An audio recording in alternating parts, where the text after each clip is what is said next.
things We going. would probably have to re-invite him to the Y.A.R.P thing though, because I think you removed him at one point. Yes, I did. And as I'm checking everything, we are now live. So, hello everybody, and welcome to Howdy this doody. this fucking episode. I love how that's how I start this. Just immediately just start yelling at things. Uh, Hey, welcome to the fucking episode of Y.A.R.P, yeah, bitches. welcome to another episode of this bullshit. Uh, no, and today, I thought today we would actually work on basically redoing our very first episode, because so these two weren't there at that time, but I don't know if you two were aware of this, but you guys weren't there for the very first episode. It I am kind of shocked means and that you appalled. oh, it's not even a Y.A.R.P, really. Yeah, how could it be Y.A.R.P if Slur and Ninja aren't there? So yeah, it was kind of a disaster. It was me fiddling with things, not really knowing what was going on, and just kind of uncooperative co-hosts. So that's when I brought these two in. Well, Slur was already going to be part of the process. It's just for the first episode, things just happened too late. So Yeah, I'm on the other side of the planet, so I sleep at different times. It's yes, fucking awkward. yes, It's very inconvenient. How dare you? Poor mm-hmm, planning on my part, really. Yeah, it's horrible. and But new year, new start, new yes, episode one, the redo. yes, the redo, and it's gonna be about magic systems. We're gonna redo that whole fucking thing, and so who wants to start with the conversation on magic systems? Do you guys prefer soft or hard magic systems? Well, even before that, it might be worth just going into like how much experience we'll have had with the different examples of them, because both Ninja and myself, A, the sheer fucking amount of anime we've watched, and me being way more on the fantasy versus sci-fi stuff. Like I've dealt with like a lot of different ones, whereas I know, Boo, you prefer sci-fi usually. Yeah, I prefer sci-fi, though at the same time, sci-fi does have a lot of hard set rules, so I feel like adjusting that towards something like magic wouldn't be that too far-fetched. Yeah, it just Well, means you're way more likely to err on the hard magic system side of things. it depends. I mean, I'm sure there are examples of sci-fi universes that use soft magic systems. That's Oh yeah, kind of why of the course. distinction between the two is so important because, it's about what's appropriate for your world. So from a writer's standpoint, it's very important to know what the two are and when you should use one and when you should use the other.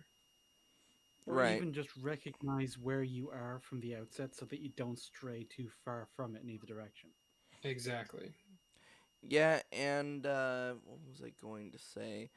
Uh, I think that's what makes the distinction between like Star Wars and Star Trek. Like I know Star Wars is science fantasy, but like your common viewer would just call it science fiction.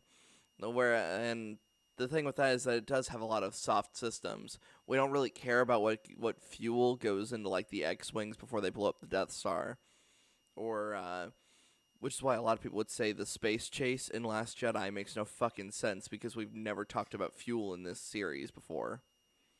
Uh, Whereas opposed to Star Trek, where it's like they got to talk about the alignment of the polarity fields around the dilithium crystals in the warp core, uh, and like there's all these like they use a lot of techno babble, but that techno babble is it's their rules basically. Yeah, and it's just how much those details matter. Hmm. Because like with the Force, you're not really given. Well, I mean, I suppose they introduced midichlorians, but they never really went anywhere with it. Yeah, they didn't It's go like you're anywhere not with given like midichlorians. a specific metric for what the Force does, how it works, where it is, what it's doing.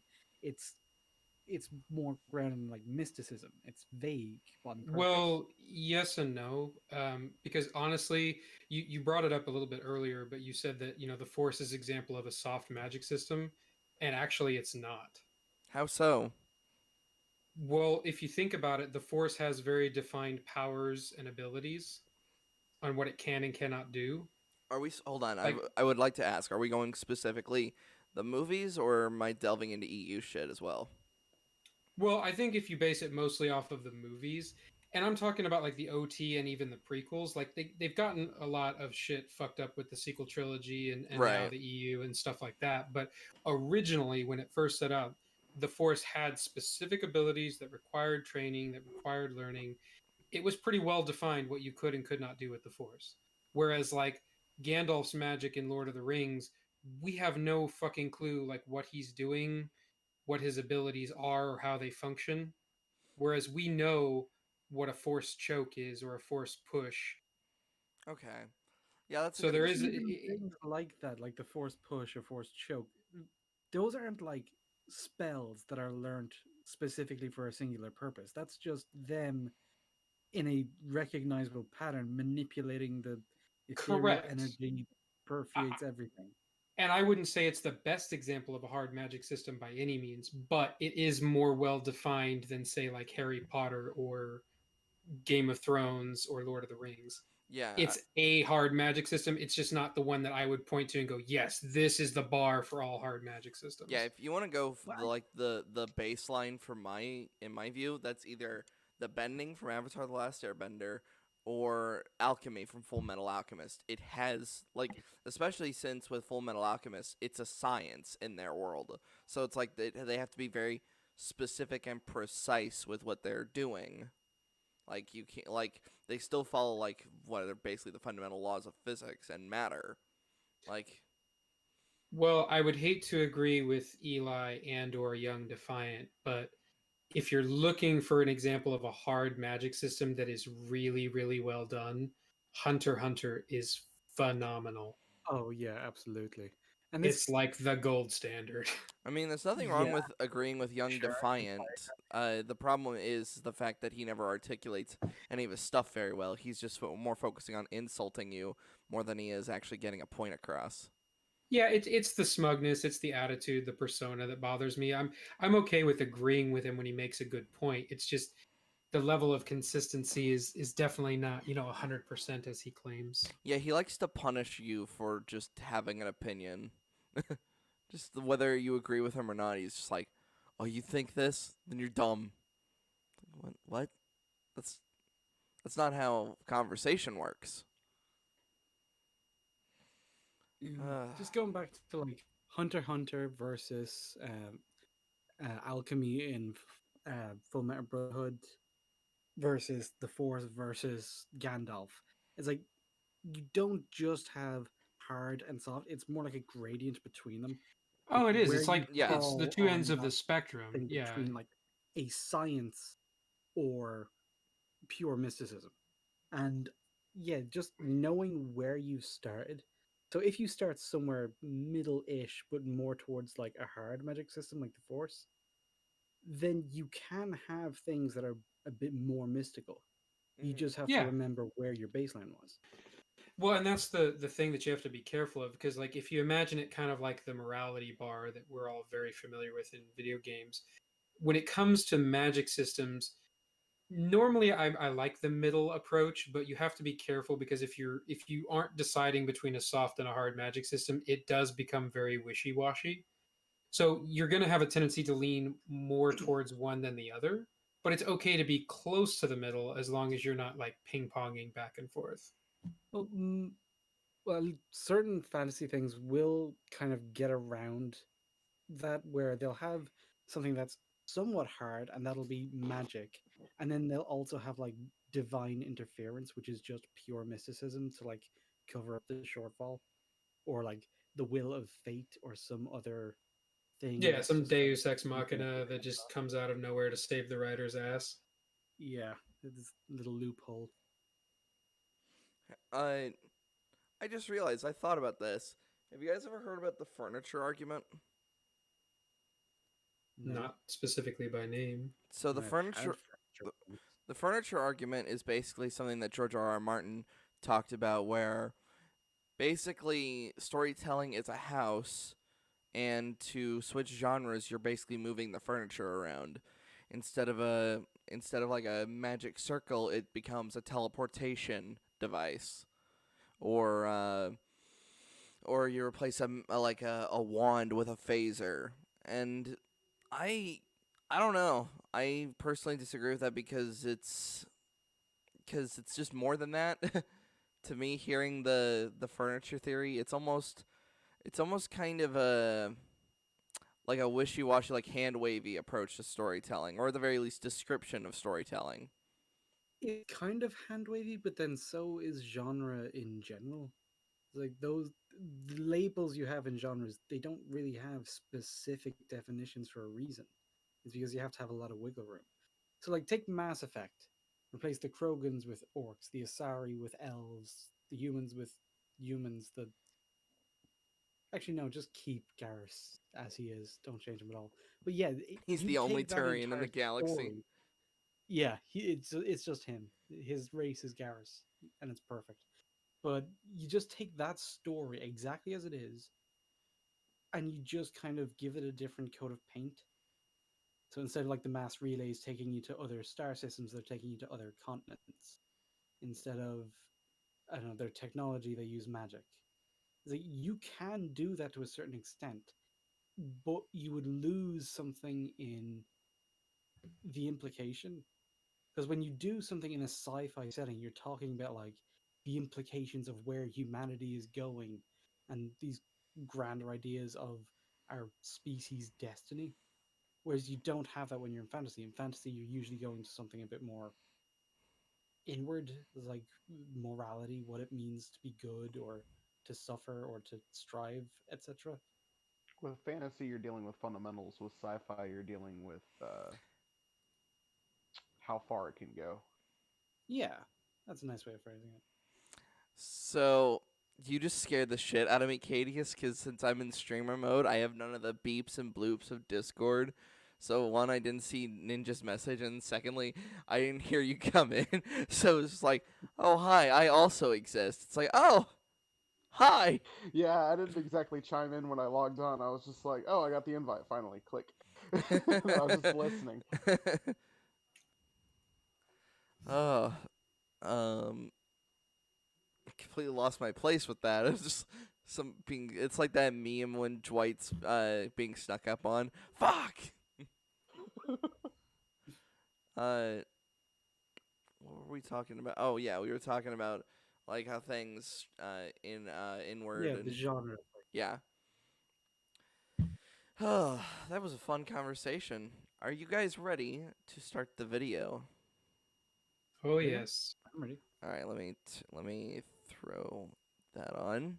Fantasy stories are known for a lot of things. Vague, often contrived prophecies, gallant, amazingly gifted, chosen one heroes with no parents because they're inconvenient for the plot, and lots of mythical races. But arguably, the thing that really sets fantasy apart from other genres is magic. Its role in the world you create, how characters can use it to solve problems, and the problems it can create. Oftentimes, a really unique magic system is what sets one fantasy story apart from another. In writing your fantasy novel, something to think about is how hard or soft you want your magic system to be. Now, we have to thank our lord and savior of hard magic systems, Brandon Sanderson, for Who?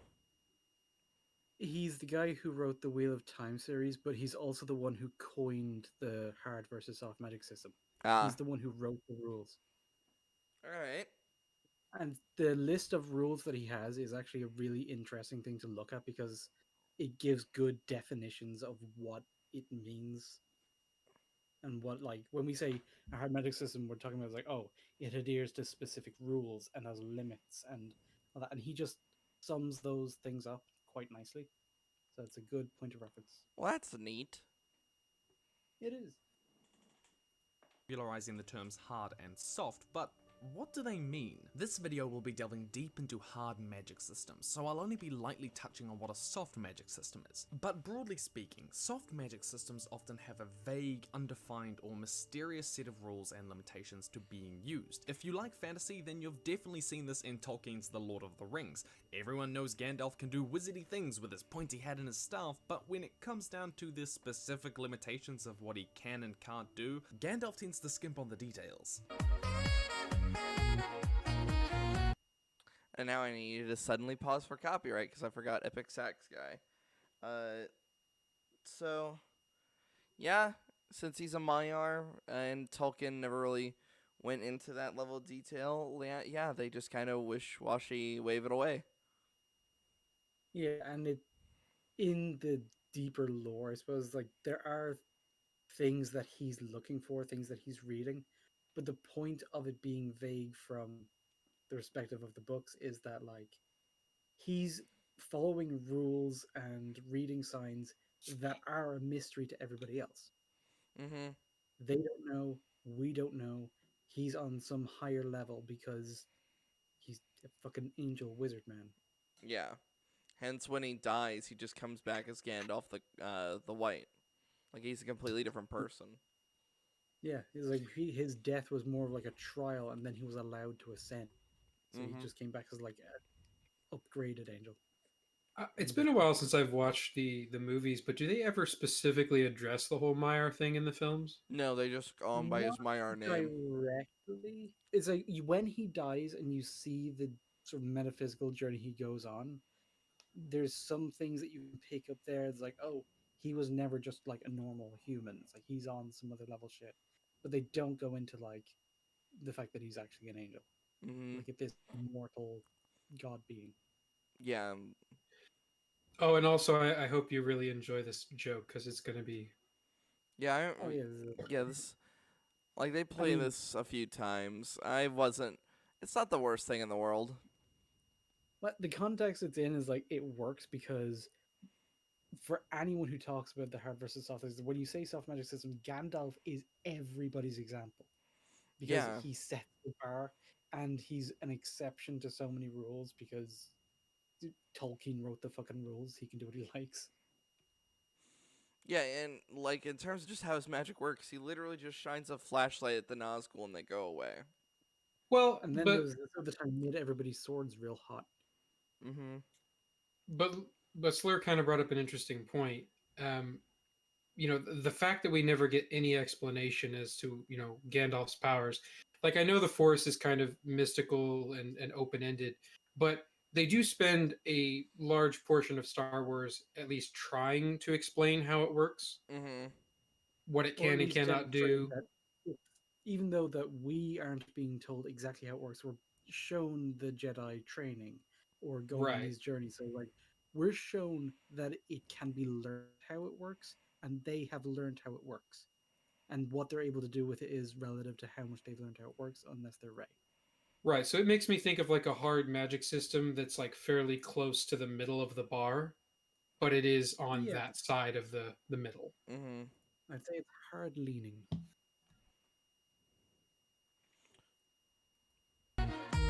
A hard magic system, on the other hand, has clearly defined rules, consequences, and limitations that govern what one can or cannot do with magic. That your hero can use telekinesis, but they can only use it on things they could realistically lift themselves, and the things have to be within 10 meters of them. A great example of a hard magic system is Full Metal Alchemist Brotherhood, which if you haven't seen has amazing characters, world building, and story structure. If you enjoyed Avatar The Last Airbender, there's a good chance you might enjoy that. In Full Metal, they call magic alchemy, and it's governed strictly by the law of equivalent exchange, which trust me you'll get to know very well as you watch the series because they repeat it at the start of every single episode. It is impossible to create something out of nothing.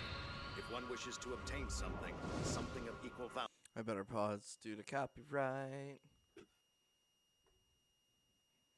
So yeah, this like I like Full Metal Alchemist. It's one of my favorite animes, and I don't even watch that much anime. I've never seen it all the way through. I just know some of the memes. Like I've seen the Nina episode, and I feel like that's pretty much where you need to know what's going on. Yeah. How about you, Luke? Didn't you watch all of FMA? Slayer? Good talk. Great talk. Value must be given. This is the law of equivalent exchange. For example, Alphonse transforms all of the pieces of a broken radio into a working radio. All of the pieces are there, they just have to be put in the right place and order in order to work again. Alchemy never ever breaks that first rule. The viewer knows pretty well what the characters can or can't do in any given circumstance. Now, your story can have a magic system that is anywhere on the spectrum from soft to hard, and both styles have their merits and limitations for different kinds of stories. But let's talk about hard magic today. Sanderson wrote essays on what he calls his 3 rules of magic, but the most important one for hard magic systems is the first. An author's ability to solve conflict with magic is directly proportional to how well the reader understands said magic. Writing is all about That's how what I you was set up talking about with his neat little sum ups. Hmm. I love the phrasing of that. So I just thought about this. So since I didn't pay that much attention to Game of Thrones, what are their rules for their magic? All I know is Well, that Game of Thrones is another one with a very soft magic system. Ah. We never Yeah, really it's hardly defined at all. like we're just told that like the Lord of the God, the Fire God, whatever, that talks to Melisandre, that allows her to do the things she does, or tells her what to do, or something. Like, we're not And it told exactly. resurrects Beric, but we don't know how exactly. And then births a shadow man that was able to kill any target it wanted, with like basically no consequence, and never did it again. Yep. yay.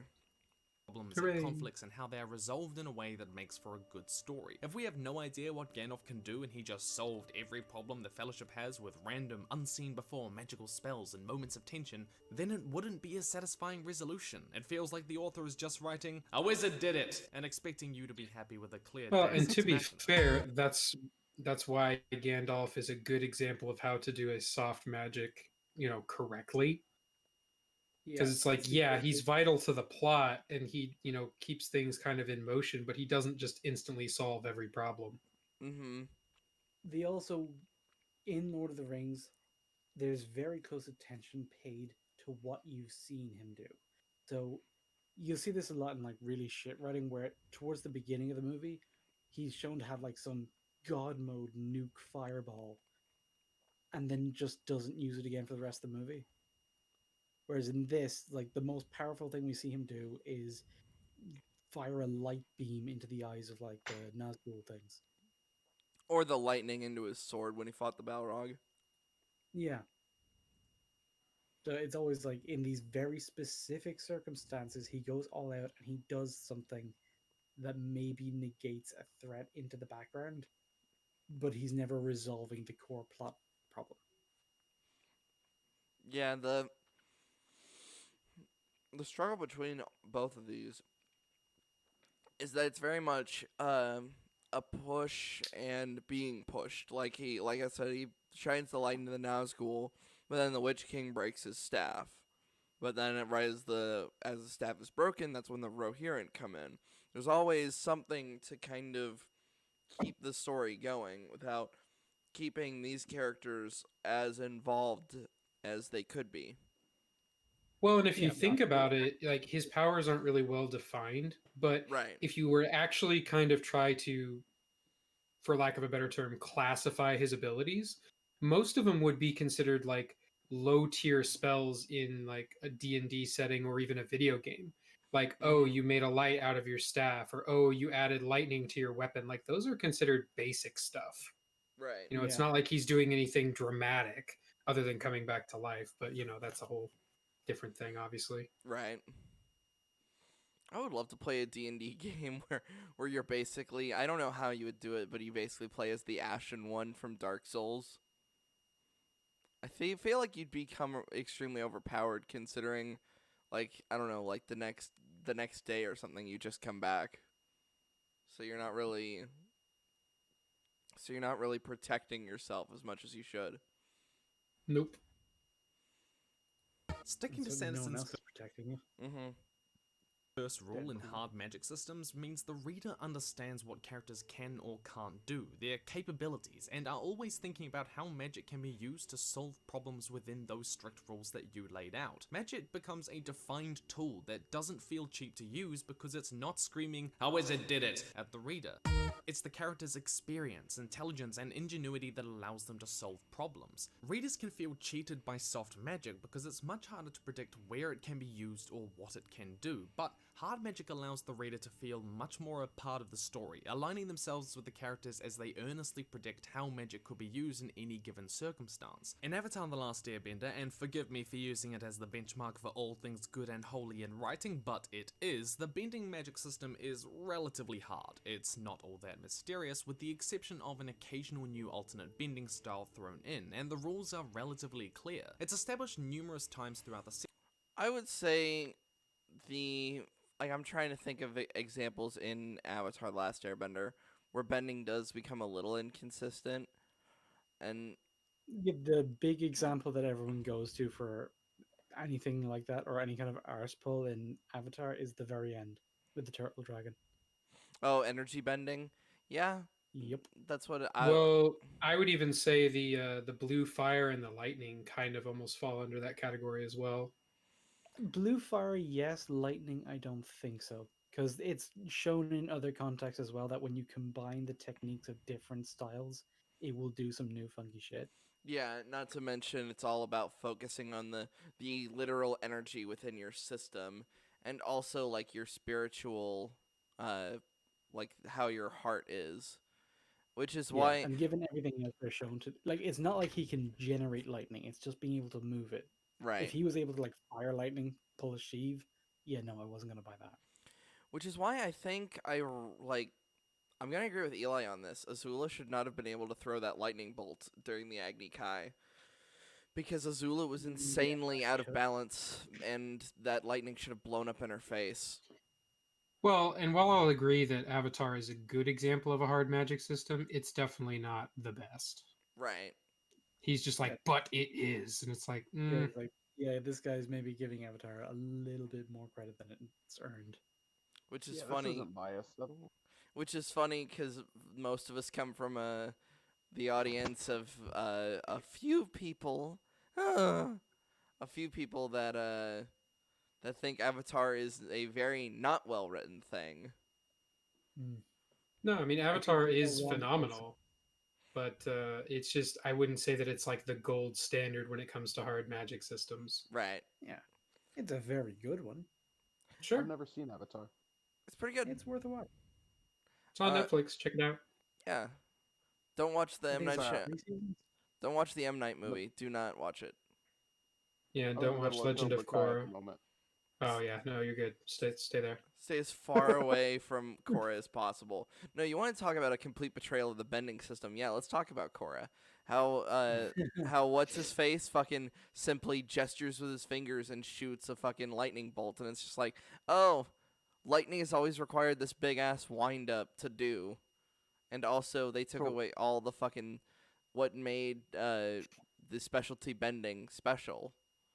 Like every cop now metal bends when it's like, oh, that's really weird because I would assume it's the one of the super rare bending things because Toph was the only one who Yeah, could do it. Toph invented that. Like Yeah. no a one had whole done that. new world, a Uh, new fantastic point of view. It's uh, horrible. yeah. All I remember, like the really bad part, is I'm the Avatar and you got to deal with it. Oh Jesus. Ugh. She basically understands three of the elements when she's like 3, Yeah, and Ugh. she mastered them as a toddler. yeah, which is so bad because while it took Aang not too long to master water bending, it uh, I Oh no, also it's like for Aang, it's that he was a prodigy airbender, not a mhm master. He couldn't actually beat his teachers or anything, but he was a prodigy. He was very good at it. And then that was when he was about like 12-ish. And then he mastered waterbending very easily because those two elements are quite similar. mhm But as soon as he Well, he come still up struggled to with Earth, it. Like it wasn't yeah, instantaneous. yeah, he still had to learn. He like had trouble fucking focusing because he was too horny. But Yeah, then when he came to earthbending, he just couldn't fucking get his head around it at all. He was Yes, unable I to was bend. I was going to say the only elements he struggled the most were fire and earth. Earth because it's literally the physical opposite of air, And and also just the emotional opposite of him, which was a nice yeah, touch. and firebending just because he kind of fucked with himself, so he needed to kind of get over that little hitch in his mind, and Hmm. and also he needed to have the right teacher, which turned out to be a fucking dragon. Yeah, that shit was awesome.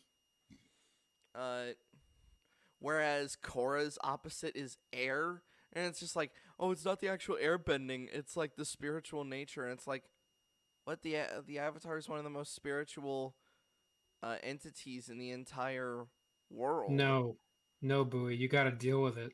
No, I'm not gonna just deal with it. Be the leaf. Oh God. Series that water can be bent from a variety of sources. It doesn't just have to be water flowing in a river, say, but you can bend it from trees, vines, and even human blood. So it's a logical and satisfying conclusion to have Katara escape prison by waterbending her body sweat. The viewer could have figured it out just as Katara did. After all, the human body is full of water. But how do you actually design a hard magic system? Firstly, you have to keep in mind its predictability. Typically, the harder your magic system, the more specific you have to be about its rules and consequences. Soft magic can be mysterious and unpredictable, but your hard magic system really does need a level of predictability, or at least an internal. Yeah, I would say that's very true. You guys ever read the Inheritance Cycle? Which one's that? Aragon? Oh yeah, I've read those. Uh, that's a really Nope. good. That's a really good hard magic system because it's all based on like of all things, it's based on like Elvish language and how specifically I mean, it's it's a very told. basic. It's a very basic magic system, Mm-hmm. and it's quite tropey. But because it is kept so simple, it does kind of stay pretty consistent. Yeah, and they keep the fact that like every word in the Elvish language is magical, and there's things like you can't lie using it. You can't like when you engage in a magical battle, you're basically having a like you're kind of having like not only a mental battle but almost a battle of words. Like you're Which is trying. very weird when you think about an elf going to like buy some bread and eggs. Yes. It's like that's what the whole magical language thing as a trope just bothers me for that reason. Yeah, You it's like have you to can't do that, imagine them talking like normal people. yeah, or just fulfilling normal tasks because their magic is or their language is just too fucking magical. Right. It Um just kind of just a little tiny thing that makes the world feel a little bit less lived in. You pers- know? Personally, that introduces the whole issue of the fact that with the inheritance cycle, their elves are so fucking overpowered. They're Oh per- yeah, they're perfect it, archers, they're perfect yeah. swordsmen, they're perfect wizards. They're everything, and it's just like, And oh, every time they speak, magic happens. yeah. They Like worship literally, why did anyone else have to be there? they worship a magical tree, and they fucking lit. They're vegetarians and shit, and they're one with nature, and their dicks are just so big, you guys. You guys.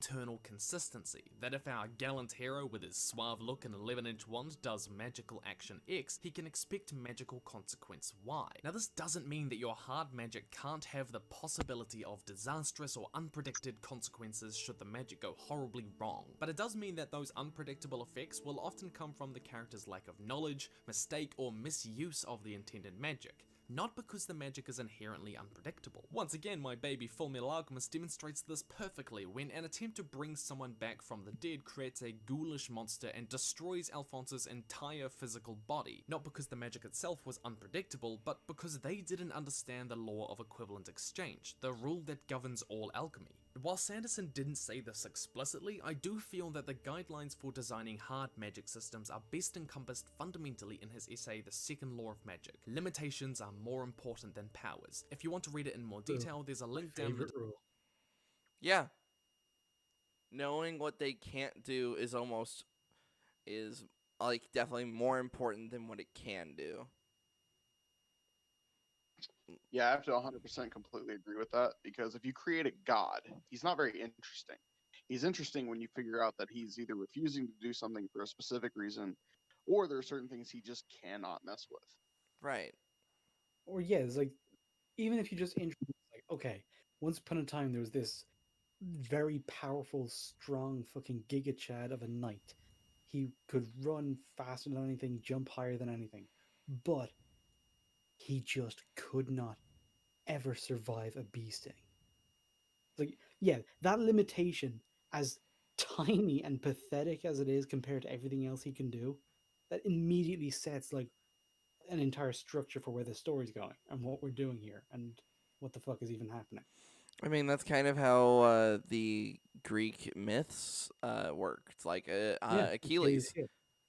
Yeah, yeah, we both said the exact same one. Uh, I Jesus. actually thought of Achilles while I was describing Mr. B Knight, and I was like, Jesus Christ, that's such a simple example. Why didn't I just say that? Yeah, why didn't you say Achilles heel? He's like this fucking uber soldier, but because a god didn't like him, they guided a arrow just to hit him straight in the heel, and it killed him. Yeah, and then there's like he has a very specific time when everybody knows that he's gonna die, Uh and he huh. just won't stop moaning about it. Because it's like a fucking emo man child, just Description below to crying it. with his boyfriend and getting all oiled. the The Greeks were weird, man. Greeks are very weird. Hey, the Greeks invented the orgy, then the Romans added women. Seems pretty simple, right? That Harry Potter's magic is limited because he can only cast spells when he has a wand. Though later on we do learn that wandless magic is a thing for like level 99 wizards with really cool hats. Hard magic systems often boil down to three things: their limitations, weaknesses, and costs. These essentially create the rules your magical characters have to obey. What limits are there on their powers? Can your suave hero mind control people, but only as long as they can see them and they're naked? The most common form of limitation is a vaguely defined limit of strength or training or mental acumen of the practitioner. Avatar: The Last Airbender is kind of like this. There's no explicit limit to how much fire a person can conjure or how strong a wind they can muster, but we know it's kind of limited by their training, willpower, strength, and talent. Think of it as the rule of there's only so much awesome one human can handle. If you're really trying to differentiate your hard magic system from this common trope, then think about not relying on this particular limitation, but maybe something else. Perhaps certain powers can be negated or are affected by certain things in the environment around them, like the moon, certain plants, or minerals. That way your magician has to be aware of their surroundings at all times, or it can be used against them by their enemies. Secondly, weaknesses. Weaknesses in magic systems can Before he create moves on to the next point, when he says like consider using some other kind of metric or cost, Brandon Sanderson's own magic system has like an actual physical material cost. So it was always very heavily grounded in that. So I was like, he just went hardcore. Yeah, even in the inheritance cycle, like it could fucking kill you if you didn't use like energy sources Well, from that things around you. he didn't mention that one specifically, but the whole idea of using magic takes life force, and then you have to for that to like regenerate. It's like the precursor to mana. It's Mm. like that's another very tropey one that people tend to try to avoid. I have seen it done well, but it's quite difficult to do without it becoming a bit tropey. What's your guys' favorite weakness? Like in terms of uh, like Superman has his kryptonite, Spider-Man has ethyl chloride. What's your favorite weakness? Character flaw. Yeah. Like it's like you've got all this going on, but it's just that you're like fucking egotistic, or you're just fundamentally a coward, or something else. It's like I like those kinds of things, those heady kind of Personal movies. hubris for the win. Yeah, I'm a big fan of the conditions that they best examples like in Hunter x Hunter. You know, by putting a condition on your ability, it amplifies its power to a significant degree. But if you were to use it, you know, outside of that condition, either it's basically going to be too weak or it can actually kill you. yeah, and Kurapika is the main one we see doing that, and he doesn't really get to do a lot with it until the manga after the series. And You're even that arc isn't fucking finished. If I think I prefer the. My favorite weakness is probably the body can't handle it.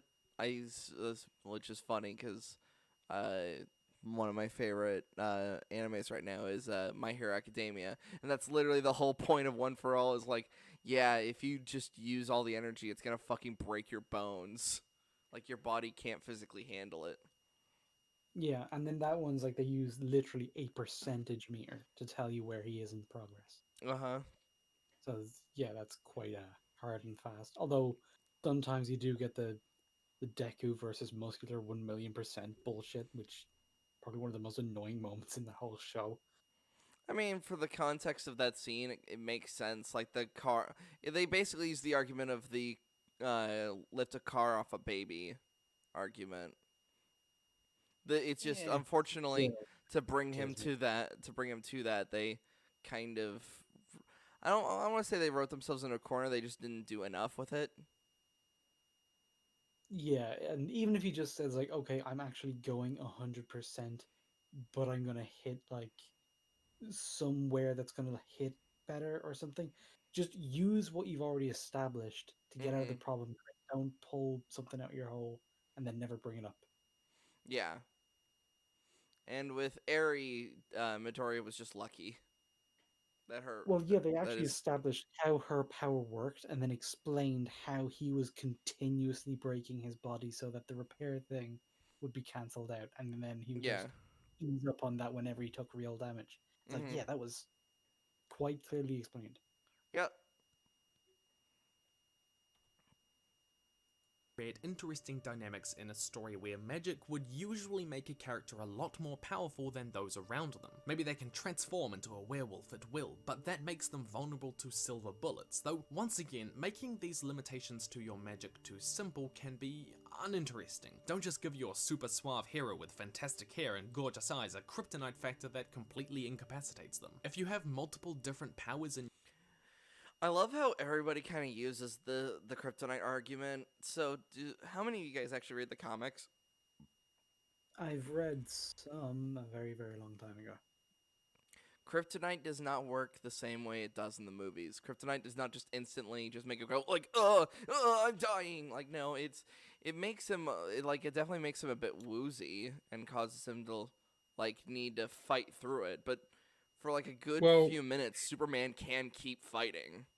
It's The just problem is that Superman's been around long enough that he's gone through so many different writers' hands that it's not fucking consistent anymore. That's true. It's lost all its consistency. I'm thinking of practical.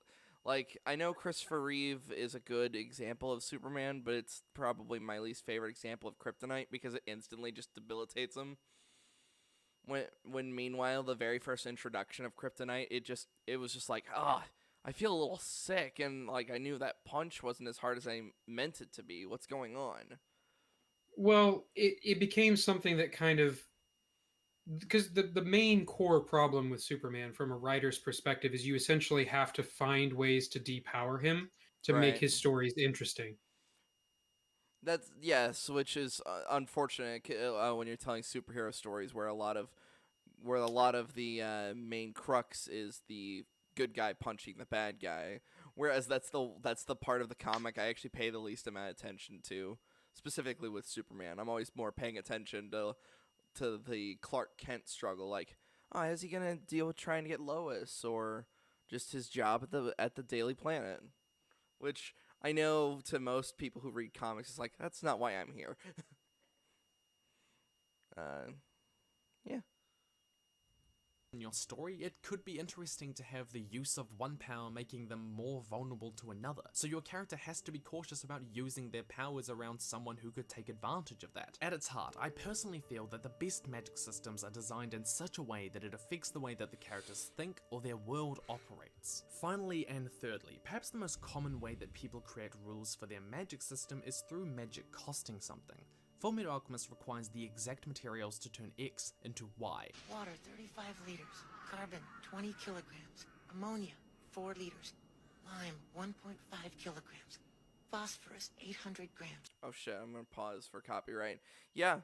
Full Metal Alchemist, Inheritance Cycle. There's always like you gotta basically, or hell, Avatar. Like there's always got to be the thing that allows you to do it. Either the energy itself or like pulling it from yourself. Like there, you cannot just Except pull it for out the of thin fire, they air. can kind of just generate that. That comes from your spirit. Um, Yeah. I love how with the M Night Shyamalan movie they had to try to balance it out by like having fire nearby, so they tried to make it like every other element, and it's just like that just came across as kind of lame. Well, Yeah. but Well, for I agree. airbending, it does literally come out of thin air. Yes, well that's because everything needs air.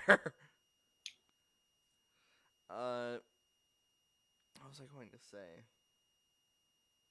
I don't know. Probably can hit play now. Salt, 250 grams. In a lot of series, the magician requires certain materials for their spell or enchantment. Bone of the father, unwillingly given flesh. Gotta pause.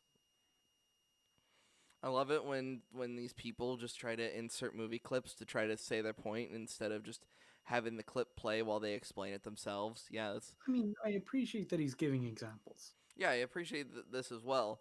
It just makes it more difficult on our end. Yeah, but that's not really. I don't think that His he thinks problem. about his problem. Right, right. It's like Yeah. I missed the part where that's my problem. Servant willingly sacrificed blood of the enemy forcibly taken. In Harry Potter, this ritual had costs in terms of ingredients as well as the way the ingredients had to be acquired. But perhaps the most common magical cost is that of bodily energy. In the Wheel of Time and the Inheritance Cycle, doing something with magic exhausts you, which is fine until you try and be too magically heroic and you overdose on magical heroin and die. Magic causing fatigue is so common because it's an easy way to separate the strong from the weak. A powerful magician doesn't flinch as she vanquishes an army, while a weak one collapses from trying to zap a fly. It allows for a lot of wiggle room for the author, because you can make it so that your hero has just enough energy to do impressive magical thing X without much more justification than a short training montage beforehand. But you've got to be careful about how you use this cost, because it can come across as cheap if your hero is suddenly doing things that they couldn't before, or the exhaustion factor is so inconsistent that it's not really a cost at all. That magical thing X exhausts them.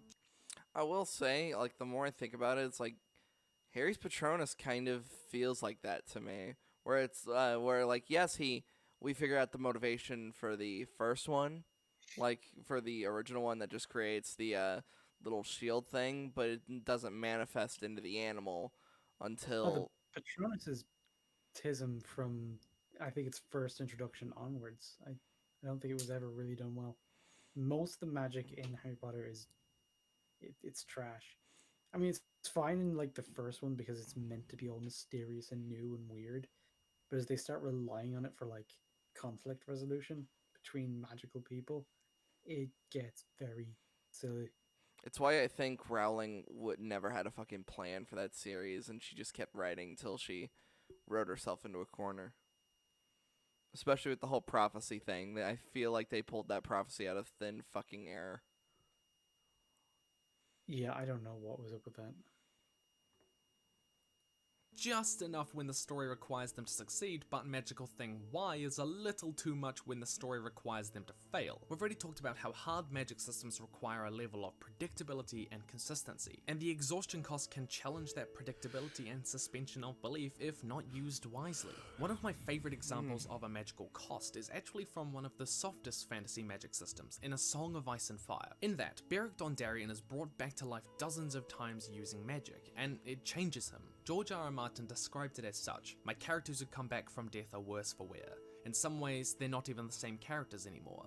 The body may be moving, but some aspect of their spirit has changed or transformed, and they've lost something." Coming back from the dead costs Beric Dondarrion something of himself. What precisely we're never told, but it's visible in the character in his books.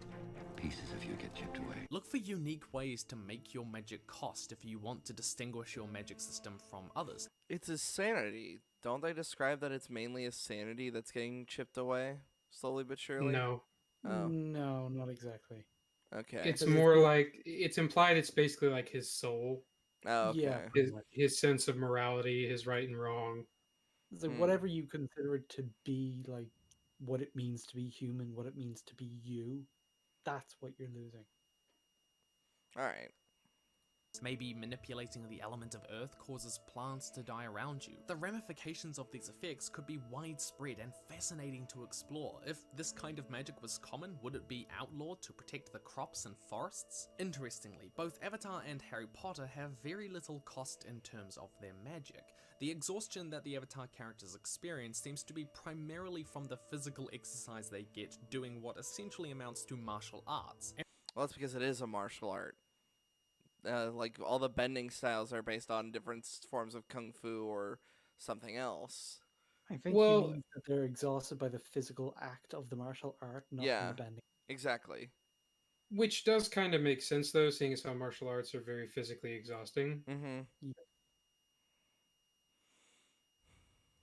And while we do see that it requires effort at certain points, exhaustion never plays the large cost-like role that we see in The Wheel of Time or the Belgariad, where overusing magic can kill you. Likewise, casting spells in Harry Potter very rarely seems to draw on the strength of the caster. There are vague lines in the books that refer to powerful spells requiring powerful magic, but it rarely acts as a true cost to the witch or the wizard. The reason for this in both series, I think, is that their magic systems are restricted heavily by limitations rather than cost. Bending is limited pretty strictly by ability and practice, while magical ability is limited by knowledge and skill, where the limitations in your hard magic system create strong enough rules for your characters. For that predictability that you need, it may not be necessary to have a large cost. Likewise, if the cost of your magic is large, it may not be necessary to have strict limitations. It really just depends on which kind of I rules would you want disagree your with hard. that statement.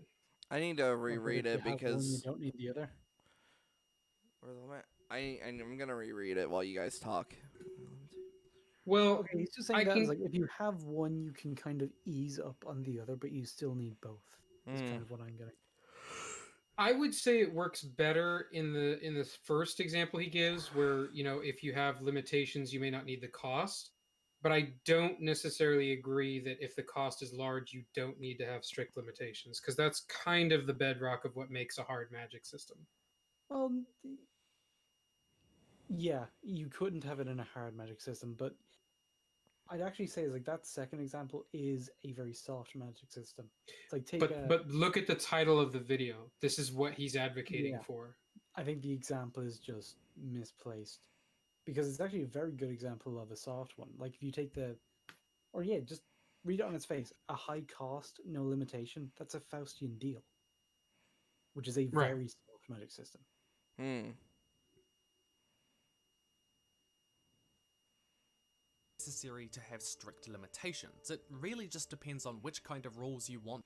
I'm glad you guys are talking about this more than me because since I've already watched this, since I've already done a whole episode about this, I feel like I'm trying not to basically just redo my points.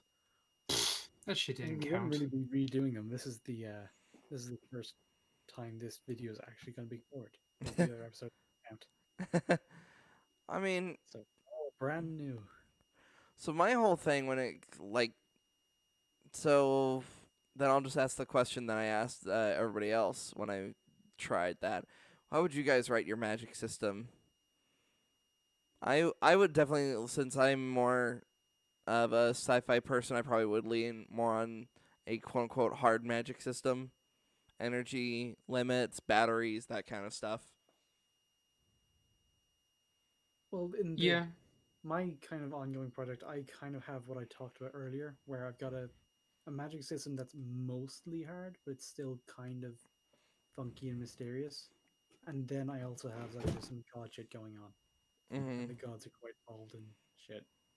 There's like mythology influences. Mine definitely falls under the category of hard magic.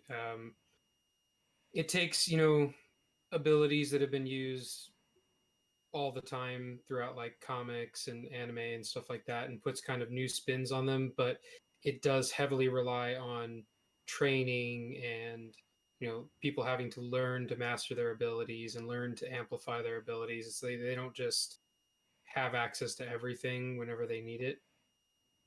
Mm-hmm. When it comes to like my collision story, I actually kind of was thinking about this just to exercise my brain. It was the idea of like the alchemist versus a stereotypical wizard or sorcerer, and like I imagine like the whole time that this wizard saying like you have all these rules, meanwhile I have barely any.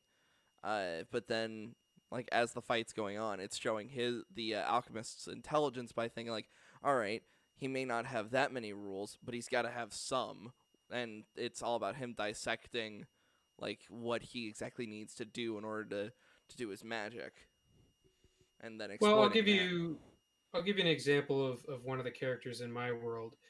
She basically has a similar power to like Colossus from the X-Men, where she has the really tough skin. Mm-hmm. But one of the interesting ways she can use it is rather than putting it just completely all over her body, she can move it. So she can put, say, like 100% of that into her fist for a punch. Ooh. It was kind of like Haki from One Piece. Kind of. So, it's learning how to use that skill and apply it and manipulate it rather than the skill itself. Right. And with the fight I was talking about, it's like one of the rules that he does eventually finds out is the eye contact that this person needs to keep staring at him. So he's constantly he just starts making walls to pretty much constantly break that eye contact. So I think it's a good thing. Always good to know the rules, even if it's in a soft or hard. Like I don't think it does not make it a hard magic system just by knowing the rules. It can still be soft while you like can basically see the ceiling. The ceiling can just be made of bubble wrap as opposed to concrete. Well, I mean, in theory, one of the examples he's brought up a few times throughout the video is Harry Potter. And Harry Potter definitely is more of a soft magic system, Mm-hmm. but it's not completely without rules. Right. Or yeah, they set up rules, but they don't explain how or why the rules are what they are. It's like, oh, to do this potion, you need like this root and this mushroom and the blood of this magical lizard. We're we don't know why these things make the end result because it's all just witchy stuff. So yeah, it's like it has some hard paint, but it's a soft magic system through and through. Right. And they kind of explain certain things like casting nonverbal spells can be really hard because if I remember correctly, it does require a lot more concentration than simply just saying the Yeah, word. I think in the books it's kind of explained like you are saying the words, you're just doing it in your head, Mm-hmm. and you have to be able to do that well enough that like it it still counts. Yeah, and pronunciation still matters regardless of if you're saying it out loud or not. Want your hard magic system to rely on. Finally, style. You need to pick a style for your hard magic system, and this can be a lot of fun. Typically speaking, hard magic systems need to be more specific about this than soft magic. Maybe you want a theurgical magic system where your characters channel the power of gods, angels, and demons. Or maybe they need special magical devices like various items of glamorous jewelry, or it requires blood and sacrifice. Or maybe they're tapping into the ubiquitous force that permeates everything and everyone conveniently. I often find that writers So I know it's kind of a small Whoa. gripe, but I hate how the majority of the examples he provided there were not from hard magic systems. Yeah, and I really don't like the fact that people state that the Force has no rules. The Force does have rules. It's just Well, Shad brings it up in his video, but like I said, I mean, Star Wars is an example of a hard magic system. It's just not to the same degree as like Full Metal Alchemist or Hunter x Hunter. Yeah, yeah, we kind of said it earlier. It's kind of in the middle, but it's hard leaning. Yeah. right. If anything, the like what he said about this with like what into the ubiquitous items of glamorous hold on. jewelry, or it requires blood and sacrifice. Or maybe they're tapping into the ubiquitous force that permeates everything and everyone conveniently. So in the EU, your force powers are never just inherently told to you like this is your skill cap. The what separates, like, say, Luke Skywalker from, say, some random apprentice is Well, the yeah, is midichlorians, we know. of Jesus Christ, is how deeply they can tap into the Force. Like how it's like different sizes of an amount of, like, a cup. You've got, like, a tiny little teacup, whereas somebody's got a big gulp from 7-Eleven. Like, so, It's very similar to like Dragon Ball Z and the whole, ki or chi. It's a very Eastern style in yeah, a Western format, yeah, which which makes sense that's because what Star George Wars Lucas is. took a lot of his stuff from the old, Eastern films. Mm-hmm. Yeah, it's like, do you have the, like, can you pull the energy from, like, from the Force to be able to do this thing? Are you spiritually swole? Yeah. Exactly. Which is why Rey pisses me off, because she just fundamentally just does this stuff, and it's like, Well, I she's don't, spiritually jacked. for no explanation whatsoever other than the dyad. She's on them ghost steroids. Well, don't you know she downloaded all the training and everything she needed from Kylo's brain because that's a fucking thing you can do now? And then she just downloaded all the Jedi as well while she was at it. The Yeah, just while I'm here, I'll go ahead and take all those. Yeah, and just Qui-Gon, No, she I'll didn't even take go to that. live for training. She just turned up because he has the good connection. Uh-huh. We need that scene from like the Matrix where he downloads Kung Fu, but you just need to have Rey in that chair, and she's like, "I've downloaded all the Jedi." Whoa, I know. fucking I know Force lightning, and just like, who's Morpheus? Is it just Luke? Show me. she actually did. No, it'd be go, Kylo. "Whoa, Force lightning Show me. because she used an accident. He just goes, "Does it hurt?" Does it hurt? The problem. Okay, I've said it once. I'll say it again. That should not have been lightning. If you wanted to demonstrate her power going out of control, it should have been a massive force wave that just physically ripped the ship apart. No. See, they count that as visual storytelling because that was the foreshadowing that she was, the granddaughter of Palpatine. Which is Because only he does the Force lightning tisms. Even though Dooku did it, fucking. I would have been slightly less offended if they were like, "Oh, she's Dooku's descendant." I'd have been like, "Yeah, okay." It makes sense. buy that. He was a count. He probably had some bitches. He left the Jedi and just immediately started fucking.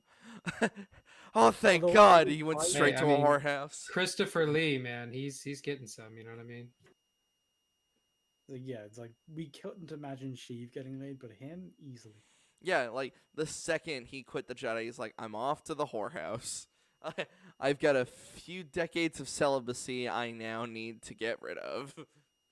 Yeah, the bitches saw that his lightsaber was red now. I was like, ooh, available. Ooh woo. Writers I just like felt like the fucking eyes just on me the second I said that. Yeah. focus Do on not design.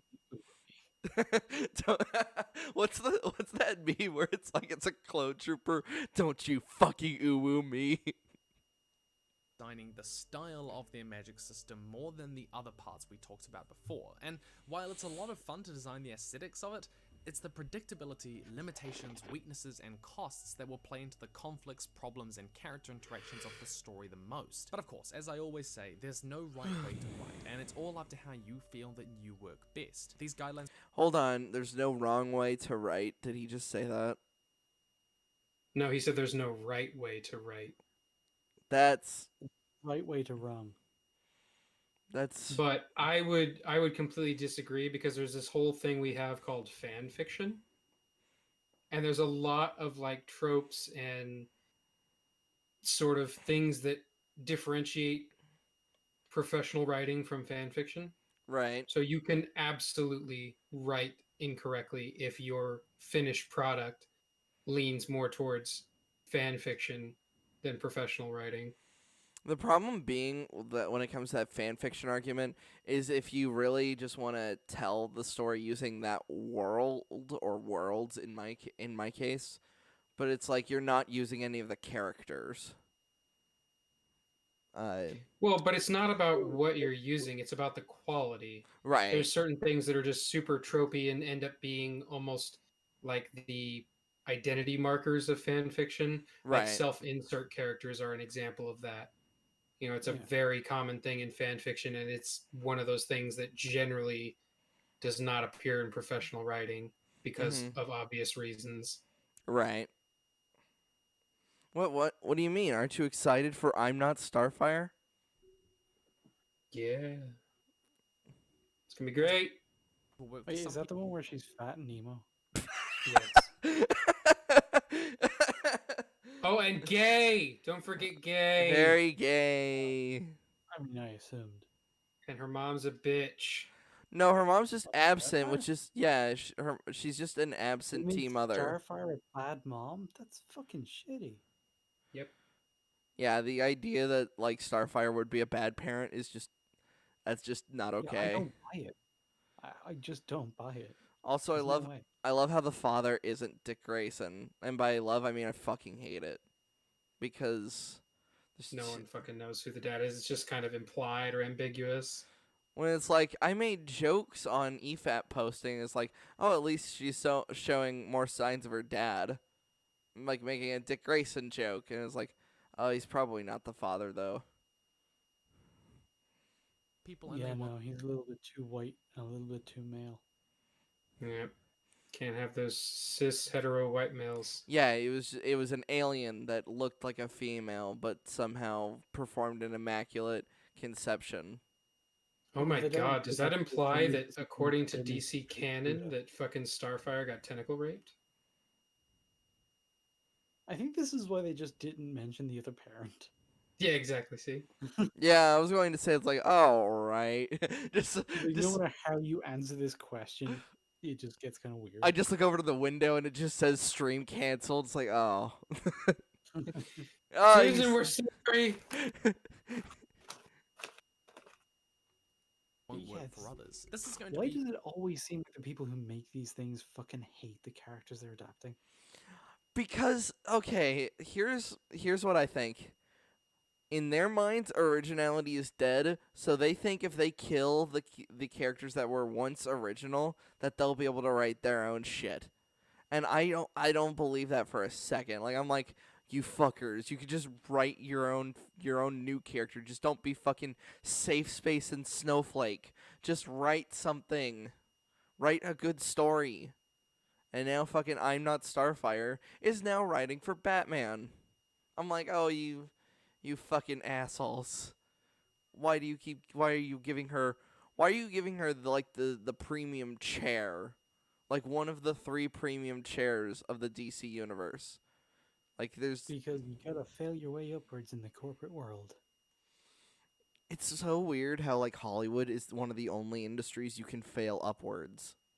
Like No, failing upwards it's a saying for a reason. It happens in a lot of different corporations and I a lot of different I industries. couldn't imagine me working at like a coffee shop and like never getting a drink right and then somehow becoming the manager. Oh, not in that context. No, it's specifically like a corporate thing. So if you're Yeah. in a huge organization No, and yeah. you just kind of get folded into the fat layers of the general structure. Yeah, I'm never talking about corporate stuff when I think about that stuff. Uh Can't fail your way upwards from like um, an on the ground job or in customer service or like retail or anything like that. Like you can't be a builder and fail your way upwards. yeah. So you're telling me you poured the grounds right into his coffee, threw it in his face, and then called him a dickhead. We're gonna make you regional manager. He's like, oh, you're clearly a tough negotiator. You're now the head of marketing. Like, wait, what?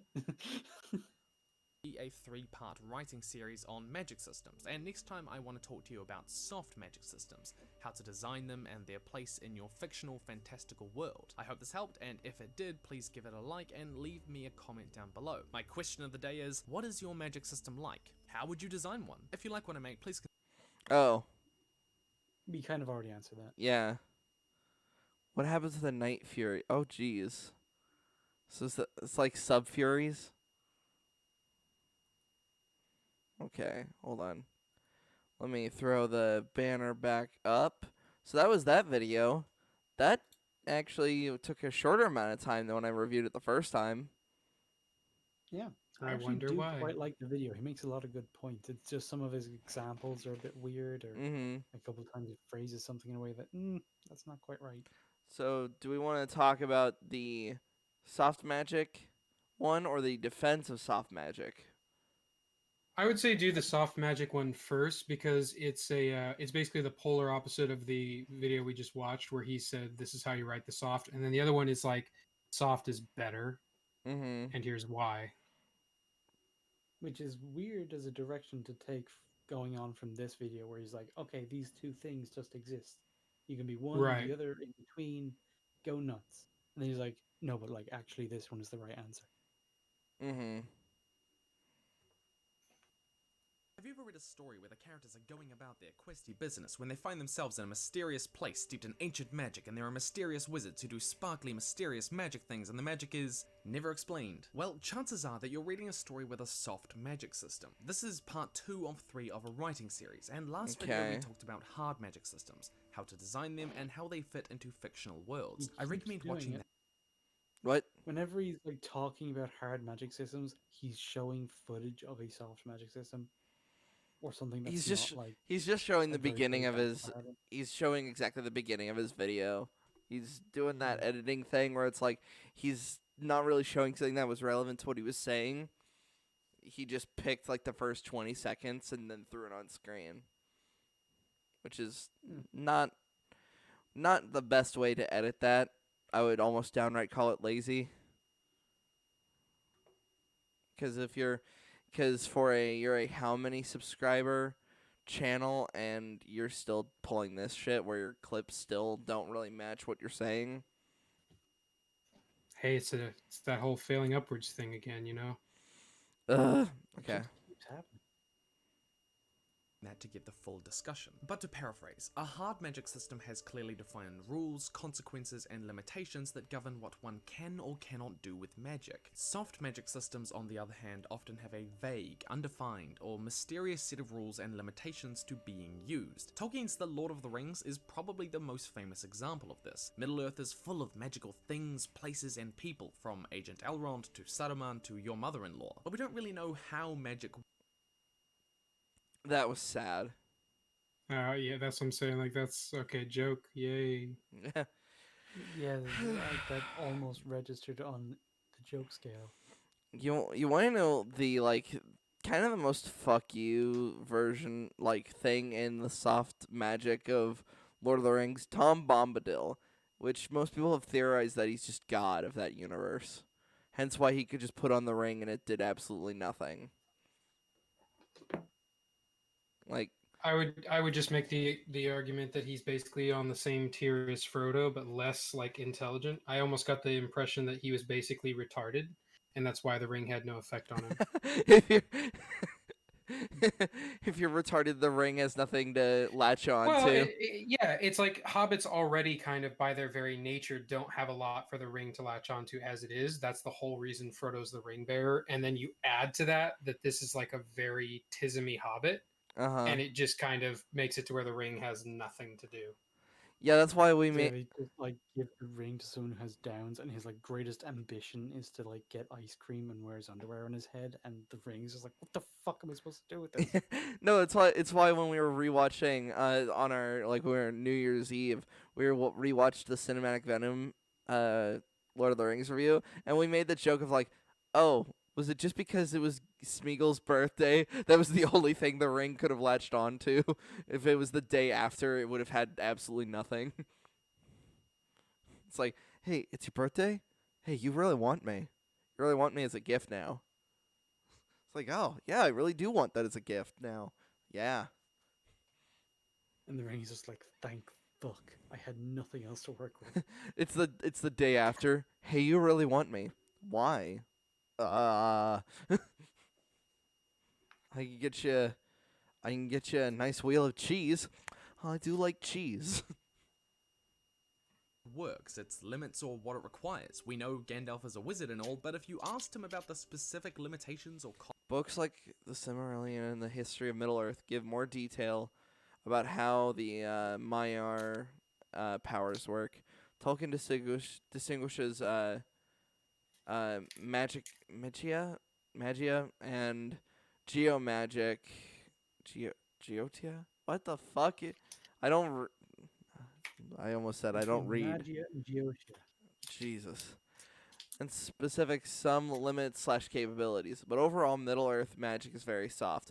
The fact this also requires extra reading does mean that especially within Lord of the Rings, Tolkien intended to mystify magic. Not to mention, the Tolkien was very much a Catholic, so he kind of was okay with the whole like it's all in God's hands. Yeah, it's all coming from like angels and demons and shit. Yeah, the Yeah, Balrog and is just straight up a the guy demon. being like channel basically divinities and just like beg for a miracle, Yeah. not knowing what that miracle will be. Yeah, and they're very connected to the world as well, such as speaking to the moth to then get the King of the Eagles to give you a ride. So yeah, it's like the hottest Lord of the Rings take is really that Gandalf is a cleric. You son of a bitch. No, he's a fucking magus from Pathfinder. Costs of his wizardy magic powers, Gandalf gets a little vague. Now, Oh, we're continuing that joke. Yay.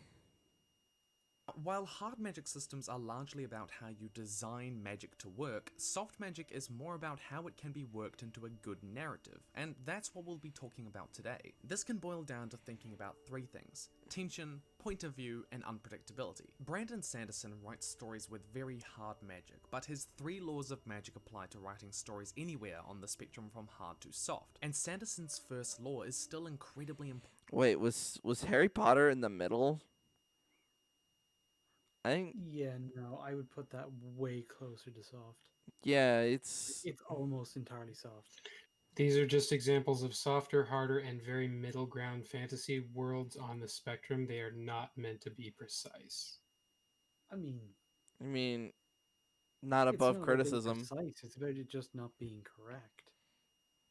Like you don't have to have it like at an exact number on the scale, but by putting it somewhere in the middle, you're implying it's between the other two, and it's not even close. Yeah, to me, this is the equivalent of like it's just a joke, man. Like reading this little paragraph right here. Well, it feels like it's that whole, in my opinion, like get out of jail free card. You know, it's like it's their Hmm. way of knowing that, because this was obviously added in the editing process. You know, it's like they just didn't specifically say it, so they're throwing it in there as a visual aid. Hmm. Yeah.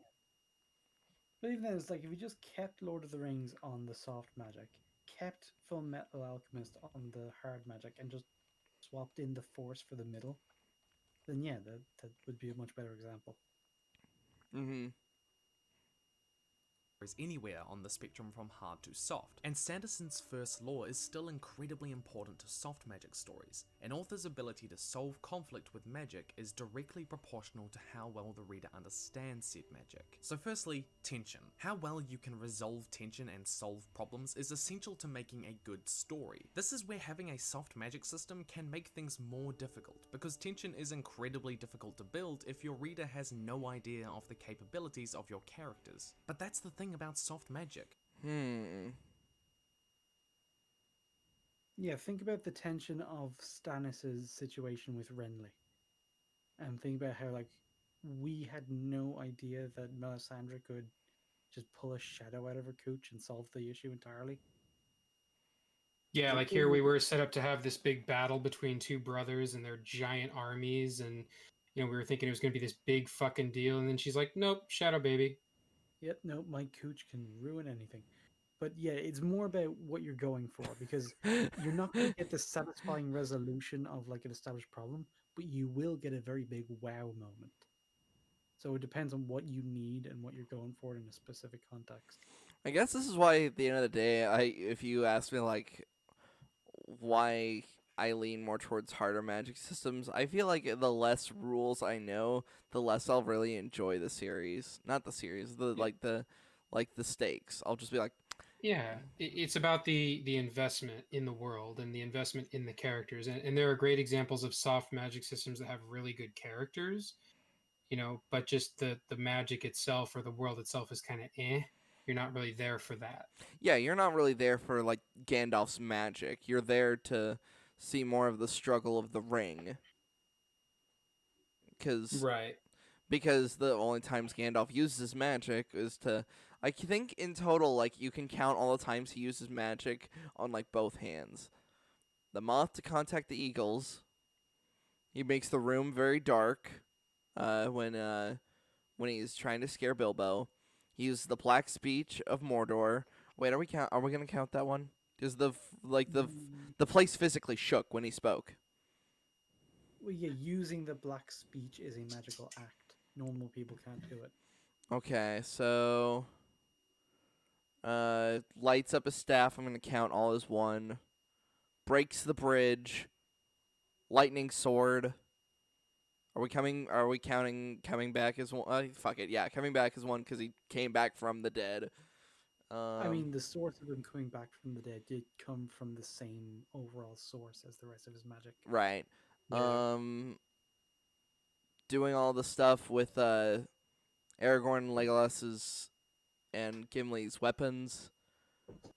Um, Summoning Shadowfax. Purifying Theoden. The battle against Saruman. Okay, so we are at 11 now. Breaking But Saruman. still, Yeah. Breaking. it's not a lot. Yeah. And I hate to be that guy, but I remember this was a while back, but Slur made the comment that in Game of Thrones, there's no cost for Melisandre doing her whole shadow baby thing. It costs the baby that's in her. No, Yeah, it it's cost the baby and it cost Stannis something because he was only able to do yeah. it once because he lost. The idea I think is it's she sterility. slept with Stannis and basically took his like energy because after she does the shadow baby thing, he like physically ages. So she Yeah, essentially oh, okay, stole so some he of his can do life it for essence long. with her So, cooter. so yeah, there was definitely cost to Stannis. He paid the price for that. Right. Yeah, she didn't, but he did. Yeah. Which is funny because How to Drink brings up a good point on how like Melisandre is just a shitty fire not fire wizard. I forgot what their people are called. Pyromancers? Raholar, the Lord of Light, Yeah, the the Red Lord Priestess. Red Priest. Yeah, that she's just an awful Red Priest because she was originally like a shadow person, like the people that just do shadow magic, and then she converted to Well, being a Red Priest. yeah, it's implied that the Lord of Light kind of touches into both light and shadow. Uh-huh. So it's left, but none of this shit is really super well detailed. Even in the books, it's left very very ambiguous. Right. Yeah, It's like just in the books, it's a strange foreign religion. It's like it's uh-huh. mysterious sign. Yeah, that's kind of all you get. And there's this whole prophecy thing. And I mean, clearly we see that the power itself is real, but we just don't know what the limitations of it are or what its implication on the greater story is going to be. Right. And clearly it means that Arya's gonna kill the Night King. That's what's gonna happen. Yeah. I doubt it, And only there's the because. why the Lord of Light was so invested in that. And this is the one of the big things that gives me hope that George didn't give them all the answers is that in the show they never address the dragon horn, Yeah, which is a I'm waiting huge for them thing to with come back. Euron. Yeah, Euron has like a Right. lot more Right. going on in the Yes, book. Euron practically has a whole treasure trove of like shit from old Valeria. Yeah. Right. Well, and that dragon horn is like the biggest. He can essentially mind rape one of her dragons, Mm-hmm. and While there's it's not in shit there. she can do about it. Like that's like Uh, the ultimate fail safe, like break in case of dragons. And he has it. Well, and Even he has more than a whole crew because using the dragon horn basically kills the person who blew it. So it's like, well, good thing I have this dispendable crew, that I can just get rid of at a moment's And notice. they're all fucking mutes, so it's not like they Yep, because can. he already cut their tongue Yeah. out. So It's like if the fucking Euron Greyjoy from the show is Jared Leto's Joker, the Euron from the books is like Genghis Khan. He's on a whole other level of fucking brutal. Oh, I thought you were gonna make the Heath Ledger comparison. I was about to be like, oh, okay, no, it fits. it's darker than that. Like he's a fucking badass, and like even the Yeah. other Iron Islanders are fucking terrified of him. Yeah, Hey, so when he came back, everyone else shat themselves. It's like, oh god, Euron's back. Well, essentially, he's the first person in what hundreds of years, if not thousands, to go to Valyria and actually come back. Yeah, because it's basically Yeah. said if you go to Old Valyria, you're gonna die. When he actually went to Old Valyria, everyone else was just like, "Oh my god, thank fuck, we're never gonna see him again." And then And he then he came came back. back with like Valyrian treasure, and they're all like, "Jesus Christ!" Yeah, he's like, hey guys, check out what I found. I found a But dragon horn. but guys, we got the one dude saying a finger in her bum. Wasn't that great? Wasn't he so funny? He's No, like a frat boy. Wasn't it great? no, because I like You know what a good example would be, Bowie? Is remember the Adventures of Lunk from Cyanide and Happiness? yes, Yeah, that's Euron in the books. Just a pirate version of that. yeah. They tried to make him in the show. They basically tried to make him like a Game of Thrones version of Jack Sparrow. Yeah, I called him Europop Greyjoy the entire time I was watching.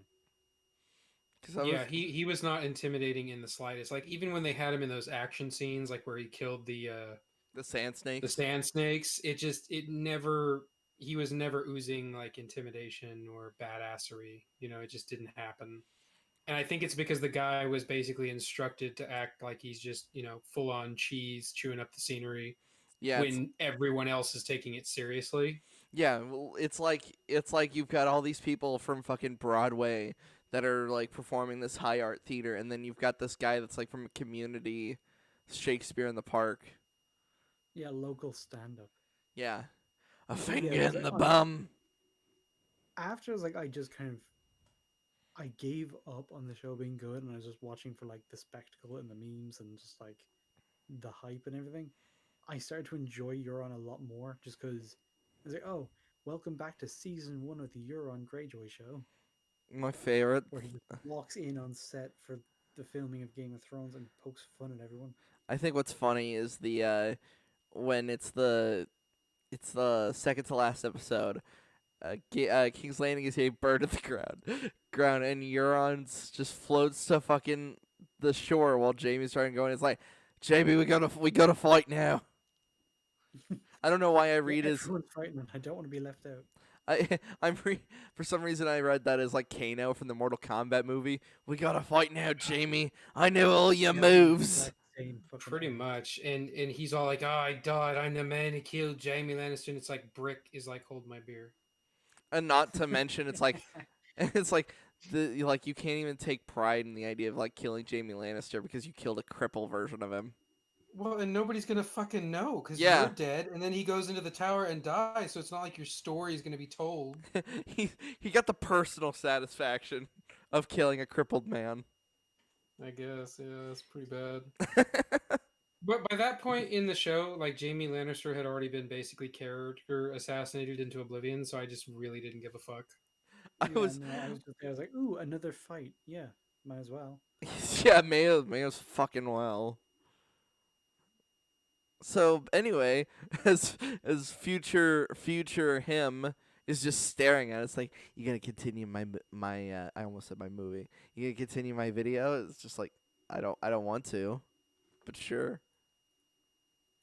The reader may not understand much about the limits or costs of it in your story. They don't know when your swashbuckling heroes are faced with a real challenge. Whether the wizard can turn around with a wise, bearded look, say, "Fear not, my pathetic mortal friends," and magic them away from danger. Using soft magic the reader cannot predict or doesn't So understand. another small gripe about like his editing is like if you're gonna do those little flash jokes, you should put them up there long enough for people to actually absorb them. Or Because like it was the whole wizard from Deus Ex Machina University. But it's like it goes by so fast, and most people probably aren't going to have time to read that. mm-hmm. So it's like, dude, if you're going to insist on putting humor into your videos, give people a chance to consume it. Yeah, or if you're gonna do the split second thing, you gotta make it almost an obnoxious level. Well, like the Gandalf thing, for example, because it's just an image and sound, that's fine. It can be just a 1 second thing. But if you're going to put text on the screen, you need to leave it up there for at least 2 or 3 seconds. Give Right. me an opportunity to read it, or at the least long enough to hit the pause button and then read it before continuing on with the video. but it just pops up and goes away so fast that it's like, oh, I didn't even have time to reach the pause button. Oh well. To resolve conflict can feel like the author is just screaming, "A wizard did it!" throwing a deus ex machina in your face and expecting you to get on with your sorry life. Does this mean that you can never use soft magic to resolve? Okay, so Arthurian legend is kind of it's soft magic only in the sense that it's basically the equivalent of Greek mythology but for English people. He has this magical sword named Excalibur. If you keep the sheath with you, you'll be invincible. But when Arthur died, he didn't have the sheath with him, so they made him mortal. Like like this was the work of like God because they were even going over the fact of like they had to get the Holy Grail.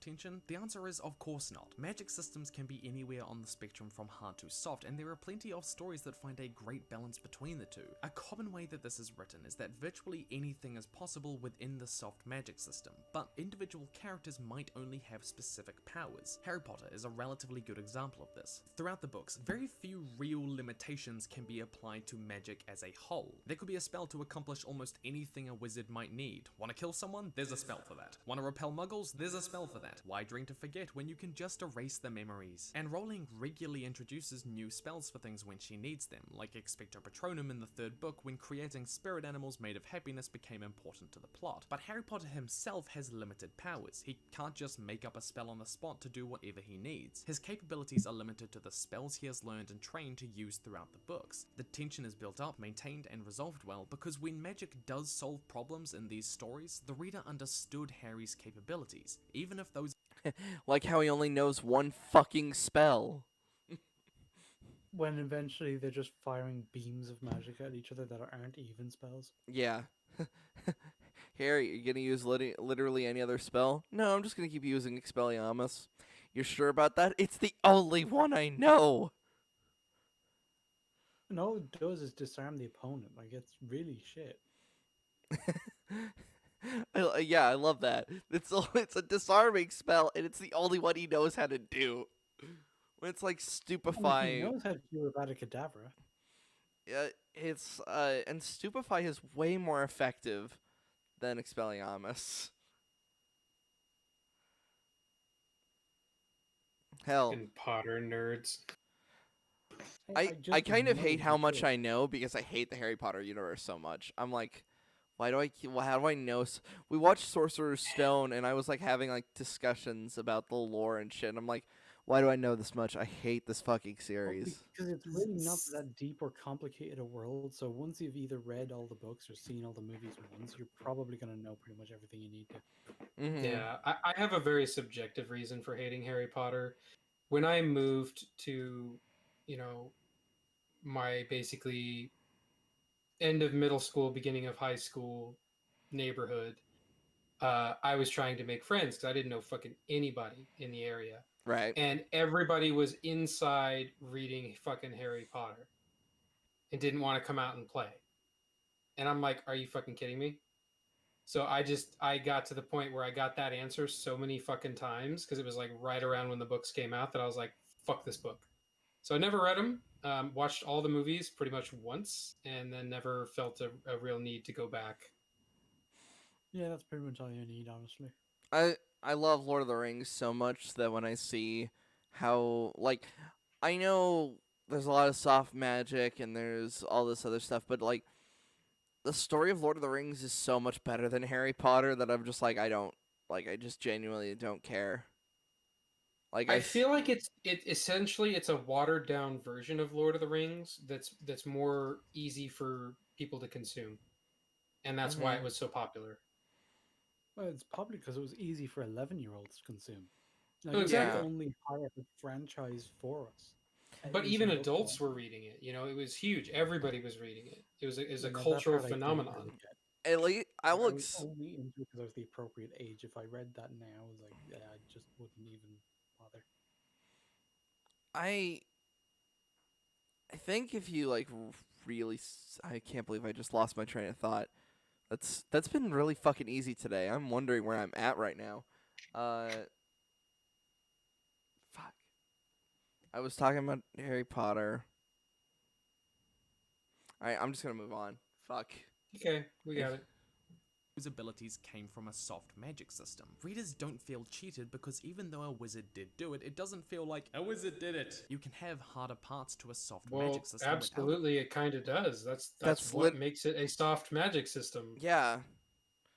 It's the fact that like as far as yeah, like with Patronuses, which is what he just fucking showed. Abilities came from a soft magic system. Readers don't Like so when it comes to the Patronus, like the forming the stag, that literally comes out of nothing. It was originally that little shield thing, and then he just shouted it loud enough, and then it formed a fucking stag that then Well, made all and of them go away. as somebody who primarily viewed it from just the movie side of it, it would there would be a lot of situations where if it wasn't Harry or one of his friends pulling some kind of magic spell out of their ass, it was one of the instructors coming to his aid, or some adult would show up and just pull a spell out of their ass that we either didn't even know existed or had no reason to expect this person was going to get involved. Oh, I've remembered what I was going to say. Uh, at least George R. R. Martin doesn't do what Rowling does all the time. He's not on fucking Twitter constantly changing like, oh, Stannis was actually eating Melisandre's ass all the time, or something. Just he's not like constantly trying to change the fucking books on Twitter. Where Yeah, Everybody does that except her. yeah, she's really an example of like if you have all this stuff, the books have been out for what? I mean, 5 or 10 years now. mm-hmm. Like, let it fucking go. Just stop trying to retcon shit and add shit in years and years after the fact because now you're trying to be progressive. the thing that It's always like, the thing that always pissed me off was making Hermione black. I was like, wow, way to shit on Emma Watson. She didn't. In the text of the books, she's still pale. Yeah, Like that. And the tweet she put out was just like, oh, I never actually said she wasn't black. I just said she was very, like, she had curly hair and blah, blah, blah. I was like, no, no, no. Here's like a little picture of the page of the book where it says she had pale skin. yeah. Fuck off. And then those like wizards just shat on the floor and then made it go Yeah. away. It's like, That oh, one, I was convinced that wasn't real for so long because it was such a perfect shoot post. Pun not when intended. it's like meanwhile, it's like before there was plumbing in Hogwarts. Like there was like it wasn't modern plumbing, but there was still plumbing in like well, quote unquote plumbing in castles, like way before all this shit. And also, like I love how they just made it go away. Breaks like one of the fundamental rules of magic in her universe. It's like you can't just make something, you can't just create something out of nothing or just make it go Well, away. she didn't say they destroyed it. She said that they made it go away, which means they were putting it somewhere. But where were they putting it? We don't know.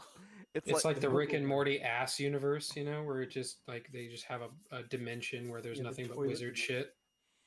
shit. Ugh.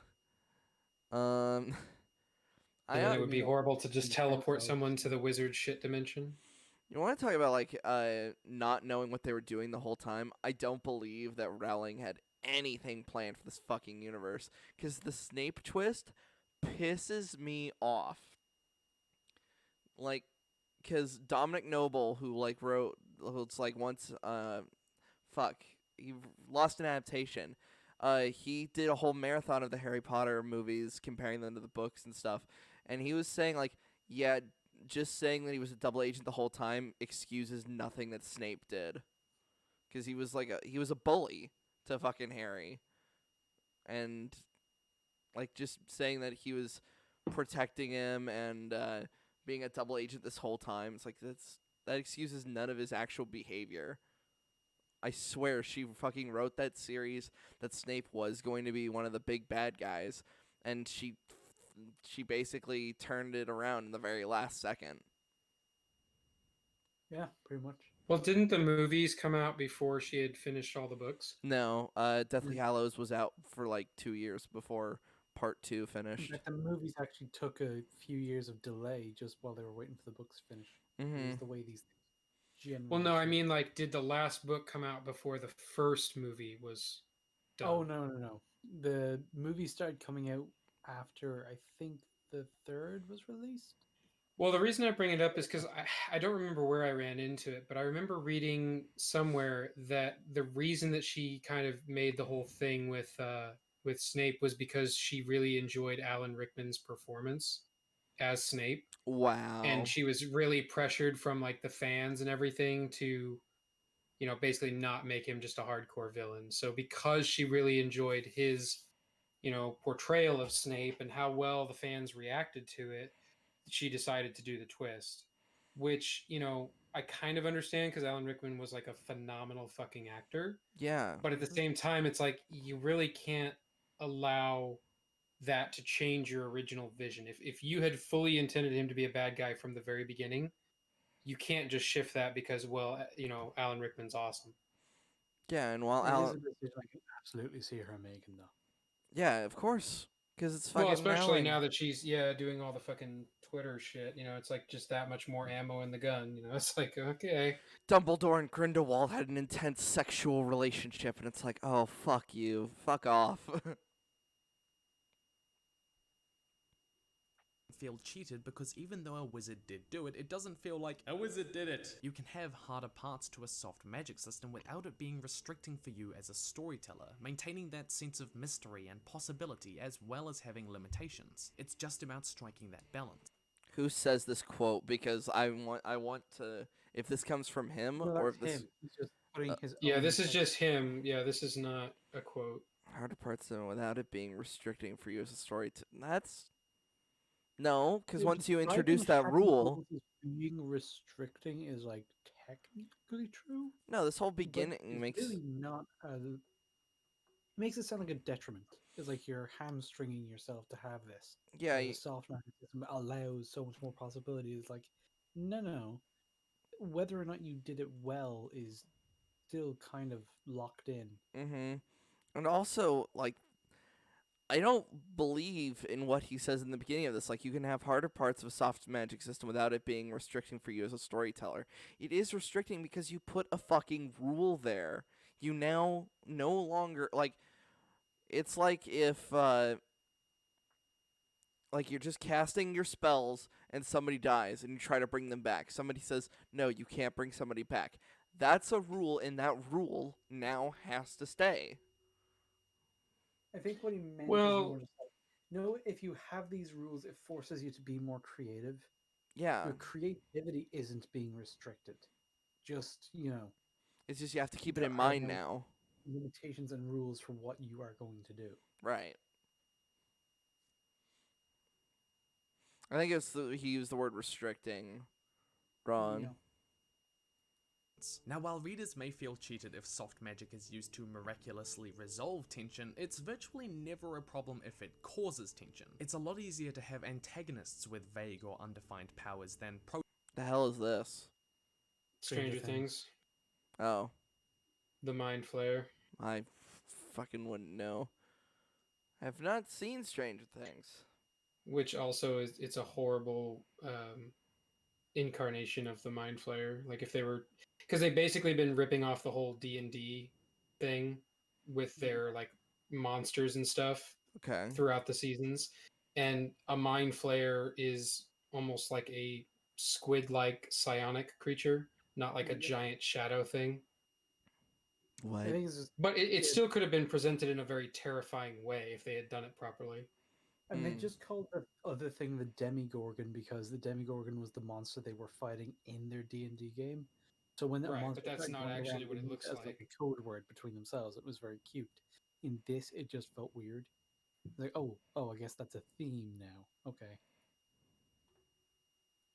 protagonists. This is why we might not understand the powers of the Mind Flayer in Stranger Things, but it still makes for an interesting villain. While we do understand Eleven's power. Does it?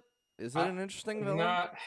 Not really, in the sense that I would not say that Stranger Things is an example of like really awesome villains.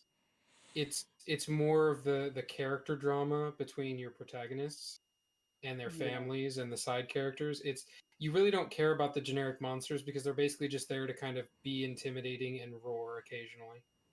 Yeah, We the don't monsters actually are know what there they to be want. monsters. We It's the don't know. characters you're there. Yeah.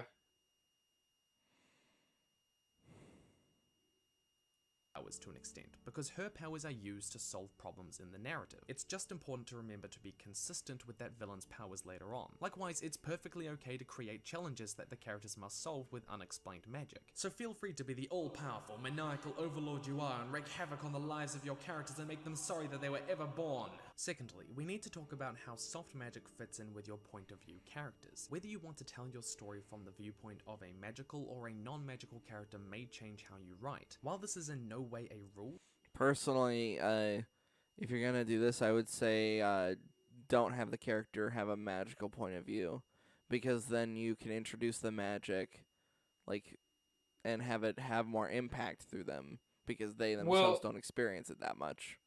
yeah, and arguably, oddly enough, Stranger Things is kind of a great example of this because, like, in the first season, we follow the boys, who none of them have any sort of powers or abilities or anything like that. So we're just Mhm. following normal pre-adolescent boys.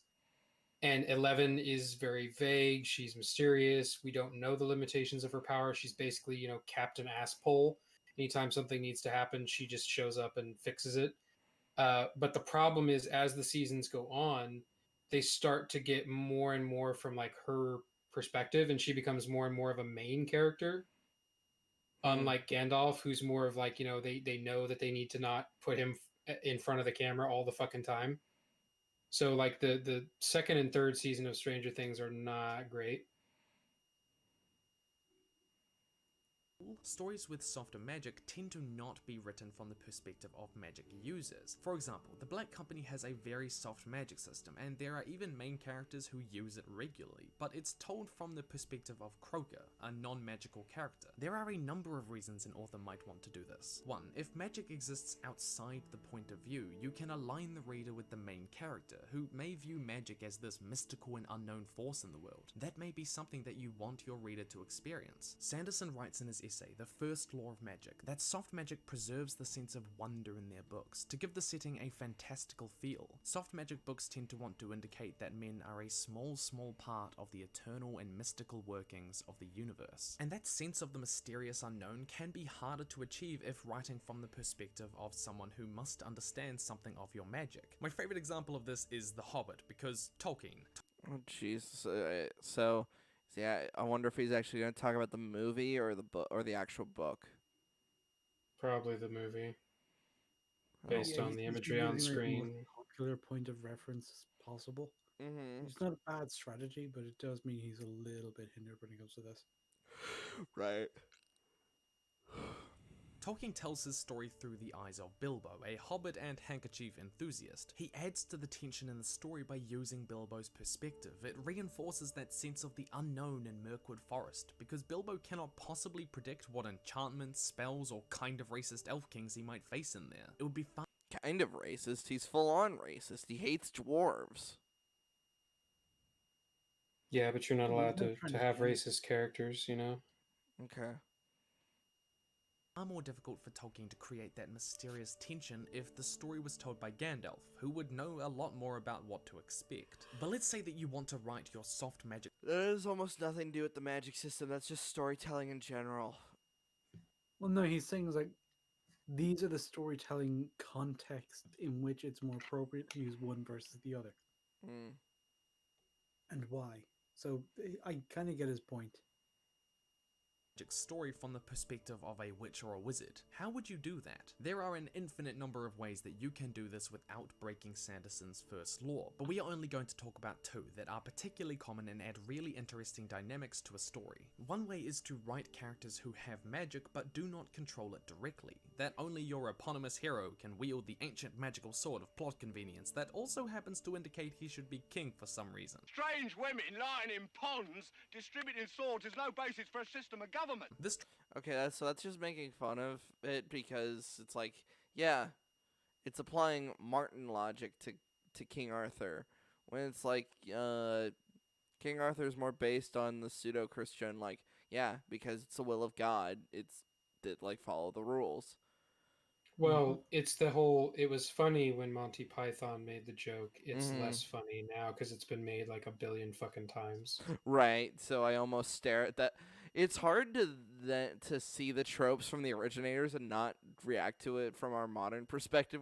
I had that hard time when we were watching Christmas Vacation for the good beginning of it. I was like, "Come on, you're not this. You're not. You shouldn't be this stupid." It's like, wait, he's the originator of the goofy dad trope. Well, not the one of the originators. Trope can be seen all over the place in King Arthur or Rincewind in The Light Fantastic, but Daenerys Targaryen is an excellent Wait, example what was of this. that reference? Go back a couple of seconds. Terry Pratchett. Swords is no basis for a system of government. This trope can be seen all over the place in King Arthur or Rincewind in The Light Fantastic, but Daenerys Targaryen. Wait, Rincewind in the Light Fantastic is someone who wields magic not from himself but somebody else? That's I not think that's correct. the general gist he's Oh, claiming. hold on, I'll just rewind it when he relates it back to Excalibur because I kind of went on a little bit of a tangent. Dynamics to a story. One way is to write characters who have magic but do not control it directly, that only your eponymous hero can wield the ancient magical sword of plot convenience that also happens to indicate he should be king for some reason. Strange women lying in ponds distributing swords is no basis for a system of government. This trope can be seen all over the place in King Arthur or Rincewind in The Light Fantastic. Yeah, he's very much not an example of that trope. In fact, he's someone who is trained in the direct use of magic, but he doesn't really use it himself because he's an absolute coward. He just runs away from things into other things. I wouldn't know. I've never read, so I know a little bit about Arthurian legend. The Light Fantastic. I don't know. I've read all of the Terry Pratchett books. I know them all quite well. Fair enough. But Daenerys Targaryen is an excellent example of this. In A Song of Ice and Fire, Daenerys has this thing called Valyrian magic, which we know has a lot to do with fire and blood, but not much more than that. That's only in the show. In the books, she's not fireproof. Valyrian magic that allows Dany to bond with dragons and survive standing in a funeral pyre at the end of the first book. But George R. R. Martin said Targaryens are not immune to fire. This was about the birth of Dany's dragons, which was unique, magical, wondrous, a miracle. In other words, it was an example of very soft magic. But while Dany is magical, it's not an ability that she controls. It doesn't break Sanderson's first law because it is used to make her story more interesting without resolving the conflicts in her story, giving characters very little control over. Sorry, I thought he was. So he actually went in the direction I thought that I was actually going in. I thought he was gonna go in the opposite, saying like, "Oh, I thought he was gonna use it as a main example, like saying that her magic is super special because she can just do this all the time." When it's like, no, in the books that was very much just a fucking miracle that she didn't burn alive with Khal Drogo, not with alive with the witch. Yeah. And people kind of responded to it weird, whereas like all of the magic in the series is very soft, but people saw her survive one fire, and it's like, oh, she's fireproof. That has to be consistent, unlike every other piece of magic. Mm-hmm. Their magic allows you to keep the tension in the narrative, because the reader still feels it's the character's intelligence, ingenuity, and skill that are letting them solve problems. It's not the hero's magical ability to wield the sword that no one else can that allows them to defeat your totally not generic Dark Lord. It's that your hero worked and learned how to wield the sword. Fundamentally, soft magic can facilitate the resolution. And it has to do with your blood. That's the only reason that Aragorn could wield Narsil and then keep the oath of the ghosts of the I can't remember the name of their. It's weird that he seems to be trying to defend the soft magic system in the same sort of way that he defended the hard magic system, when it's like, no, they're very different and they're good for different reasons. You should be changing some of your argument. Mm-hmm. I think that's maybe why he followed up with his second video about like defending soft magic systems. So like just It might be. We'll have to see when we get to there, because I think that's the next one on the list. Mm-hmm. Yeah. Of your conflict, but not resolve it in and of itself. That comes across as a wizard did it. A second way to write from the viewpoint of a soft magic character is with an element of unpredictability. While hard magic relies heavily on it being predictable and consistent, soft magic is allowed to be a lot more unpredictable, having not just the reader but the characters themselves be unsure of the limits or capabilities of their magic can be really interesting, and it retains that feeling of mysticism without you needing to explain how it works precisely. The character Melisandre in A Song of Ice and Fire is a fantastic example of this. She is one of the few viewpoint characters who actively try to use magic to accomplish things, but not only does the reader not fully understand the limits or rules of her powers, but neither does she entirely. For example, in the Yeah, because That's kind of an ass pull. It is never implied that she doesn't know the limitations of her own power. well, I was going to say because she's not a pure red priest. She was a shadow dancer that then became a red priest. Well, Even also, like, still, it at doesn't some point in the matter. story, Right. when her magic doesn't do what she thinks it was going to do, or didn't do what it was supposed to do, she's fucking devastated. Like, Yeah. her world is turned upside down because that's never happened before. Yeah, As and far as she was concerned, she understood her powers very, very well. yeah, and she actually has a hard time reading from the flames, as opposed to I cannot remember his name. It's another red priest, which How to Drink made the whole joke of like he's there just to show how shit of a red priest Melisandre is. Like because he can accurately read the fires as opposed to Melisandre, who looks into the flames, and she only gets like I don't know, like a quarter of it right, and it ends up getting a lot of people killed. I think you're talking about Thoros of Myr. Maybe. I would need to just quickly re-listen to the. It's from the episode where he makes a drink called "The Night is Dark and Full of Terrors," and he goes on this whole tangent of. He's the guy that follows around Barrack, right? Maybe. Hold With the red hair. hold on. Let me just throw up the banner so I can quickly do a thing. I'll say here. I'll put it in the Discord and see if this is who you're talking about. He doesn't show a picture. That's why I'm quickly just pulling up the video and just do how to drink. Game of Thrones. The night is dark and full of terrors. Where the hell are you? Well, here, just look at the link I sent you. I'm pretty sure this is because there aren't that many red priests in the show. Does he ever look into the flame? Because here's the thing. When it comes, He's the guy of the Brotherhood of Banners that travels around with Beric Dondarrion. Yeah, he was And their he's the one who would cleric like. Yeah, he was the one during the melee who lit his sword on fire and shit. Didn't get eaten by the fucking snow bear that they really wanted to put in for some reason. Oh god, I don't want to talk about the fucking snow bear. That was so fucking irritating. Huh. But he's one of the only other red priests in the show that I know about. What about the one that? What about the red priest that goes up to Dany? Right before Melisandre. The one that wears the mask of glass, I think, and then tells Varys of his prophecy. I don't think we're ever solidified that that's a red priest. Yeah, I wasn't sure of that either.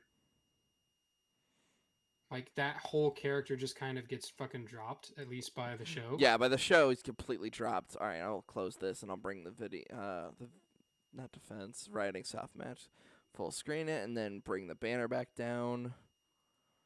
Back to that. All right. second book, she performs a huge sacrificial ritual for Stannis Baratheon, believing it would transform him into the savior of the world and English grammar. Fewer. But it didn't. Sometimes she can call on the Lord of Light for guidance, and other times it just doesn't work. While she is powerful, the rules of her magic aren't as clear as magical action X equals magical effect Y. But it's important to not use that unpredictability to solve problems too often. It comes across as weak writing if it works too regularly, because suddenly it doesn't feel unpredictable. It reads as if the author is just using magic to make the character succeed or fail whenever is most convenient for them. See, and this is one of my biggest gripes with soft magic systems, because you can't. I think it's weird that he's taking this stance that she just doesn't know the extent of her powers, or that they just seem to succeed or fail at fucking random, because it's like she is the sole reason that the War of the Kings ends. Mm-hmm. That's pretty fucking important. Right. And if you just go back to what we said earlier about, he gave an example of like you can have something that has no limitations but a really high cost, and we said that that actually just sounds like a good soft magic system. Yeah, if she just told Stannis from the very beginning that at any time he could sacrifice his fertility to make a shadow assassin baby thing, and the War of the Kings was when he cashed in that chip, there would have been no problem with it whatsoever. I'm trying to remember because I'm not I'm I'm really for hard magic systems, but I'm not say fully against soft magic systems. No, me Um, neither. I It comes down to the execution, but right. it's so much harder because it's if you don't have really strong writing, it's really easy for something to come across as a total asshole. And I mean, I would argue that George R. R. Martin has pretty good writing most of the time. But I mean, I remember the first time I read the whole Shadow Baby shit, and I was like, yeah, that kind of feels like a total asshole. I'm so. Have any of you guys read the Witcher books? I probably asked this already. Yes. I have not. It is Sapkowski's magic system a soft magic system? Question mark. Yes and no. Because arguably the quote unquote Witcher magic is an example of a hard magic system. It is very well defined and has very strict limitations as to Yeah, what it can and cannot do. yeah. But The signs are very much like yeah. That's it's like its own system considering it's beginner but level when you magic. compare that to like the sorceresses and the all of the Siri like time travel, dimension travel bullshit, that is soft as fuck. Yeah, it's soft with enough of its own rule set to pay attention to, such as when Ciri's stuck in Well, the desert and she has to locate a source. that's one of the reasons why I think that the Witcher is a good example of it because like by giving the Witcher signs that level of groundedness, it keeps our primary character very grounded, even though he's fighting, you know, all these magical creatures and monsters and literal wizards and sorcerers and shit who have basically no rules whatsoever. We know what his limitations are. Right. And And so we know when things are tense and when they're not. yeah, and it allows him to we then get into his head to see like how is he going to fight through this. He has to rely on his wits and his training. But the focus of unpredictable magic should not be on its ability to solve problems. Rather, its role in the story should center around guess what? Its unpredictability and how that can enrich your narrative. Soft magic can add fantastical elements to a story in a way that is difficult to do with hard magic, and authors who do that well truly enhance their writing. For example, in many scenarios where characters do use unpredictable magic, it can often go horribly wrong and create more problems for the characters. In the Hold on, I didn't read the thing. What was said was predictable supernatural. magic, it can This trope is pretty much supernatural in a nutshell. Problem: use unpredictable magic to solve problem. More problems. Rinse and repeat.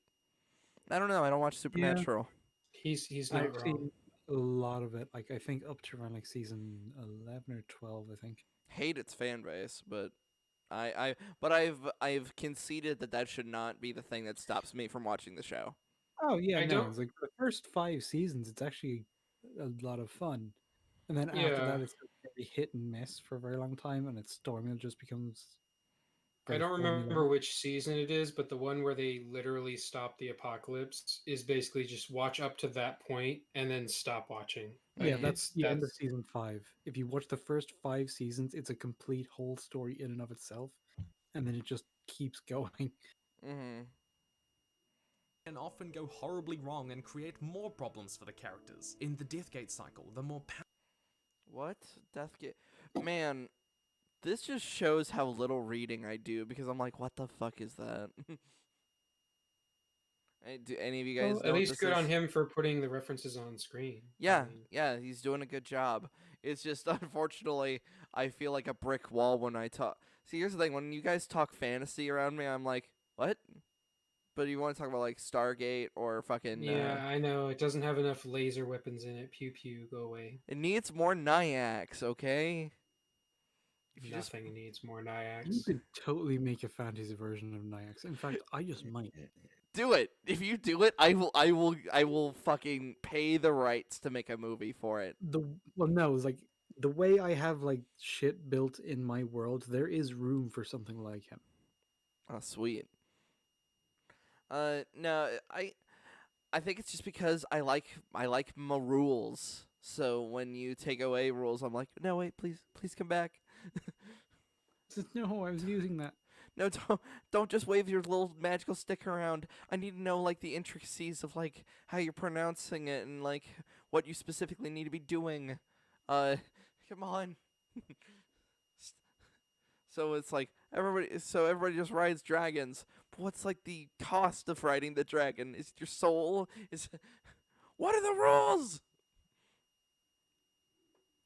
Powerful the magic, the more drastic the unpredictable side effects will be. When one character performs necromancy, another random person will die. It can be fascinating to have viewpoint characters using this kind of magic in ways that truly affect the course of the story, but not just in positive ways, but negative and neutral ways as well. One of my favorite variations of unpredictable magic is from the Discworld series by Terry. Crash it again. What?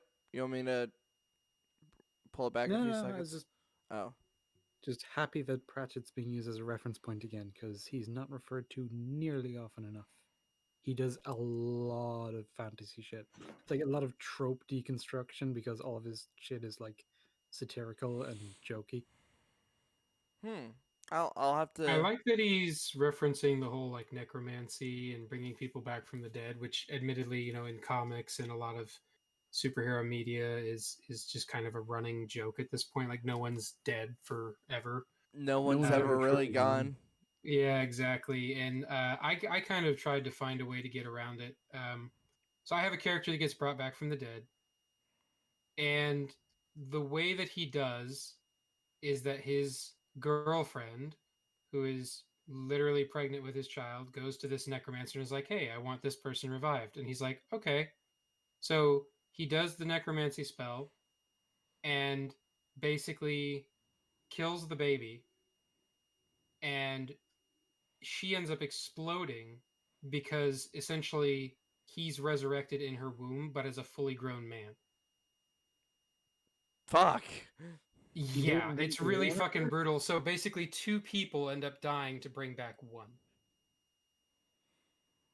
Yeah, I Uh, think in my system, it is entirely possible to resurrect someone, but it's always going to be kind of a hodgepodge kind of process, and you actually have to physically do it. It's like you need the body, you need the soul, you need the magic to stitch them together and get them going again, if and you need to stop the body falling apart. this Like one it's just a very tedious, laborious thing. for my whole system, I'm constantly wondering if I should even address it because the only way I would ever do it, it'd be a once in a million thing, and it's that they become a guardian, which basically does the Gandalf thing of they become a completely different person. But the problem with that is like I don't want to really touch Destiny kind of It's stuff. typically something to avoid, especially if you're not familiar with it. It kind of runs into that same camp as like time travel. Yeah. When you're writing your world, if you don't want to deal with like massive plot holes and contrivances and Yeah. shit, Yeah, it's best to avoid just leave it alone. resurrection. Yeah, don't touch it. Right. Uh I guess that's the thing. It's also you don't need to touch it when this is also a world where you can speak to ghosts. So it's not like anyone's ever really gone. I said that in just enough to get like the looks.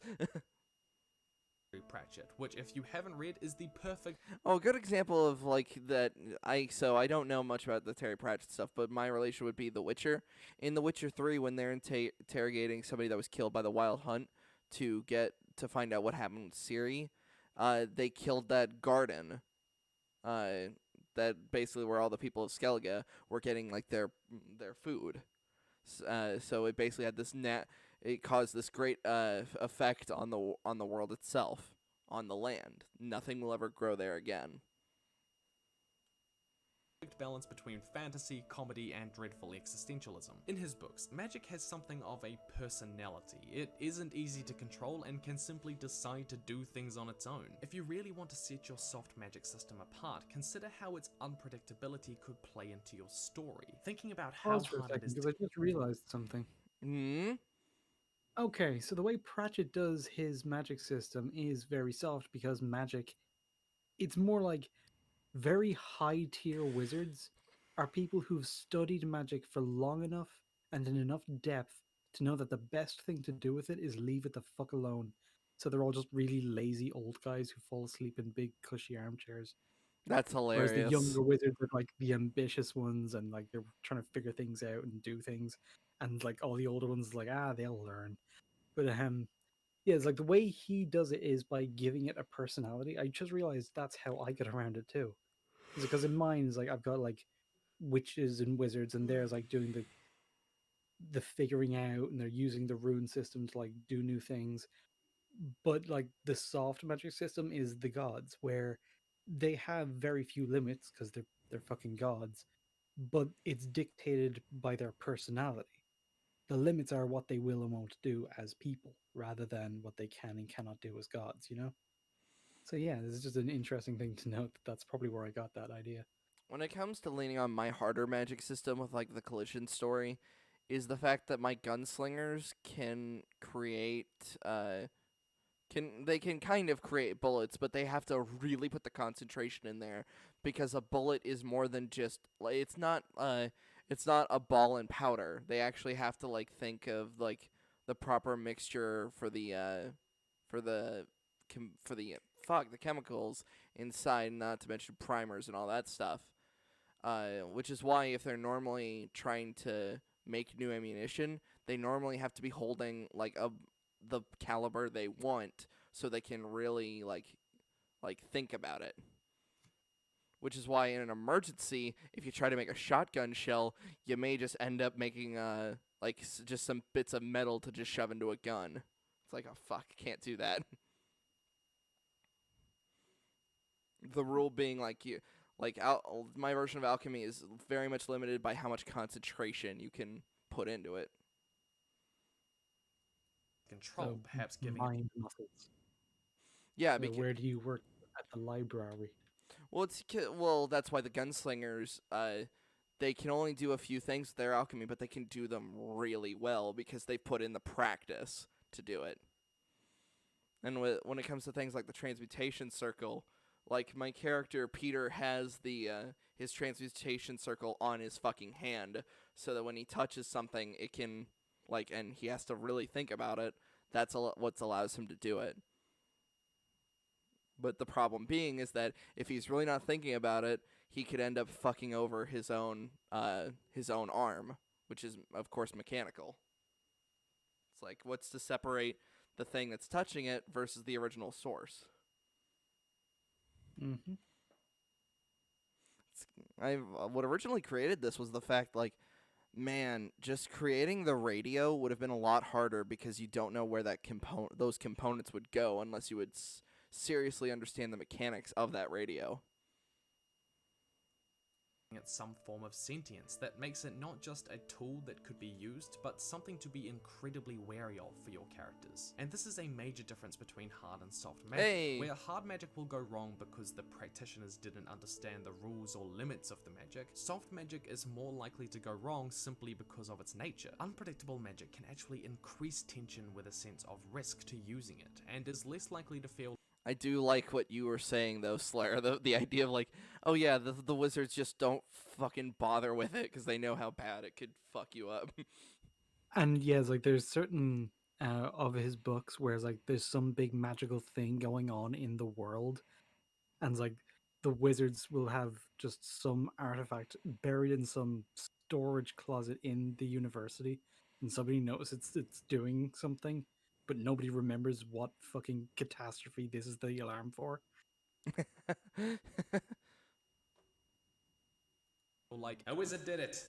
if the reader never loses that feeling of unpredictability or risk of disaster. What's difficult for authors is working to maintain that feeling. Of course, none of this means that your soft magic has to be unpredictable. This is just one way to make soft magic interesting, especially if you're writing from the viewpoint of magic users. Thirdly, you have to ask, how many magic systems do you want? Oftentimes, fantasy stories only have one magic system, like the Inheritance Cycle, the Y.A.R.P, or Star Wars, but it is possible to include more than one magic system in your story if you like. In the Kingkiller Chronicles, there is Sympathy, which is a much harder magic system, but there's also things like naming magic or fey magic that are far. Huh.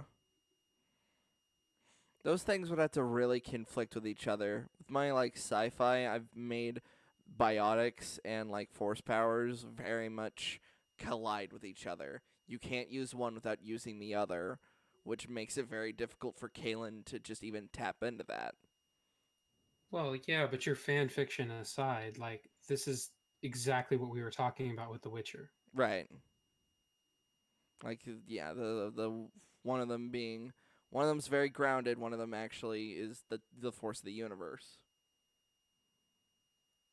Softer. In A Song of Ice and Fire, there's an all-you-can magic buffet with the Faceless Men, the Old Gods, the Lord of Light, the others, the Children of the Forest, and Valerian magic. Few of them have much or anything to do with one another, and they are a mix of harder and softer magic systems. You can write a story with both, and which style is best is simply up to what fits for your narrative. Though if you really want to distinguish your novel, you might want to use multiple magic systems. It's not particularly common, and I often feel that it's a missed opportunity that hasn't been adequately explored in fantasy. Having multiple can add to the mysteriousness of your world, while having one may help establish that sense of predictability and consistency required for hard magic. And fourthly, style. Soft magic systems have an advantage of being extremely versatile and flexible. Authors are free to include ritualistic magic, spell magic, theurgical magic that calls on demons and angels, or ley lines that create wells of magical energy. They can use all of that without it feeling out of place. Hard magic systems, on the other hand, typically rely on one or a few styles at most. They need to be restricted for there to be clear rules. At its heart, I think harder magic is about how well an author designs the limitations, costs, and weaknesses, and how this can be cleverly used to solve problems in your story. While soft magic is not so much about solving problems, but adding to the narrative by opening up its possibilities and world-building opportunities. This was part 2 of a 3-part series analyzing magic systems, and you voted for it, so the third part I want to examine a particular magic system in detail.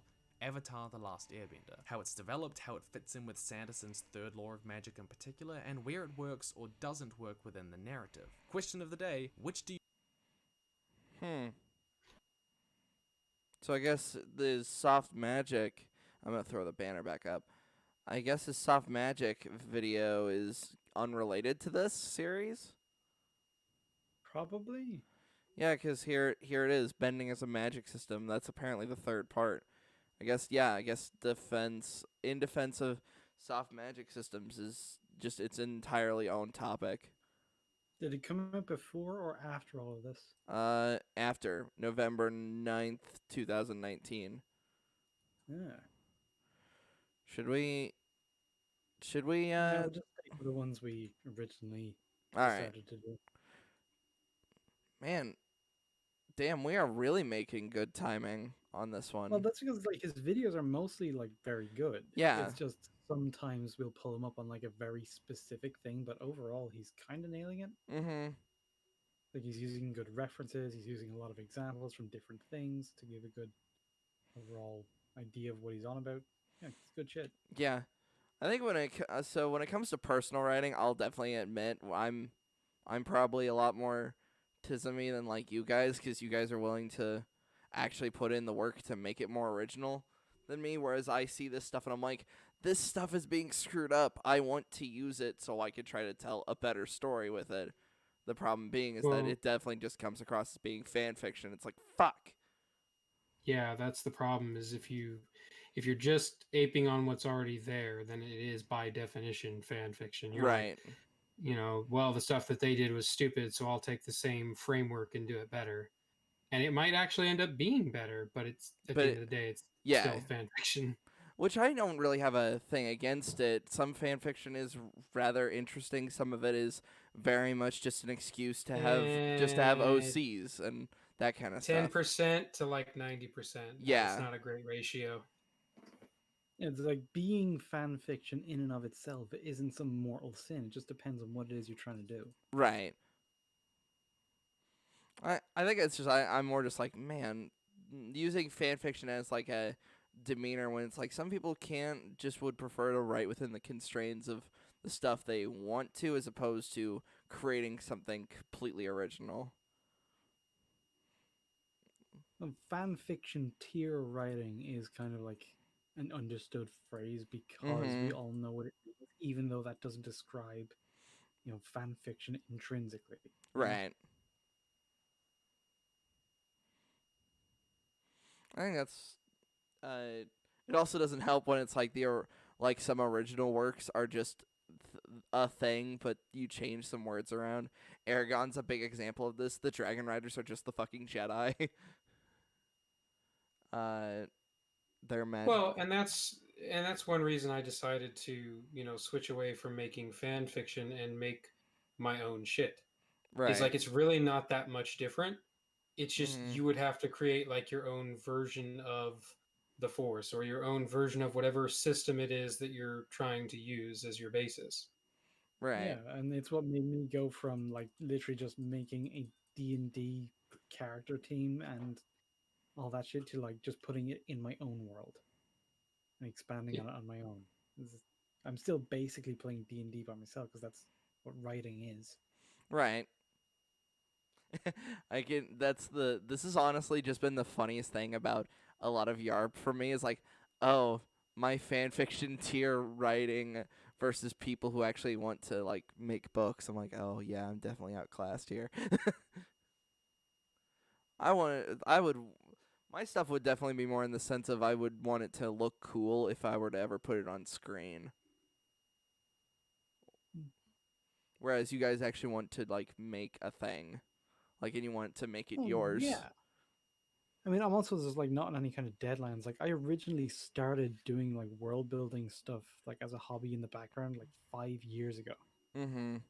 So it was like, this is not really a professional ambition. It's Right. just something I like to do. Yeah, I got a lot of practice world building in like designing D&D campaigns and just coming up with like our own better versions. Like a game would come out that had a system we really liked, but like their Mm-hmm. storytelling was shit.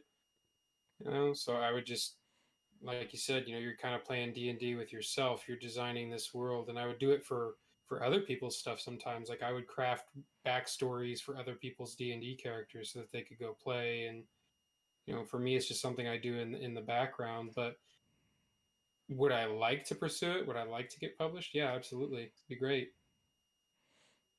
I just got to get out of my own fucking way. Right. With me, it also, uh, I used to be very much the math and science kid until I realized I was not the smartest. I wasn't as smart as I thought I was. Got college kicked my ass, and then I realized, oh no, I'm kind of more creative leaning, but I realized I never tapped into that. So this is like, oh, I'm still in the very beginning stages of actually tapping into that creative energy. All right, let me bring the banner down, and we shall now see defense of soft magic systems. And I think it's funny how if I would have pulled the banner away, the first thing is Lord of the Rings, and I'm like, okay, yeah, I get it. Lord of the Rings is such a soft magic system, but I almost want to take away I don't want to say the Tolkien privileges, but I almost like no, don't reference Lord of the Rings because it's not the point. The magic is never the point. Well, it's more of I think the saying that you're kind of looking for is take away the crutch, and it's because it's often pointed to as like the premier example Right. of a soft magic system, and so therefore it's so widely known. People Right. understand what they mean when they say oh, Gandalf and his stuff is not well described, and so it's like, oh yeah, I immediately understand exactly what you're talking about. So Right. if he really wanted to prove his capabilities, he would probably point to something else. But I get It, that he's trying to be educational in most of his videos, mm-hmm. and The key to And also, he education is described a finding very something that they can different relate to. context. It's like he says you can have like a soft magic system where none of this is explained, but it has to be like a context like Gandalf, where the magic isn't the point, but it's very much there and it's part of the world and it's part of the vibe. Really, the fact that magic is participating in this gives it a very different feel, and Right. it makes the stakes very different because we're dealing with a very different kind of conflict. Right, and I also understand this could be used towards me. Somebody could be like, "Oh, well, we'll just take away your FMA crutch." It's like, okay, I have a bunch of other things, but yes, FMA is definitely my biggest example of a hard magic system. Oh shit, that just turned the banner back on because my space bar was moved over to OBS. Returns home to the Shire after his journey, he speaks to his psychological wounds that never truly heal. There is no real going back. Though I may come to the Shire, it will not seem the same, for I shall not be the same. I am wounded with knife, sting, and tooth, and a long burden. Where shall I find rest? Eventually, Frodo would pass into the west in hopes to heal and find peace from carrying the burden Is of the the One Ring volume and turned the up on deep. this? Oh, sorry, it's on my default YouTube setting, which is normally turned down. And I've had to adjust it for each time. You want me to restart it? Yeah, go on. All right, hold on. I'm very confused as to what he's going on about because he's kind of just talking about Frodo right now. It's like, what are you doing? When Frodo returns home to the Shire after his journey, he speaks to his psychological wounds that never truly heal. There is no real going back. Though I may come to the Shire, it will not seem the same, for I shall not be the same. I am wounded with knife, sting, and tooth, and a long burden. Where shall I find rest? Eventually, Frodo would pass into the west in hopes to heal and find peace from carrying the burden of the One Ring and the deep trauma that came with his experiences. This emotional beat in The Lord of the Rings. Oh Jesus! I was not expecting to see his actual face after all this. After all these videos of seeing just the drawing, it's like, oh, hi, real person out of nowhere. Speaks to Tolkien's experiences as part of the generation that emerged from World War I, with high rates of PTSD following the traumatic experiences of war. But it's also an example of a soft magic system in action, a magic system with few rules or limitations, and it epitomizes what I feel is an often dismissed unique strength about them. People these days often see hard magic systems as better than soft, but this is a defense of soft magic systems. Okay, so he's accepting as sort of a standard thing that people will prefer hard magic systems with clearly defined rules. And it's like, okay, but here's some reasons or examples of ways that it could be better to have a soft magic system. It, which seems redundant considering the two other videos, because he kind of already covered this. Right. Well, and not to mention that, I'm pretty sure if you point to some of the examples of soft magic systems, i.e., even just Lord of the Rings and Harry Potter, those are two of the most popular book slash, movie franchises in history. So it's not like soft magic systems are getting shit on. Mm-hmm.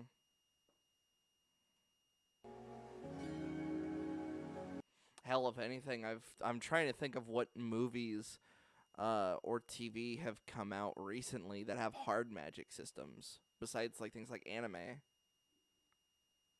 Other than anime, I've got nothing. I can't even say The Witcher. The Witcher barely addresses its magic system, and that's soft.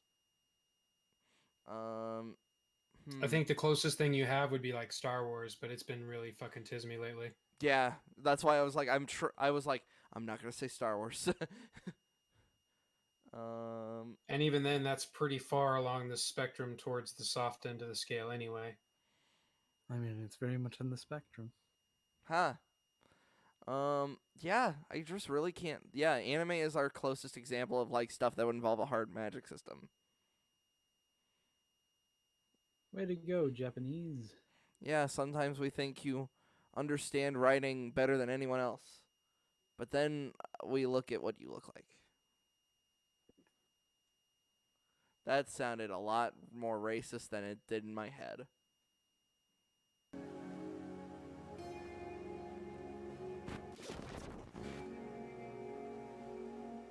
didn't need that thing of the big announcement at the end of the video. The exact rules around the magic of the One Ring beyond it turning hobbits invisible are largely ambiguous. We know it draws Nazgul, can prolong life, it has an addictive power, but its most important property is that it worms its way into the mind of whoever carries it and those around them. Frodo seemed to be wary to the point of exhaustion. He said nothing. Indeed, he hardly spoke at all, and he did not complain, but he walked like one who carries a load, the weight of which is ever increasing. The thing is, Share the load. this important magical property of the One Ring is pretty soft. And this isn't a criticism, by the way, just an observation. Tolkien never set out to define this effect with any strict rules the way Brandon Sanderson might. Hold on. No, there are rules attached to it. It's part of Sauron's soul. His cruelty, his malice, and his will to dominate all life. Either of you guys got anything to interject with that? Not really. Like there are rules attached to this. And also, he forgot the key part of the One Ring is that it rules them all. Like all the other rings of power, such as the ones in the Nazgul, the Ring of Power. But what he's saying is that, a soft magic system doesn't necessarily have 0 rules. It's just the rules are fairly ambiguous. Right. Right, that might be a me thing where I'm like interpreting it as like no rules when it's like that's not the case. No, because if it had 0 rules whatsoever, it would basically just be Deus Ex Machina all the time. Right.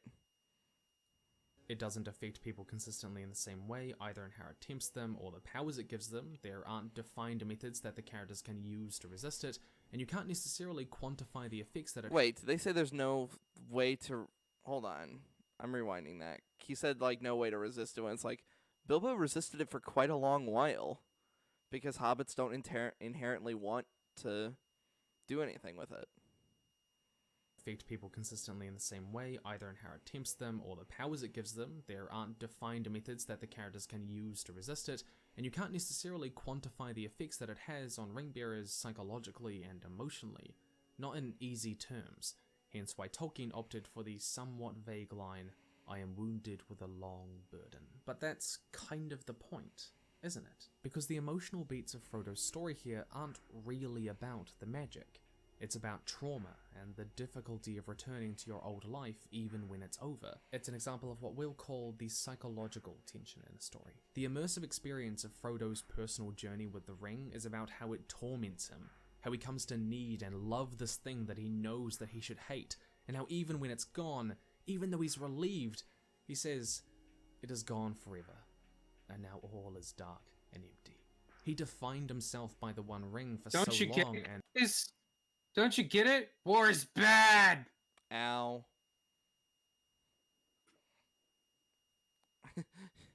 Is this... My themes! God, war is too gay. We can't handle it. And now, it's gone. Defining the magic of how the One Ring worms its way into the mind of ring-bearers with hard rules would undermine that more complex and... I will say, when it comes to these videos that are mainly just discussing good points, it's like it's hard to not just like let him just talk entirely. It's like we kind of need to say something. Yeah, he's just kind of making our job too easy. Yeah. Well, so far I don't think he's brought up a lot of great defenses for it, but again, I didn't really feel like it needed to be defended anyway. Yeah, So, when you're talking, yeah, he's talking about. Thing. Our biggest problem with the video is its concept. It's Mm-hmm. like he's not doing anything he hasn't already done. Yeah, there's the big word of this video seems to be redundant.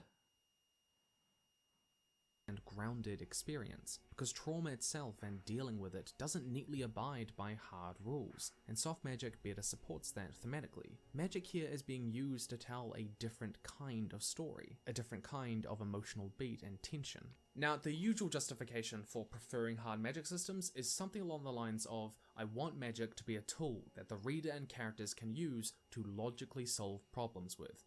And this is usually compounded with a criticism of soft magic systems along the lines of having characters use magic inexplicably robs the story of tension and payoff. Only yes if it's done bad. That's Yeah, I mean it's about the execution. Again, it's always about the context. It's how is it done. And for a lot of people, yes, soft magic systems can ruin that tension and can ruin the payoff. Mm-hmm. And these are good points to make. I've made them myself. But they're not necessarily always true. A major mechanic in Don't Nod's 2015 game Life is Strange is that the player character, Max Caulfield, can rewind time. This little spiral here tells you how much you can rewind, and you can use it to solve problems and redo conversations in the story. But it's an oddly soft mechanic for such a large part of the game. The little spiral might tell you how much you can rewind, but the exact amount of time it allows you to control changes from scene to scene. There are some moments where you can't rewind at all of a sudden, and throughout the game, sometimes random new powers come to you at pretty convenient times that don't naturally arise from the rules established beforehand.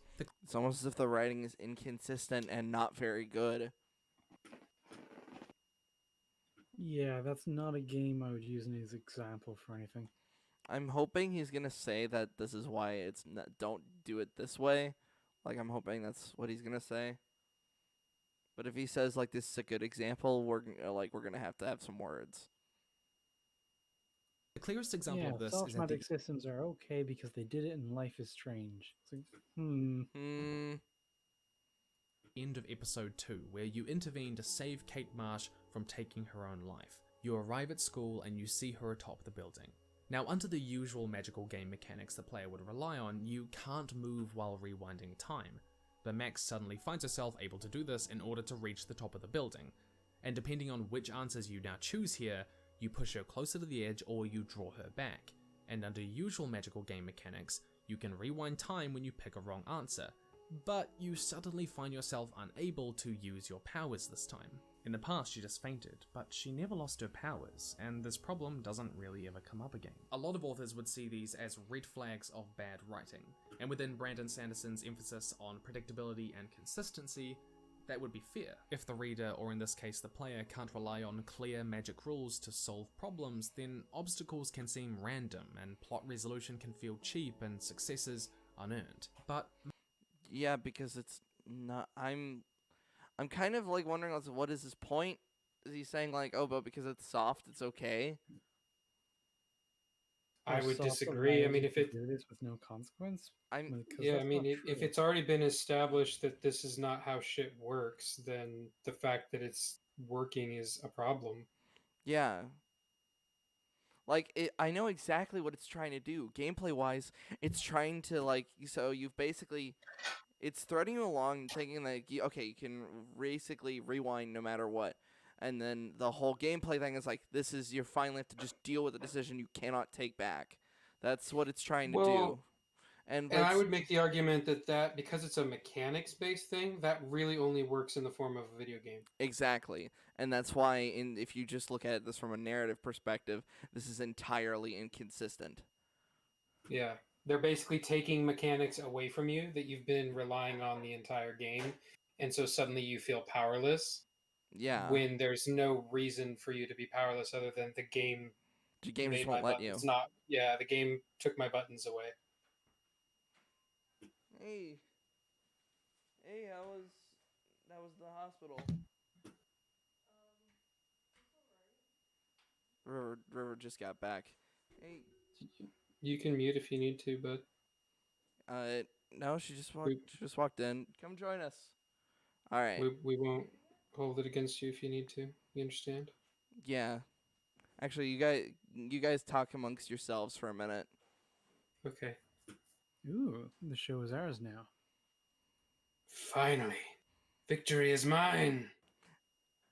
Okay, now this guy I actually quite like as a YouTuber, but what is it with YouTubers and the bad hairlines? Like, is there some genetic predisposition for being a YouTuber that comes along with it? Not sure. It's quite possible, I guess. I mean, he definitely, not as bad as Unusual Suspect, but definitely, you know, has some signs. You think in the future when they like scan a fetus to see what it's going to be like, they're going to actually fucking try to eradicate the YouTuber gene? They might have to. It's like we got rid of a bunch of diseases, like fucking Down syndrome, most kinds of diabetes, baldness, being a YouTuber. Yeah, it's like oh fuck, what was that one with Uma Thurman and was it Ethan Hawke? Was it Gattaca? I Fuck, I don't have remember. no idea what It, you're it was the talking one where like the whole concept was that they were genetically engineering humans. Wait, is this I gotta one where look. like people can't have babies anymore? Yeah, like babies aren't born naturally anymore. They're like basically you go to this clinic and they're fucking they take out all of the birth defects and the I remember watching it in school a lot. Like for some reason it was one of those movies that they showed in school. Let me pull it up here. I'll go to Uma Thurman's Dude, imagine how history. fucked up those first generation babies looked when they didn't actually have the technology perfect yet. Right. Yeah, no, it was a weird movie and I remember but they made us watch it like two or three different times because they're like it has an interesting, theme and brings up a lot of questions. Yeah, it's called Gattaca. It's from 1997. Same year Batman and Robin came out, by the by. Interesting year. Yeah. But it was much more well. A genetically inferior man assumes the identity of a superior one in order to pursue his lifelong dream of Roasted. space travel. Yeah. What a harsh way to describe your own character. Yeah. But basically, because he fucking wants to go into beta. space, he has to, to be an astronaut, you essentially have to have, like, perfect genes. And so the whole thing is he's, like, trying to pass off as being, superior, even though he's not. But it brings up a lot of stuff like eugenics and just, Are you guys talking about Gattaca? I love Gattaca. Yes, I was talking about Gattaca. Fucking love that film. Because we were talking about how like all YouTubers seem to have this bad hairline thing.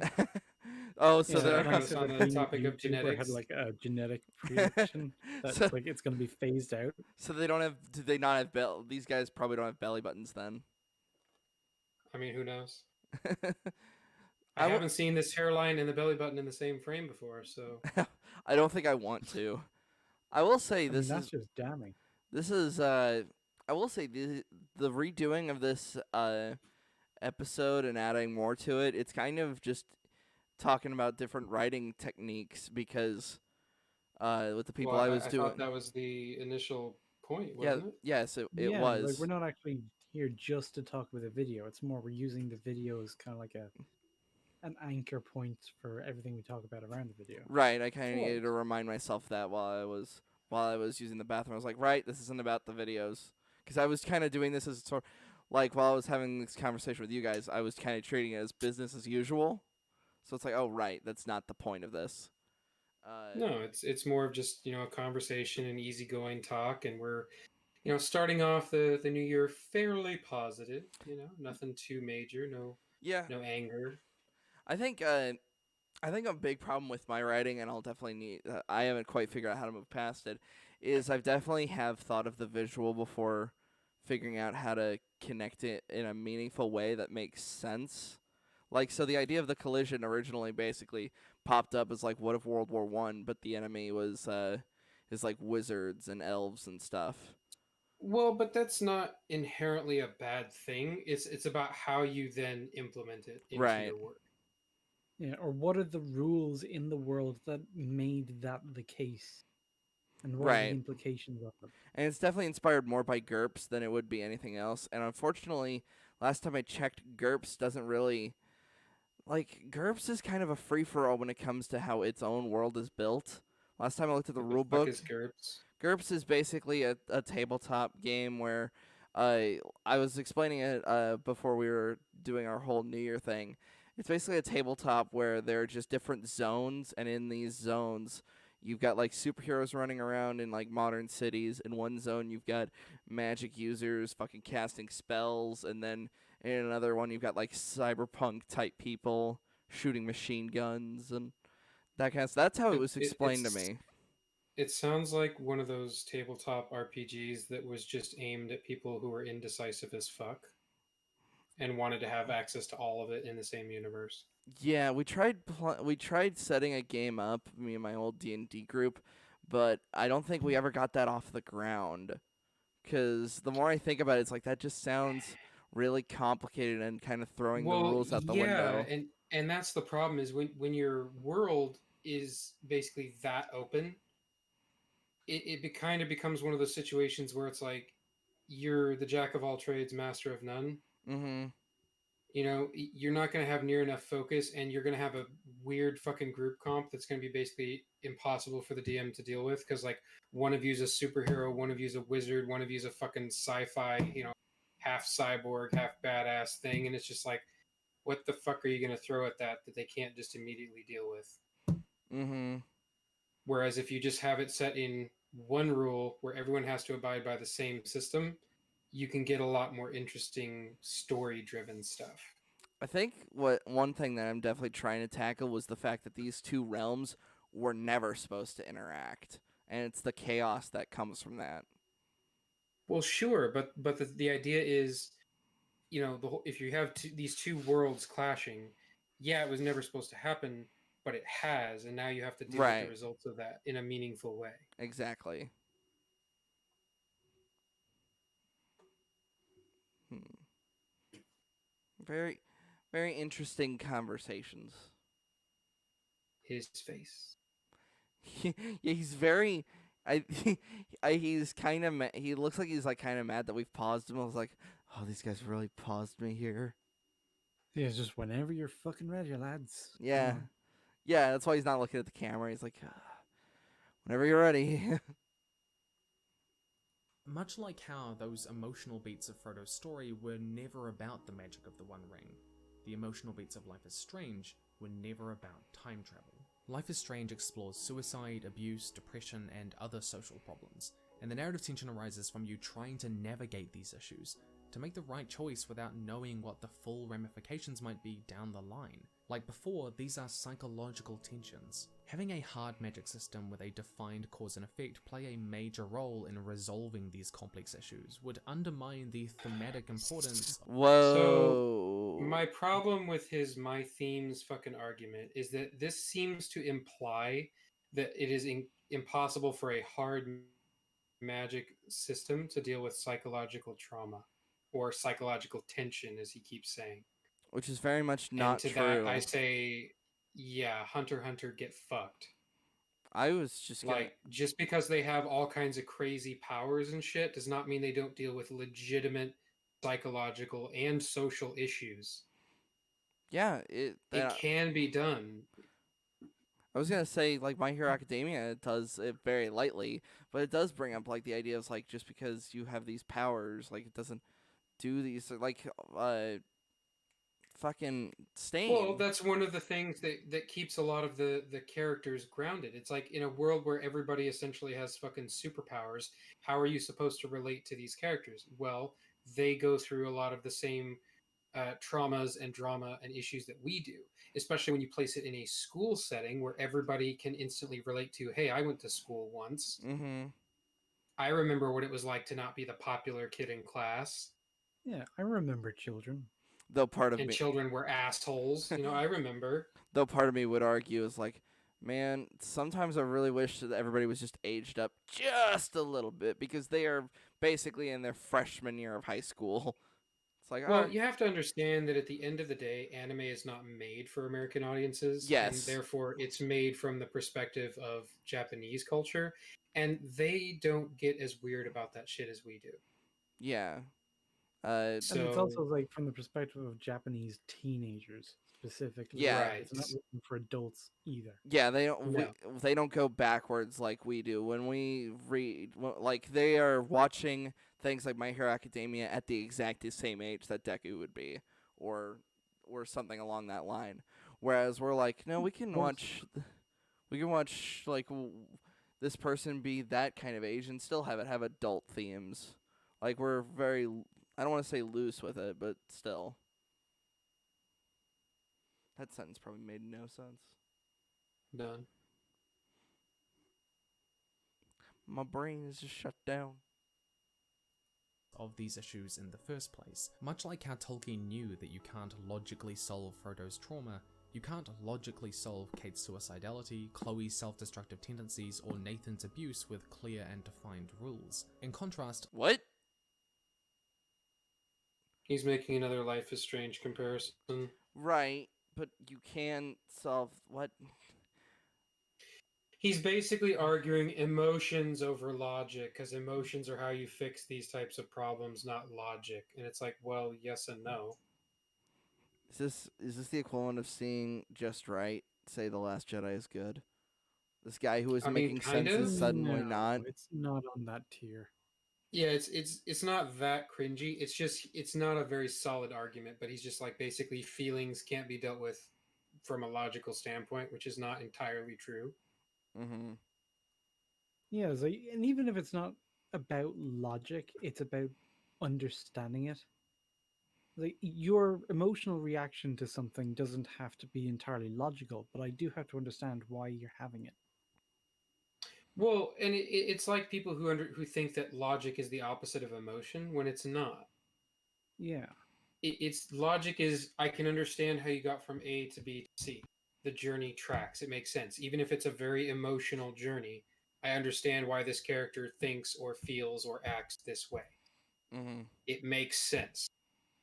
Yeah, basically, I should be able to connect the dots without having to add in dots. Life is Strange's soft and inconsistent magic system ensured that the narrative weight remained on your choices, which are complicated and difficult to make, much like I would agree. The problem is that this is a video game. I would disagree Well, in the no, sense not. that the Sorry, I meant I was agreeing with an earlier point when we were talking about like how this is a video game. So it's like you just took a mechanic away. Sorry. well, but the whole with this game specifically and the time travel, one of the main ways that it's implemented is that you make a choice, and if the choice doesn't go the way you wanted it to, you can fucking rewind and make the choice again. So instead of like in most choice-based games where you'd have to like load a previous save, in this one you can just push a button and be like, oh yeah, that didn't turn out the way I wanted it to. So and so, killed themselves right in front of me, and I didn't want that outcome. So let me just go ahead and rewind a few seconds and push a different button. Mm-hmm. the very issues that the stories are addressing, and the magic system changes and evolves where it needs to best explore those issues, and that's what's important in this story. If you manage to get Kate down off that roof, it's not because of your clever exploitation of the magic system, it's because you paid attention throughout the story and you managed to talk someone down, and that carries a lot more emotional weight. Likewise, if you fail to get Kate down off that roof, it's not because you didn't manage to use the magic system correctly. Compare this to hard magic stories, where characters often solve major problems in the narrative with creative uses of the magic system. In Brandon Sanderson's The Well of Ascension, an army of creatures called the Colossus become a massive problem in the book, and the narrative tension builds around restraining them and controlling them until Vin manages to use the Elementic magic system to control them by burning a particular metal, something the readers could have figured out. And there's a massive narrative payoff when she does that, because the tension is resolved in a way that the story naturally built towards. A large part of the immersion in these stories comes from what we'll call the fantastical tension that we can't see in other genres, figuring out the magic system alongside the characters, having tension built around and resolved by it. And that's okay, but it's a different kind of narrative setup and payoff. When it comes to storytelling, soft magic is better suited to support psychological tensions in a story, while hard magic is better Okay, suited. hold on. Get fucked. That's a hot fucking take and a half. I'm glad you said something because This is a false dichotomy. Absolutely perfect example of it. You're saying that only these two things exist, and it's like absolutely fucking not. It is all about how it's executed. yeah. Like again, I hate to ride the same fucking train, but Hunter x Hunter has examples of fantastical tension and psychological tension in the show, and it's very well done. Yeah, this Just because idea you're you can't have both kind of goes against everything he said up to this point, because he's been quite good in the other videos about saying it's not about being one or the other. It's about knowing where you are on the scale and being aware of that, being consistent with it. And then Mm-hmm. he's like, "Oh, but no, now you have to choose." Like, fucking no, dude.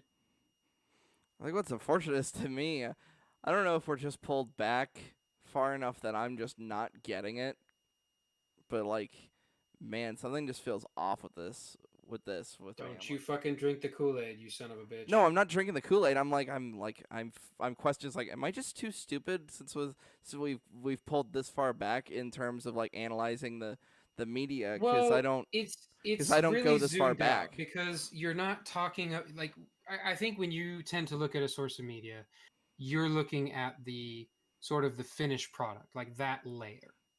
Yeah, Whereas this is more an examination of the foundations, the writing that goes into creating that story. yeah, and this isn't normally where I go, so I'm a little out of my element here. So I'm like, yep, these are sure are words you are talking. I'm listening, but it's like, oh, damn it. I'm not understanding yet. Well, this is a good, you know, part of reaching that stage though. Is you Uh-huh. have to kind of look behind the curtain a little bit and see, well, how is the hot dog made? You Right. know, and Yeah. this is that, you know, could be that first step for you in order to elevate your writing from where you are to the next level. Right. Like the whole point of analysis is not just to look at, okay, here's the thing, is it good or is it bad? Why? Well, if you're going to talk about why, then you're going to have to get into the nitty gritty of how it's put together. Mhm.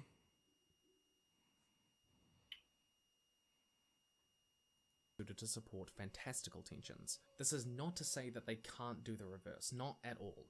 But I think that this is where each of their strengths lie.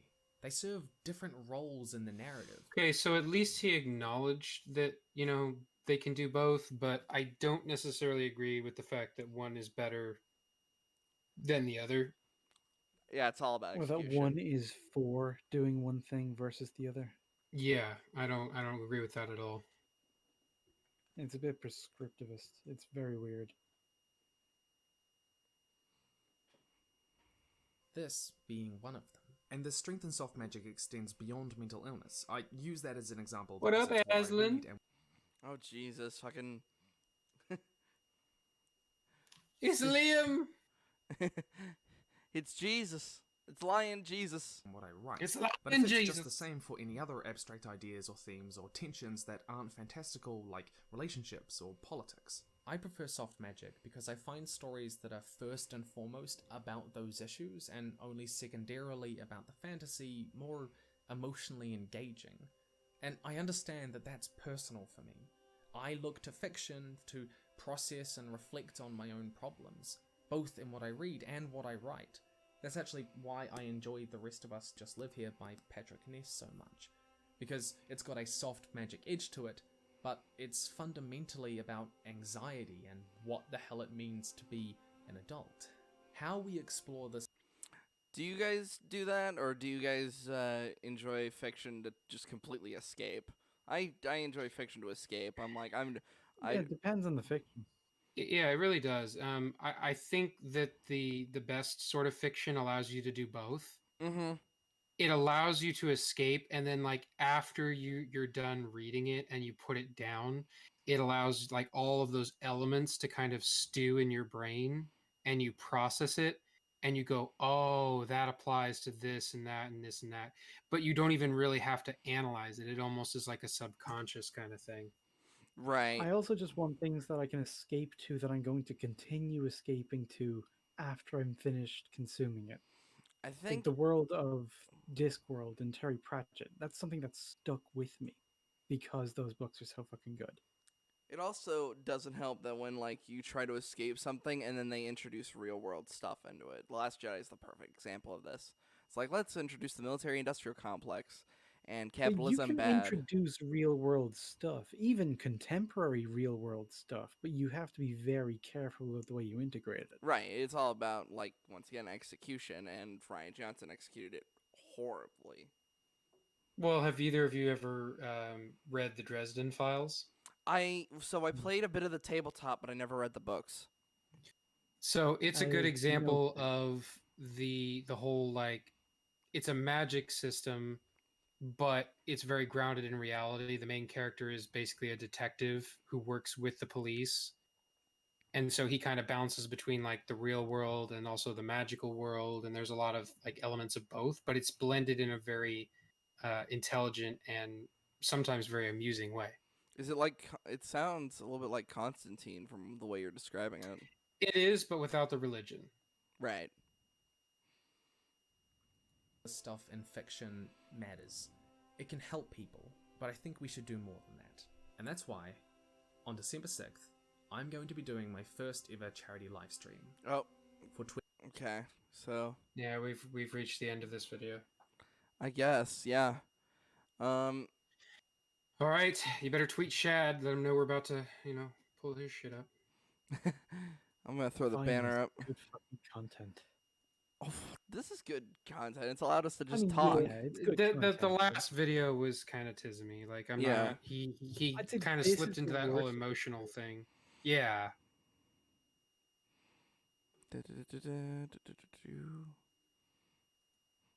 Talk amongst yourselves while I get the tweet ready. I'm playing the Oblivion in the background, and the fucking adoring fan guy, he regenerated, and I forgot that that was a thing. So I just walked into a shop, and he fucking appeared beside me, scared the shit out of me. See, that's the thing. If I had to fucking like have us drawn, it would just be me with my sweatshirt and a Deku hat. You as the adoring fan, and Ninja as just this as a mostly generic dressed in black ninja, but with his glasses and his red hair showing. And apparently, I'm also immortal now, so that's nice. That's why I said you're the thing. You're just this immortal blob that only can be taken out one way. Let's see. That almost sounds insulting, but I know this is just makes me so OP. No, That's- clearly your weakness is fire. It is known. I mean, to be honest, most things' weakness is fire.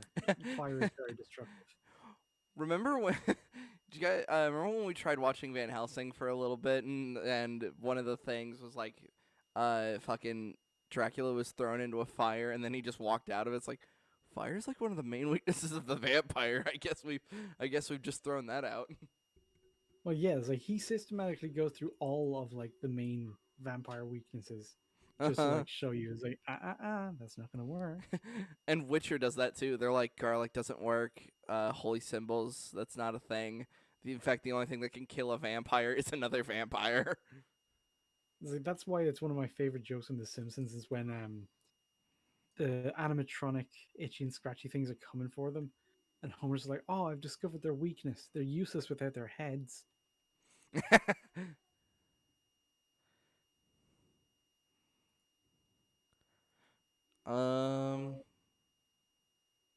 River, do you want to add anything to this now that you've joined the call? No.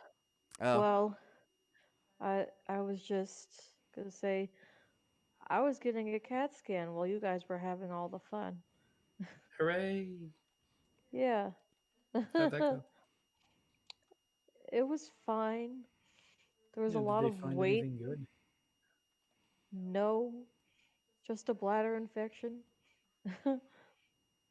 Congratulations. Yeah, kept me in suspense for nothing. Really. At least you got to have pancakes this morning. Yeah, in the stomach ache, but all right. I guess it was worth it. Like, what would you do for a pancake? Because Hey. you're a stepper. Oh, I do a lot for a pancake. Is that a knock on the door? No, I think that was probably No. doing some of the laundry. It's All right. the laundry room. Yeah. All right, the tweet has been sent. I also Nice. how funny would that be if he actually responded? Because I actually like lightly invited him as well. How funny would that be? Oh my god. You Dude. gotta stop inviting everyone on the show. No, fuck it. Continue on. We must invite them all.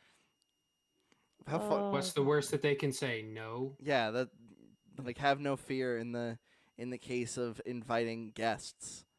Like that's how you get challenging viewpoints. I can't wait for Last of Us 2 guy. I know he has a name. I just keep forgetting it, and I'm talking with him. I was to say you're talking with If him you more than haven't anybody been else invited is. on Y.A.R.P, do you even really exist? No, I what? think we exist in another dimension. We're the opposite of Young Defiant. We're just like, yeah, no one exists outside of us, even though we're clearly just in a bubble. Yeah, the tiniest bubble in the world. And it's like, no, yeah, if you want to be real, you got to be in here. Everybody else is just like, who are those guys? Us and our 25 viewers. Wait, really? No, I was gonna I say that's a lot. I was gonna say Holy that. shit! Don't get your hopes up, man. Come on, that's rude. Yeah, That's 25 no, times I more think than we've ever I had. think that was the highest number for one of our videos. hold on. I No, don't I can't. remember. I have access to fucking analytics. I could easily look that up in a second. But well, so hey, have you guys heard of you guys heard of Shadowversity? He likes Yes, I've swords. seen quite a few of his videos. Yeah, I like his videos quite a lot. So he made a video that was like this, and it was Magic and Fantasy, soft magic versus hard magic, and it's one of his fantasy rearms. So he's going through the tropes of them, I would assume, and gonna talk about them. So Have either of you two actually seen this video? nope. It's This really one, good. no.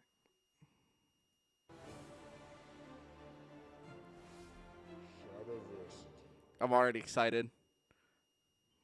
Greetings, I'm Shad, and I want to talk a little bit about magic systems in fantasy. Now, if you're thinking, Volume. wizards and stuff, Harry Potter, Gandalf, Lord of the Rings, and everything, actually, Louis, the volume. Ah, Just fix your fucking settings, bro. I keep thinking Why is it'll. your default have it lower on the YouTube player? Just adjust your fucking computer volume. It's easier to reach for this than it is to reach for my volume adjuster on my headphones. Lazy idea, bastard. the concept, even just what is a magic system, applies far more broadly. X-Men, okay? Each X-Men is an individual wizard who can cast one or two spells amongst them, essentially, okay? Star Wars, they're called wizards even in Star Wars at times, okay? But a magic system is basically any type of supernatural ability, something that exists in the universe. And they're a lot of fun. They add an interesting, fantastical element to a story. They can be actual plot devices used to cause conflict for the heroes or used to resolve plot itself. They can actually be the mechanisms used to ask interesting philosophical questions through storytelling, okay? And so this is where the criticism that so many people try and use to dismiss arguments like, why are you taking X seriously when it's like it's a property made for children with space wizards? That's generally... I was about to say he was like I could have sworn he was gonna make a fucking Patrick Williams reference. He basically did. I mean, more or less. Yeah, more or less. This is a movie about space wizards intended for children. what people use for, say, trying to deflect and disregard criticisms against Star Wars. You shouldn't be taking it seriously when that's such a dumb, disingenuous argument, because there are some very serious concepts in Star Wars, okay? Concepts about resisting corruption, resisting an inner evil that is growing, overcoming the lure of power, forgiveness. And what's interesting, so many of those concepts I just mentioned are intertwined around how the Force, the magical fantasy element, is employed in Star Wars, the dark side of the Force, overcoming inner temptation, inner evil and stuff like that, and becoming better than what you were, even in the face of temptation, anger, rage, and all that stuff. These are all really cool concepts that's wrapped around a fantasy thing. And then to say, because it's just fantasy, these aren't serious concepts, is dumb and disingenuous. No. In actual... I find that very interesting because I guess in my own weird analysis, I almost separate them. Like, because you can almost make these arguments without the Force itself. But not really, especially when it comes to Anakin. Well, yes, because that's all about corruption. The Force and that is kind power. Of stuff. Yeah. I was more talking about like the themes of redemption. You can always redeem somebody through like the familial bond. Like, sure, but in this particular universe, in this particular example, a lot of that is intertwined with the Force. Right. fact, we can explore certain concepts easier through fantasy than we can if we were to just try and make it a alternate history story or whatever, okay? Because the fantasy lets you do certain things. I've done this with my own novel, Chronicles of Everfall, Shadow of the Conqueror. So fantasy and magic enables you to ask really interesting kind of what-if scenarios, even philosophical kind of ethical dilemmas that you wouldn't be able to do if you didn't employ these fantasy elements in the first place. And so far from making a fantasy property less valid to be taken seriously, it can actually enhance it. And so that argument is so blasted stupid, I can't stand it. So fantasy is awesome. It enables you to do really cool creative things. Now, Yes, saying that you just can't take it seriously just because there's like a dragon flying around is such a fucking disingenuous argument, and I hate it. Like, saying it's disingenuous for me specifically refers to the fact that I don't believe that they believe that. I think that they're just saying it to be dismissive. I don't think they actually think that these are not movies to be taken seriously, because otherwise, why the fuck would they praise them so hard? mm-hmm. That's what's disingenuous about it. Maybe they're just trying to make up for the fact that they don't get it. Maybe. I mean, that's what I would definitely argue for people like Cinema Virgin. He just didn't get Lord of the Rings. So he says things happen for no reason. there's a potential of, I guess, danger with fantastical elements, stuff like that, because they don't have hard and fast set rules. In the real world, there are properties about the real world that we understand just through observation, like gravity, okay? And if you have someone in a like when I say non-fantasy, it would still be fiction, but say an alternate history or whatever, just a historical retelling, if you have someone suddenly flying, okay, when there should have been no fantastical elements in this, especially if you're doing a historical drama, you'd be like, what the heck? That's not how gravity works. Everyone knows how gravity works, and so we expect everyone to operate according to those laws in that world. But when you introduce an element that doesn't have set rules, the author is making up the rules, it can cause very strong potential problems because it can be used disingenuously, unrealistically, yes, unrealistically, I'll get there. And also in Deus Ex Machina, because you could have just the magic come in and save the heroes and from all the problems and stuff like that. And so these are the potential problems, dangers, okay, when you employ fantastical elements in stories. Now, there are generally two camps or two ways magic is employed in stories, and this is the whole point of the video that I want to talk about, even with some of the tangents, but I think they were relevant tangents that I went to in the first place. But they all seem very relevant, and it's all to build his argument. At least he's keeping it more or less to the point and keeping the tangents fairly short. Like, we're only 4 minutes in and it's a 20-minute video, you know? It's like, it's fine. Yeah, it's working. I had to get that off my chest, but he's getting there.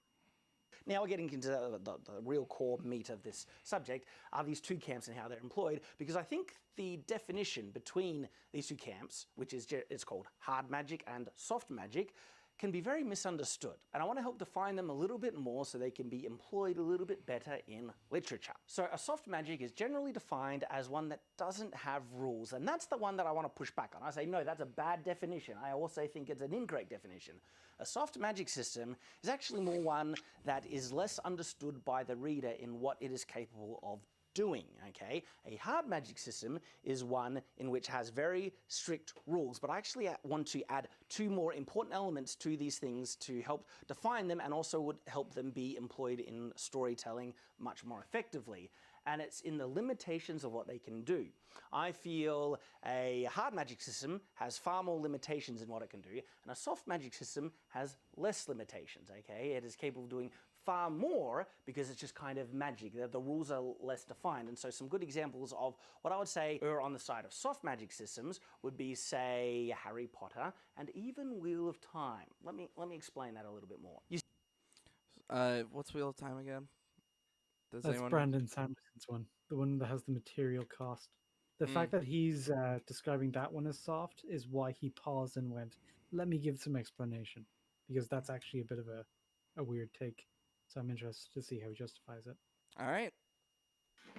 You see, even with, say, the Wheel of Time magic system, and these aren't spoilers, I'm just kind of explaining in-world world-building elements of it, there's no strict limitation on what the magic can do, except from the things we have seen it do, and what the in-world characters have discovered that the magic can do it or not, or how the magic can achieve it. When a new spell is introduced in Harry Potter, at no point do you think, well, they shouldn't be able to do that. The magic doesn't allow that employment because it's a far more loose, dare I say, soft magic system. If the characters can do it, it's then established that magic can do it. A more hard magic system that's more restrictive defines quite clearly the parameters in which it operates. And then if it did something outside of those parameters, you'd be like, it shouldn't be able to do that.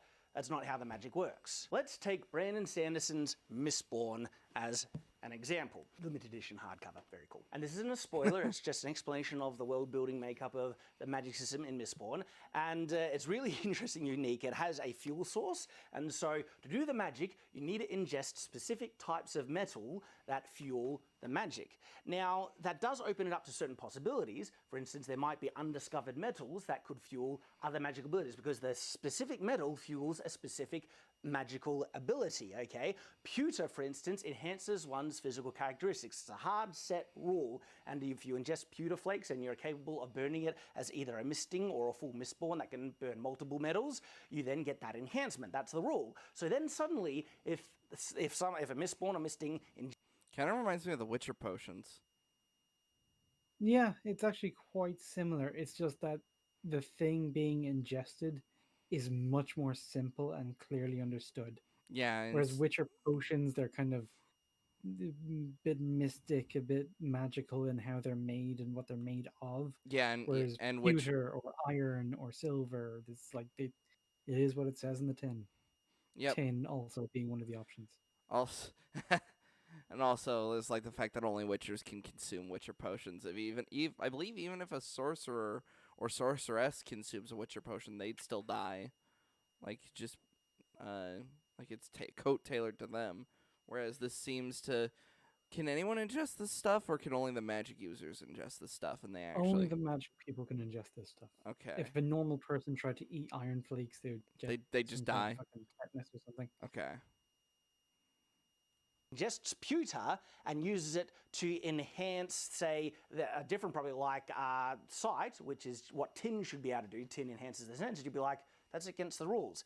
Unless there's an in-world explanation as a direct contradiction on how the magic is set to operate. Now, there are broader things in the whole Cosmere, which is the joint universe Brandon Sanderson writes most of his fantasy settings in, that allow for certain, I guess, extensions of magics and other ways it could be employed. But for the most part, very strict rules, all using and defined in it. And if a new spell suddenly came out of nowhere that a Mistborn could suddenly teleport without ingesting metals, they can just teleport, we know that that's not a part of allomantic magic. So they would have to be getting that ability from somewhere completely external to this specific magic system. And I think this is a much better definition between hard magic systems and soft magic systems. One that has restrictions in what it can do, very clearly defined, and one that actually doesn't. You could introduce any new spell. And so if we apply this to Wheel of Time, spells in the Wheel of Time are called weaves, okay? You weave certain elements together to create certain results. And if it's air or fire or whatever, and sometimes they can be mixed matched and everything. But what happens in the Wheel of Time quite regularly is new weaves are discovered, okay? New ways in which... How you guys doing?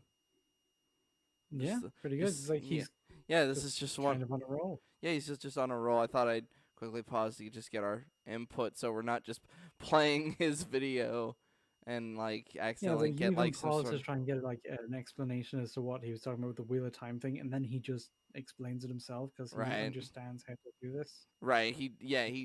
It's almost as if he's a good content creator, and his spot on EFAP is very well deserved. Yeah, he knows his shit. And I was actually, back when I was originally doing like research on things for writing fantasy, his videos are some of the ones I watched. So when he randomly turned up on EFAP one day, it fucking blew my mind. It's like, hang on, I know this guy. My reaction was, excuse me. It was just died. Yeah, just die. It's the sword guy. Oh my god, I'm Australian. I've got the coof. No, it's like, oh my god, it's the sword guy, and I just died. It's like, So these are the kind.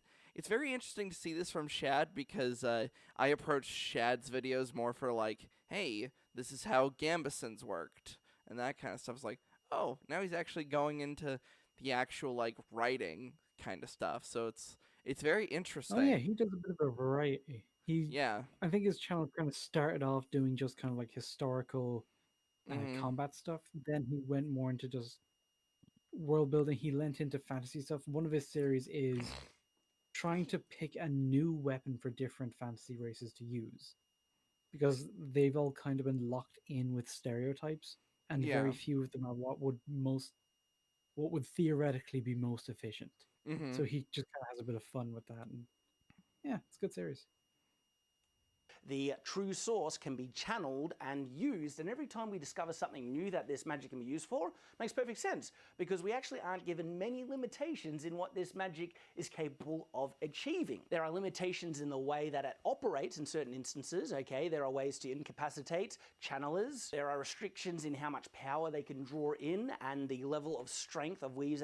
Some weave spells are too strong for people who can only use so much of the power to achieve. So there are like limitations that way, so it makes it a little bit more hard, but it's very soft in that it can basically do anything as long as it's presented in the book. And so if we were to just create a new, even if we went to an extreme, that there was a weave that could destroy the world, okay, or take a crazy amount of one power, that could be possible because there's nothing in the magic system itself that restricts what it can do. And even if they're more specific and more exceptional, because whenever something is introduced, a new weave is like, well, yeah, there's no real limit to what this magic system is capable of achieving. All what needs to be done is the characters need to discover it, basically. I mean, even one character even discovers one on the fly where weaves have an opposite and stuff like that. Now, it would be easy to say in the narrative that a certain weave is simply impossible because the power can't do it. But again, that would be a one specific case, okay?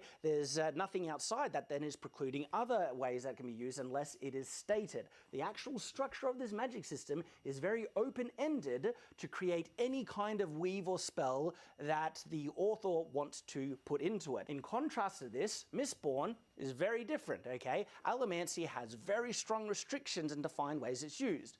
Hard versus soft. I think this is a much better definition. And the other thing that I want to kind of... Yeah, it's very much a better definition because Yeah, I was his reasoning for it is fucking solid too. Yeah, because I was kind of accidentally falling into that camp of like soft means there's no fucking rules, which is like, oh wait, no, they're yeah, no. And it even if like you are being like light on rules in terms of this system, you still have to be kind of rule conscious.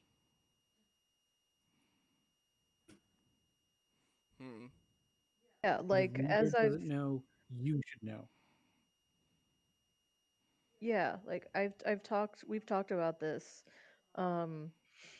with things like Harry Potter because there aren't a lot of rules that I can think of, but one of them is well, one is I'm pretty sure you can't just conjure things out of thin air. Like, you couldn't just make a full dinner just poof out of nowhere. It has to come from somewhere.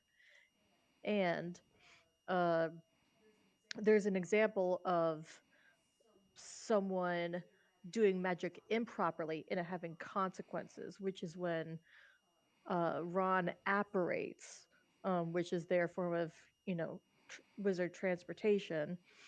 Um, he doesn't properly concentrate on his destination, and so part of his shoulder is spliced, and so he's really injured. And that's what happens if you don't do that type of magic properly. I thought that happened because a Death Eater grabbed his arm like while they were mid apparition. Nope. Okay. And talk about is the idea that soft magic systems get to contradict themselves, and I think that is a wholly a bad way of looking at it. Incorrect, okay? No matter how soft your magic system is, you are going to be educating the reader to how it operates just by the way it is used and employed. As soon as that magic does I'll be back in a anything, minute, by the way. Okay.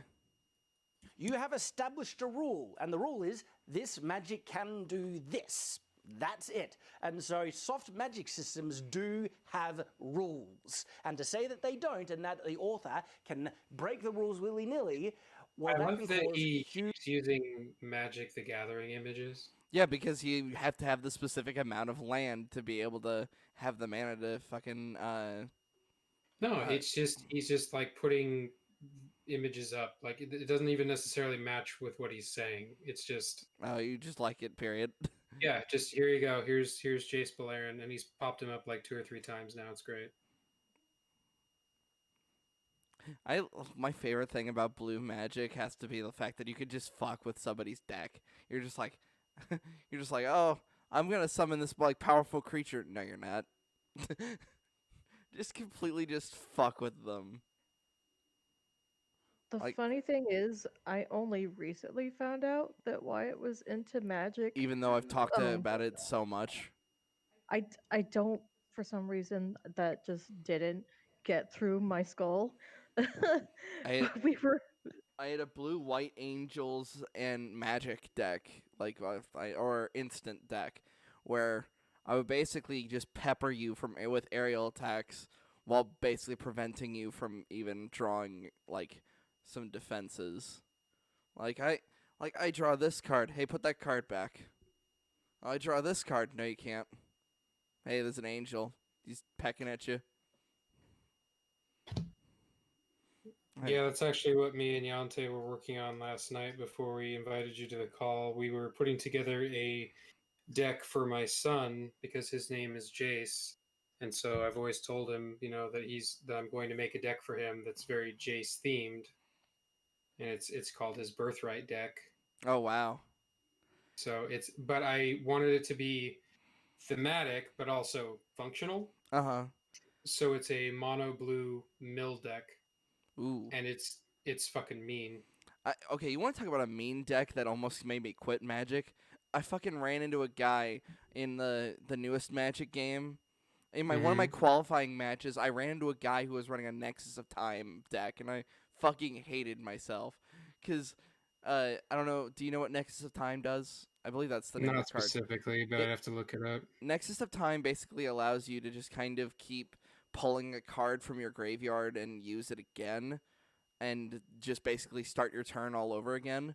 So, but you can have more than one. So you can just draw Nexus of Time, attack with your low-level monster if you have no defenses, and it's like your third move.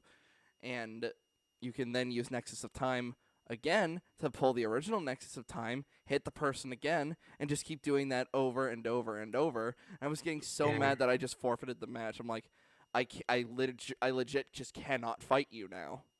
Yeah, I'm not a big fan of infinite combos, and unfortunately the game is heading more in that direction. That's why I like playing some of the older games. I did this earlier with a white deck on the game. I thought it was pretty funny. Mm-hmm. Just sent a picture in the chat.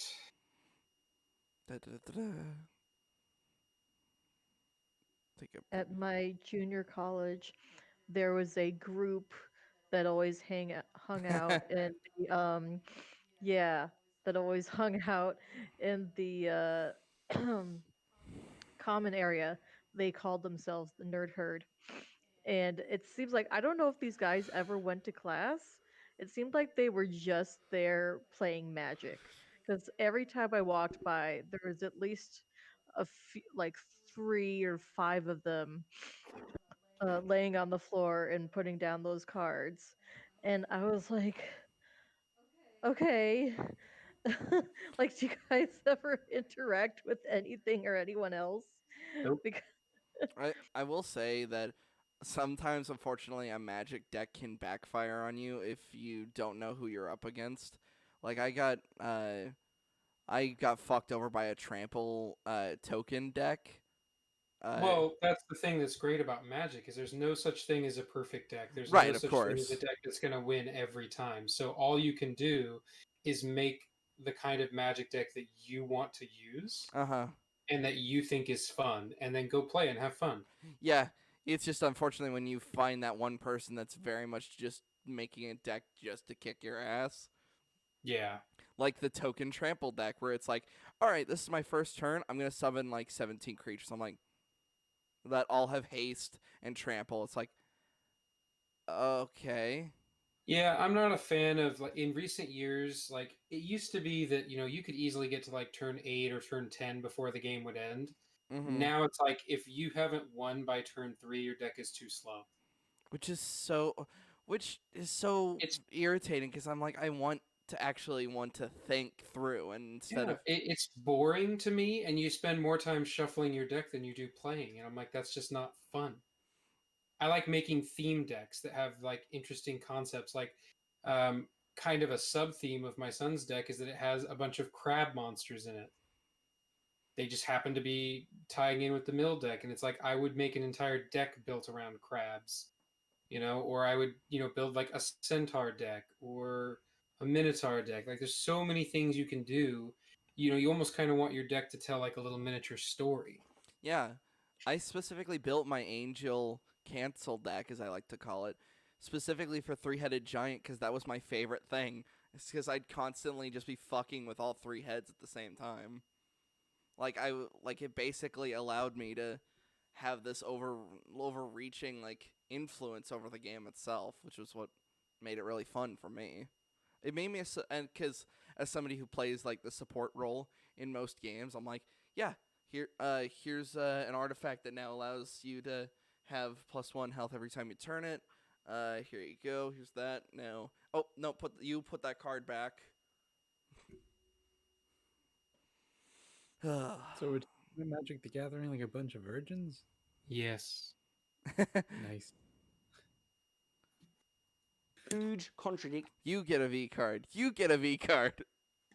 Oh, in God the damn it. plot, massive plot holes, because, for instance, Gandalf in Lord of the Rings, he is shown to do certain interesting things with his magic, and then he never does it again, and because there's no explanation given as to the reasons why he doesn't do it, like if it was a one-off, he doesn't have the power, he can't do it in that instance, we are left with no other conclusion that he still has the ability to do it, but is just not doing it, and that's a plot hole, that's a problem. In Lord of the Rings, we see Gandalf creating a protective barrier that protects him from a Balrog. He is able to heat up people's weapons so hot that they have to drop them. He deflects arrows out of the sky. He does a lot of interesting things, and he only seems to do it once, okay? So the magic is really inconsistent in Lord of the Rings, and people generally say that's because it's a soft magic system. No, okay? It's a soft magic system because we don't know what it is capable of doing. It can essentially do anything. There's no real limitations in what it can do, and apart from what is presented to the audience. But as soon as we are presented that it can do something, it can do it. Gandalf could multiply himself into 100 different Gandalfs in front of an enemy, okay? He's already kind of shown that he can teleport in the Hobbit movies. If he shoots a fireball, we never really actually see him shoot a fireball, not to my memory, but if he shoots a Saruman does, so we could assume that Gandalf could as well. In theory? Not if it's I a mean, dark side power. It's not even that. It's just that the different wizards studied different things, so they Right. were competent in different areas. Oh god, you just reminded me of the Witcher TV show and how they said like fire magic was like forbidden and stuff. And you've just got Triss over there where it's like Triss's whole thing is that she's a fire sorceress. What do you guys think about the thing he said about it being a plot hole? Yeah, that was very interesting. I've never heard it like that before. Because I just kind of assumed, I interpret it as just being that he used those powers in the moments where it was most needed. It's not that it was inconsistent. It was just that he didn't necessarily need to flex his power at any other It's also time. quite I don't weird know. because the things he does are very context dependent. So it's like when Right. everyone's backs are against the wall and Gandalf decides, okay, it's time for magic to pull its weight and contribute to the struggle, he basically calls upon a miracle. And what that miracle will specifically be is kind of left up to the source of his power. Yeah, it's So It's Right. not that he has the innate ability to make people's weapons hot. It's that he called upon a miracle, and in that moment, the miracle was that he was able to do that. So yeah, it is very soft. It is inconsistent, but it's following rules that the rest of us just aren't privy to it, which is what makes it mystic. Yeah, it's very contextual, such as like I am the wielder of the sacred flame of Arnor. The dark fire can never veil you. Flame of voodoo. Like it was the Balrog, which was specifically an evil force, and he was using good magic. So it's like what you do won't be able to hurt me.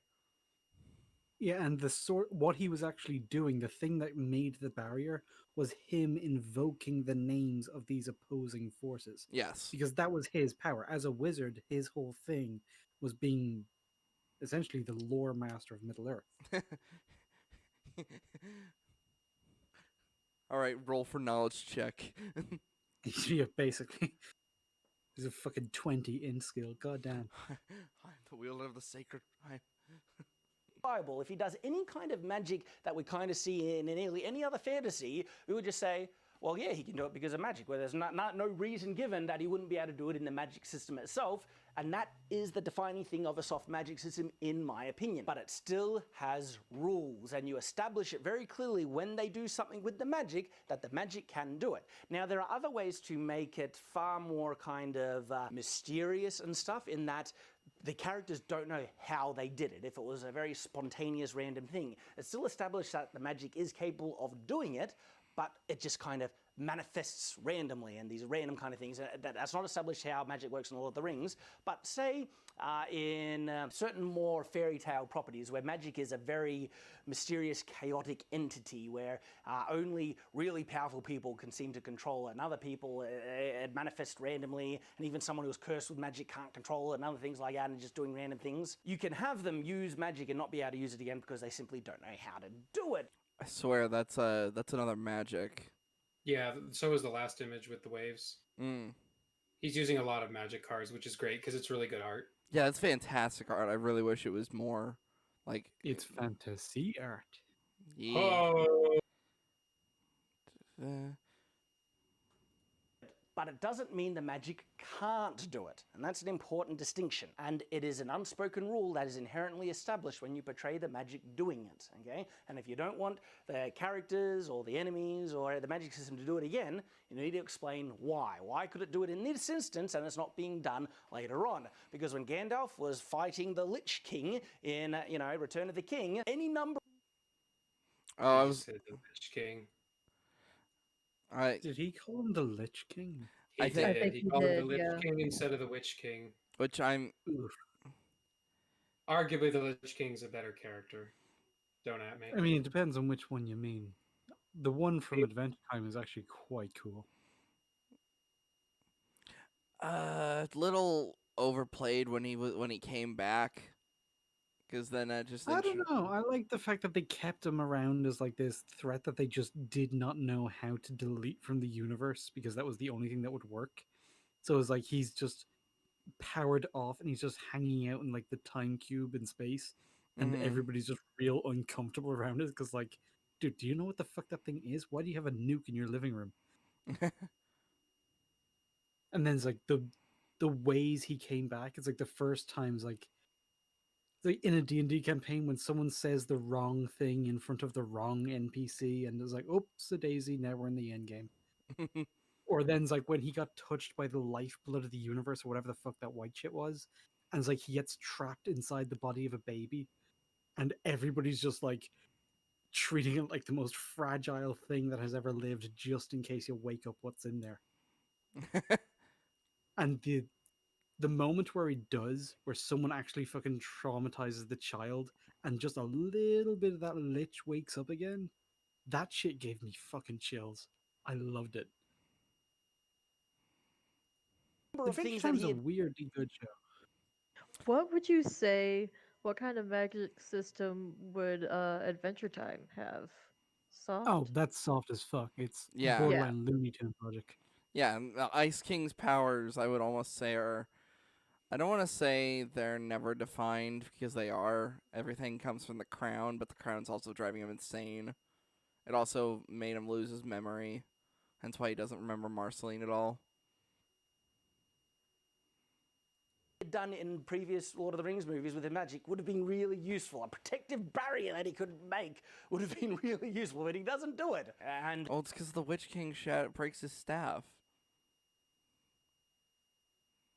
It's because the Lich King has, magic as well. We're not explained. The Lich King seems to just be hitting him, except he makes Gandalf's staff this way. It's very unexplained what's going on. And if you don't explain something like this, okay, that's a weakness in the writing. To leave things out, they might be able to be explained that the Lich King was simply nullifying Gandalf's magic with his own magic. He protects a barrier or something like that, but that's me making it up on the fly out of the movies. And viewers shouldn't have to do that, because the other big danger of leaving it to the viewers to do it is that generally it's completely contradicted in later movies, because the writers actually, they're not aware of it, or they're just ignorant of these things, and they accidentally put in massive plot holes. And I did this with Star Wars. I have a video where I look at plot holes in Star Wars, and I had just a made-up excuse as to why lightsabers didn't have cross guards, okay? And it's that the energy flow couldn't be split, okay? Or there was so much energy that the crystal could produce that only enabled them to get away with one kind of beam and everything. Because cross guards would be really useful, but they're absent in Star Wars. But then in later movies,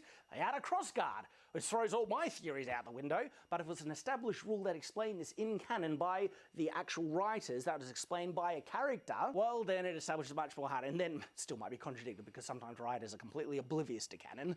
But it's far less. Also, depending on who you're talking to, outside stuff does not count towards the overall story. Any interjections? I mean, I would that? assume it's like everything should be judged by what it is, not by how it contributes to something beyond itself. Yeah, which is very hard for me to separate sometimes, considering I read practically every Star Wars book, so I was just like, this is the greater story of the story of the Star Wars universe. Like, no, not the point. It's sometimes that you gotta just drag a person back. It's likely that stuff like that happens, okay? Because the other big danger about magic systems, and soft magic systems are far more leaning towards this danger, is Deus Ex Machina. That you can use the magic to solve the problem because just magic. And this is where Brandon Sanderson's rules for magic systems that are really good. One of his first rules is your ability to resolve plot in a satisfactorily manner with the magic is directly proportional to how well the audience understands that magic system. And that is absolutely true. And it applies not just for magic, it applies to anything, okay? It applies to technology and sci-fi settings, it applies to character skills and stuff like that, okay? If a character is at the final battle and they pull out a skill out of nowhere and that suddenly saves them. I love how he just fucking shows Rey. I knew that was gonna happen. It's like, come on, go ahead and show her. It's like, we know it's coming. Just get her. She's the ultimate example. Yeah, just get her out of the way and just fucking bring it on. Like, what? That's a form of Deus Ex Machina. But if you previously established a character has that skill, okay, you then inform the audience and they're aware of it. They understand that mechanic, and therefore when that mechanic is used later on, well, that's answered. A great example of, say, technology that is shown how it is used in the world, and then they're very consistent to the lengths and limitations of its utility, is the grappling thing that the Mandalorian has in the TV series Mandalorian. It's so straightforward of how this grappling thing works. No one needs to explain it. You figure it out just by watching it, and then he uses it in multiple things, sometimes in different ways than what you might expect, even in combat.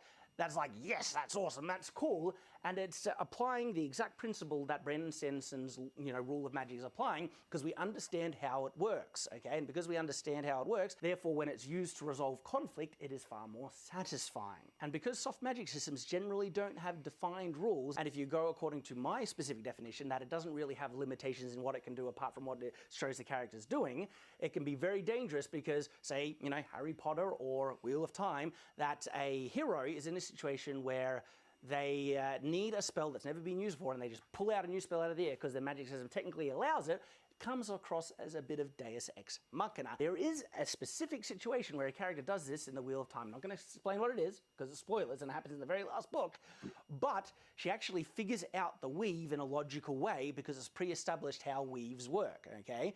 And so it kind of makes sense, and that's more allowed, and it doesn't come off as Deus Ex Machina as it would have if she just whips out a new spell out of nowhere that helps save her or do something, and then it's resolved. Because in soft magic systems, again, they can do anything, so therefore you could whip out spells to resolve any problem. That's the danger in them. But the thing that people don't realize, I'm going to really try and hammer home this point, is that soft magic systems do have rules, and you establish them by the way it's shown. As soon as you show a spell doing something, you're saying the magic can do it. So the idea that soft magic systems don't have rules is incorrect, in my opinion. They absolutely do have rules, they just have less limitations in what the writer, the storyteller, can depict it doing. And that's with Harry Potter. Like, what spell couldn't be done in Harry Potter with that magic? Magic is kind of limitless in that sense. The only limitation is if the character knows how to do it or not. It's certainly possible in the magic. I would say yes and no. I mean, you can't do a Patronus if you're an evil person. Your wand will then just consume you Yeah, but alive. like, We've already covered even it, just how putting Patronuses are that forward as a Timothy. limitation. Right. I mean, Exactly. yes, skill is definitely the main thing, but um yeah, for Patronus you just have to have like it's it's a, I think it's a little bit more than the uh Peter Pan happy thought thing, but it's kind of the same concept. It does have to be Yeah, kind of a pretty happy much. Yeah. thought. They said it It's like, has to. if you can conceive of goodness, you can form a Patronus. It's like, well, that's not limited at all. And if it turns out if you are just a dark wizard, it. Even villains can have happy memories. If it's all based on Yeah. some kind of happy memory or something, that doesn't mean that they can't use it. In fact, depending on the villain, they might have a very specific, ethnically pure idea of what goodness looks like, and then you've got just what, an evil Patronus. Well, No, I mean, it's good from the perspective of the caster. Like, okay, different. this is the once again like that. Then that pulls from outside material because the most powerful Patronus in their universe was a mouse when defending a whole village from Dementors, and when the dark wizard that was trying to bring them back under his control, he summoned his Patronus, and a bunch of maggots had come out and eaten him alive. Okay, so yeah, you can have evil people do a Patronus. No, you can't. It kills you. Like, cause apparently your evilness overrides it. I don't. That's the problem with this. With Evilness as a quantity is beyond vague. I know Yeah, that's it's why I this is don't. stupid. Well, That's where did you read that? I don't remember this being explained at all. Fact Fiend made a whole video about it. Okay, and where did he read it or see it? Hold on, I'll bring it If up. it constitutes Harry Potter EU, then it doesn't fucking count. Yeah, if this is more of like Uh, J.K. Rowling's no, I extra content. think it might even be considered a Beetle and Bard J.K. thing. Rowling's fucking Twitter account is the Harry Potter review. It is. I don't pay attention to any of that stuff. Good, you shouldn't. Yeah, the less of it you know, the better a person you are. Objectively.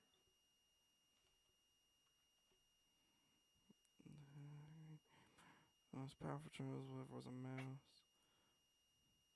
Even when Okay. I was doing Pottermore, I didn't read most of the supplemental material, and that was like half the point supposedly, was to read like more stuff about the character. That's I was like, I'll just collect the little things and go through the books.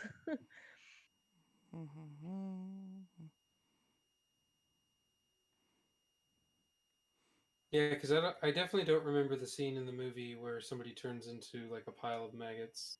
That was not in any movie. I'm pretty darn sure. I mean, Harry Potter would have gotten some points for being more metal if it had, but I don't recall it. Hold on. So I'm reading the article right now. I'm trying to find the citation because this might actually be pulling from like a Beetle and Bard kind of thing. And if we're not counting it, then I guess yeah, we're not counting it. It is stupid that the idea like if you're evil, then suddenly you just can't have a Patronus anymore. I mean, it's not. I can see that maybe being a thing. Um, because Dementors are evil, and yeah, I don't know, that kind of makes sense with the logic of the series, but I'd like to see. The problem with her magic is, well, and again, this just leans more towards my not liking the pure soft magic systems. Yeah, that's your thing. What you like it when people lean into their worst inclinations. No, I like it when it makes sense. See, I think the Harry Potter one bothers me more because it has the coat of paint of a hard system. So it Yeah, acts like it has rules and structure and reasons that things happen the way they do, and then yeah, it just carries on being a soft magic system anyway until eventually the paint wears off. that's definitely a better uh, articulation of that. It's like you you're a soft system that just has this like chipped paint of being a hard one. Yeah, you're not a hard magic system, you're a soft magic system with notions. Mm-hmm.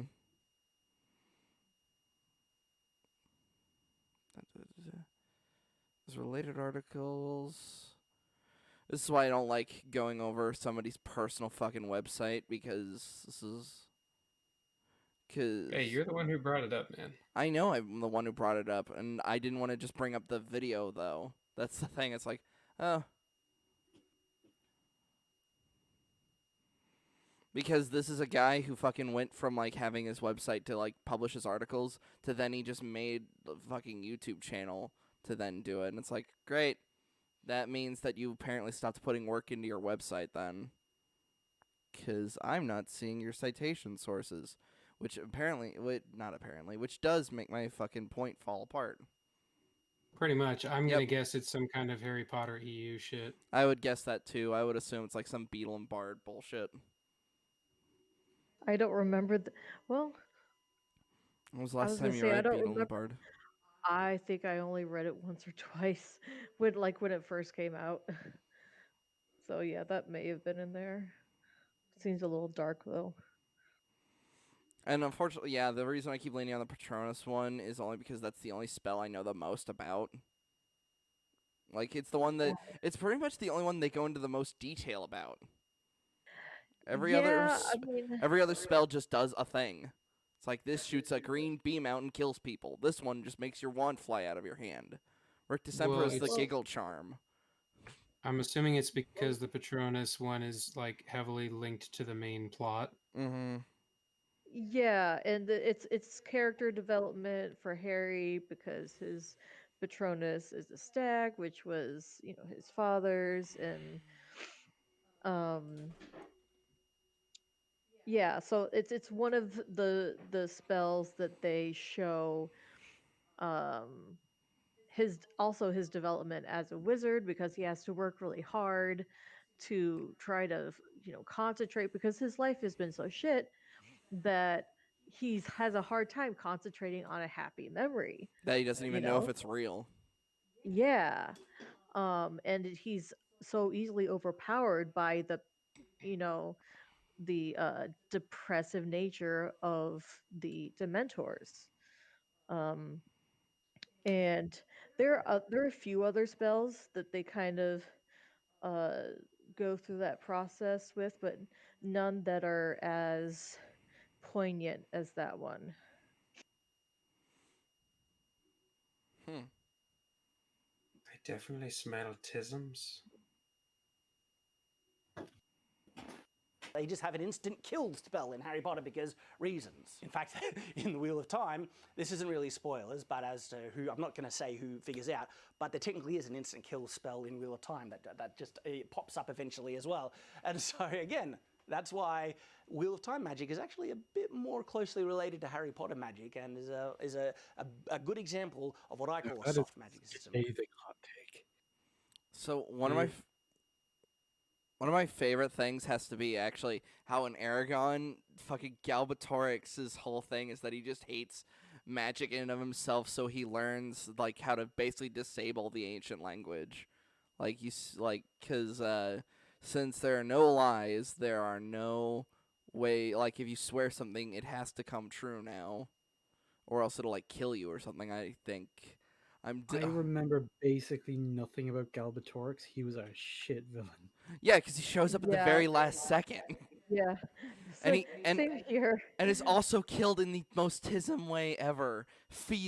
Just feel every emotion, all the despair caused by your actions, and then he dude, just his Darth Vader wannabe, like the guy who actually knew the main character. I was convinced that as like Aragon went on his journey, became the ultimate chosen one, whatever it is, that guy was going to like usurp the throne and like that Murtagh was just gonna become the villain.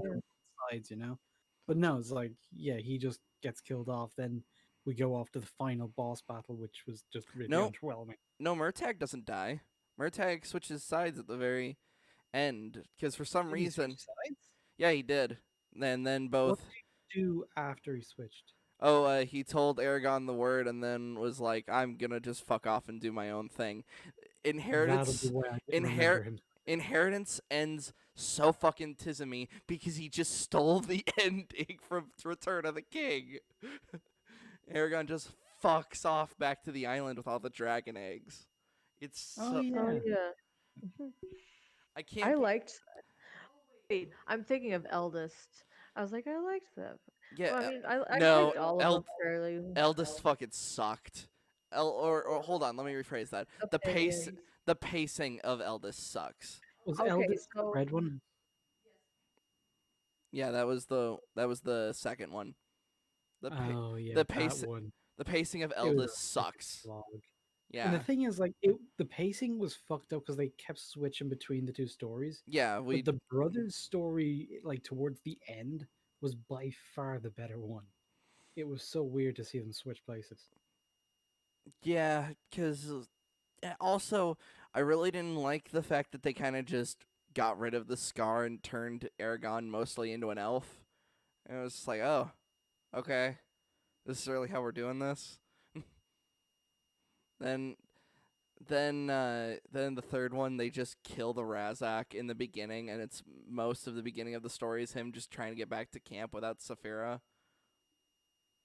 Oh yeah, I almost forgot that happened. Like I remember them going and having a boss fight with the insect monks, and then there's a whole bunch of nothing before everything started to come together again. Mm-hmm. It's a strange series.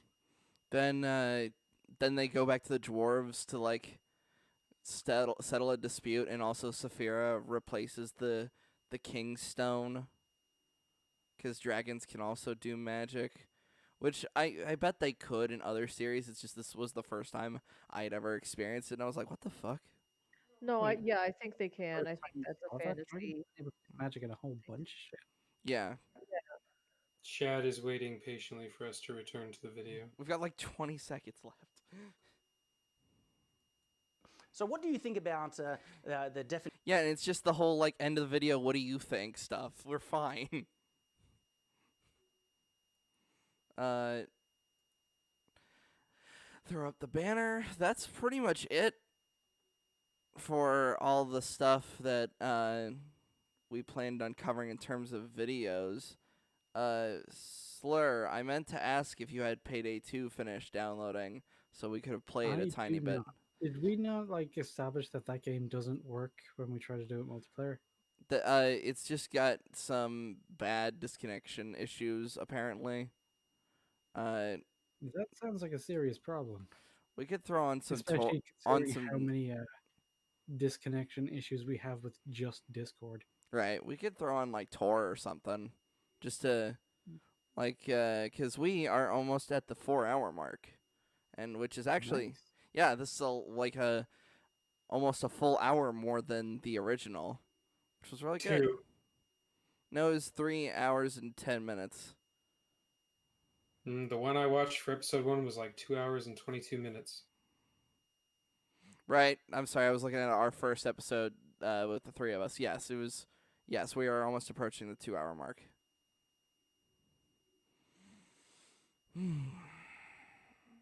This was a very interesting episode.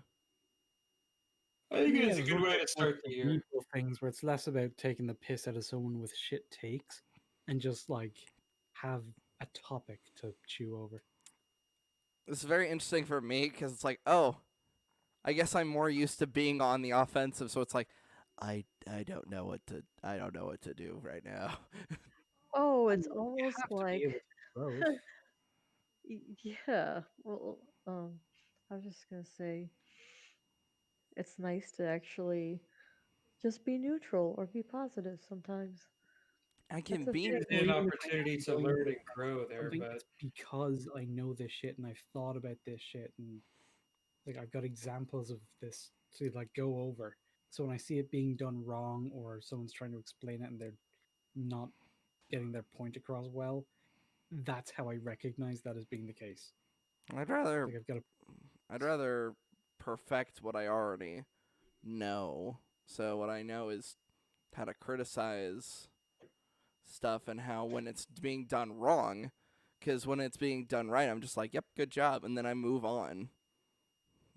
Because well, yeah, but increasing your ability to analyze both good and bad is going to make you a better critic. yeah. It's like if you know how to put good together because you understand it, that's Right. immensely useful for criticism hmm. because you Yeah. know what the fuck you're talking about, basically.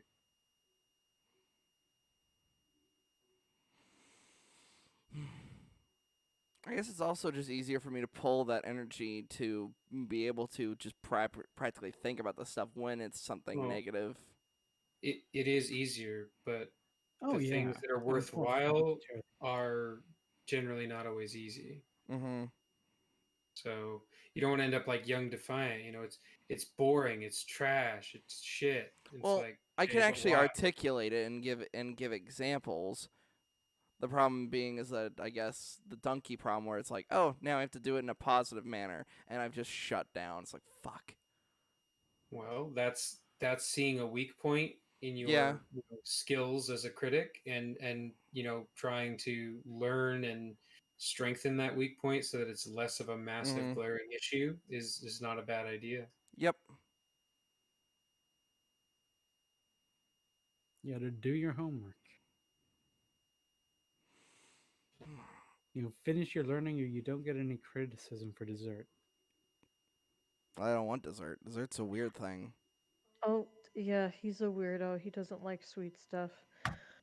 I like dessert, but I don't want criticism for dessert. I was gonna say, you guys don't want to eat like a head of broccoli for dessert? That sounds awesome. Why did you pick and continue to stay with an alien? What? Oh, you're talking to me. Yeah, that was directed at you. Yeah. Oh yeah. No, I know. It's he baffles me every day.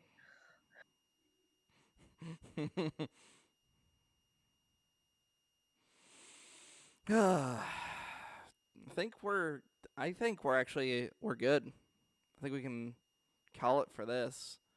Nice. Yes. Next week we Do will we, have do we want to talk about the upcoming plans? yes, for at the very least for the next couple weeks. I know for next week we're gonna be talking with Last of Us 2 guy, and then Dude, you Sawyer. gotta look up his name. Sawyer. His name's Sawyer. I just keep calling him Last of Us 2 guy. I need to stop. We'll be looking at Sawyer. We'll be talking about him with his video slash videos. Maybe we'll be I watched giving all the of them. chat. I don't know which ones you guys have seen, but I went ahead and just watched all 4 of the ones he had on that I've seen the playlist. one we covered, and that's it. Yeah, I've just watched the one that we've all watched together. But yeah, we'll see you all then, and everybody have a great day. Goodbye. Bye.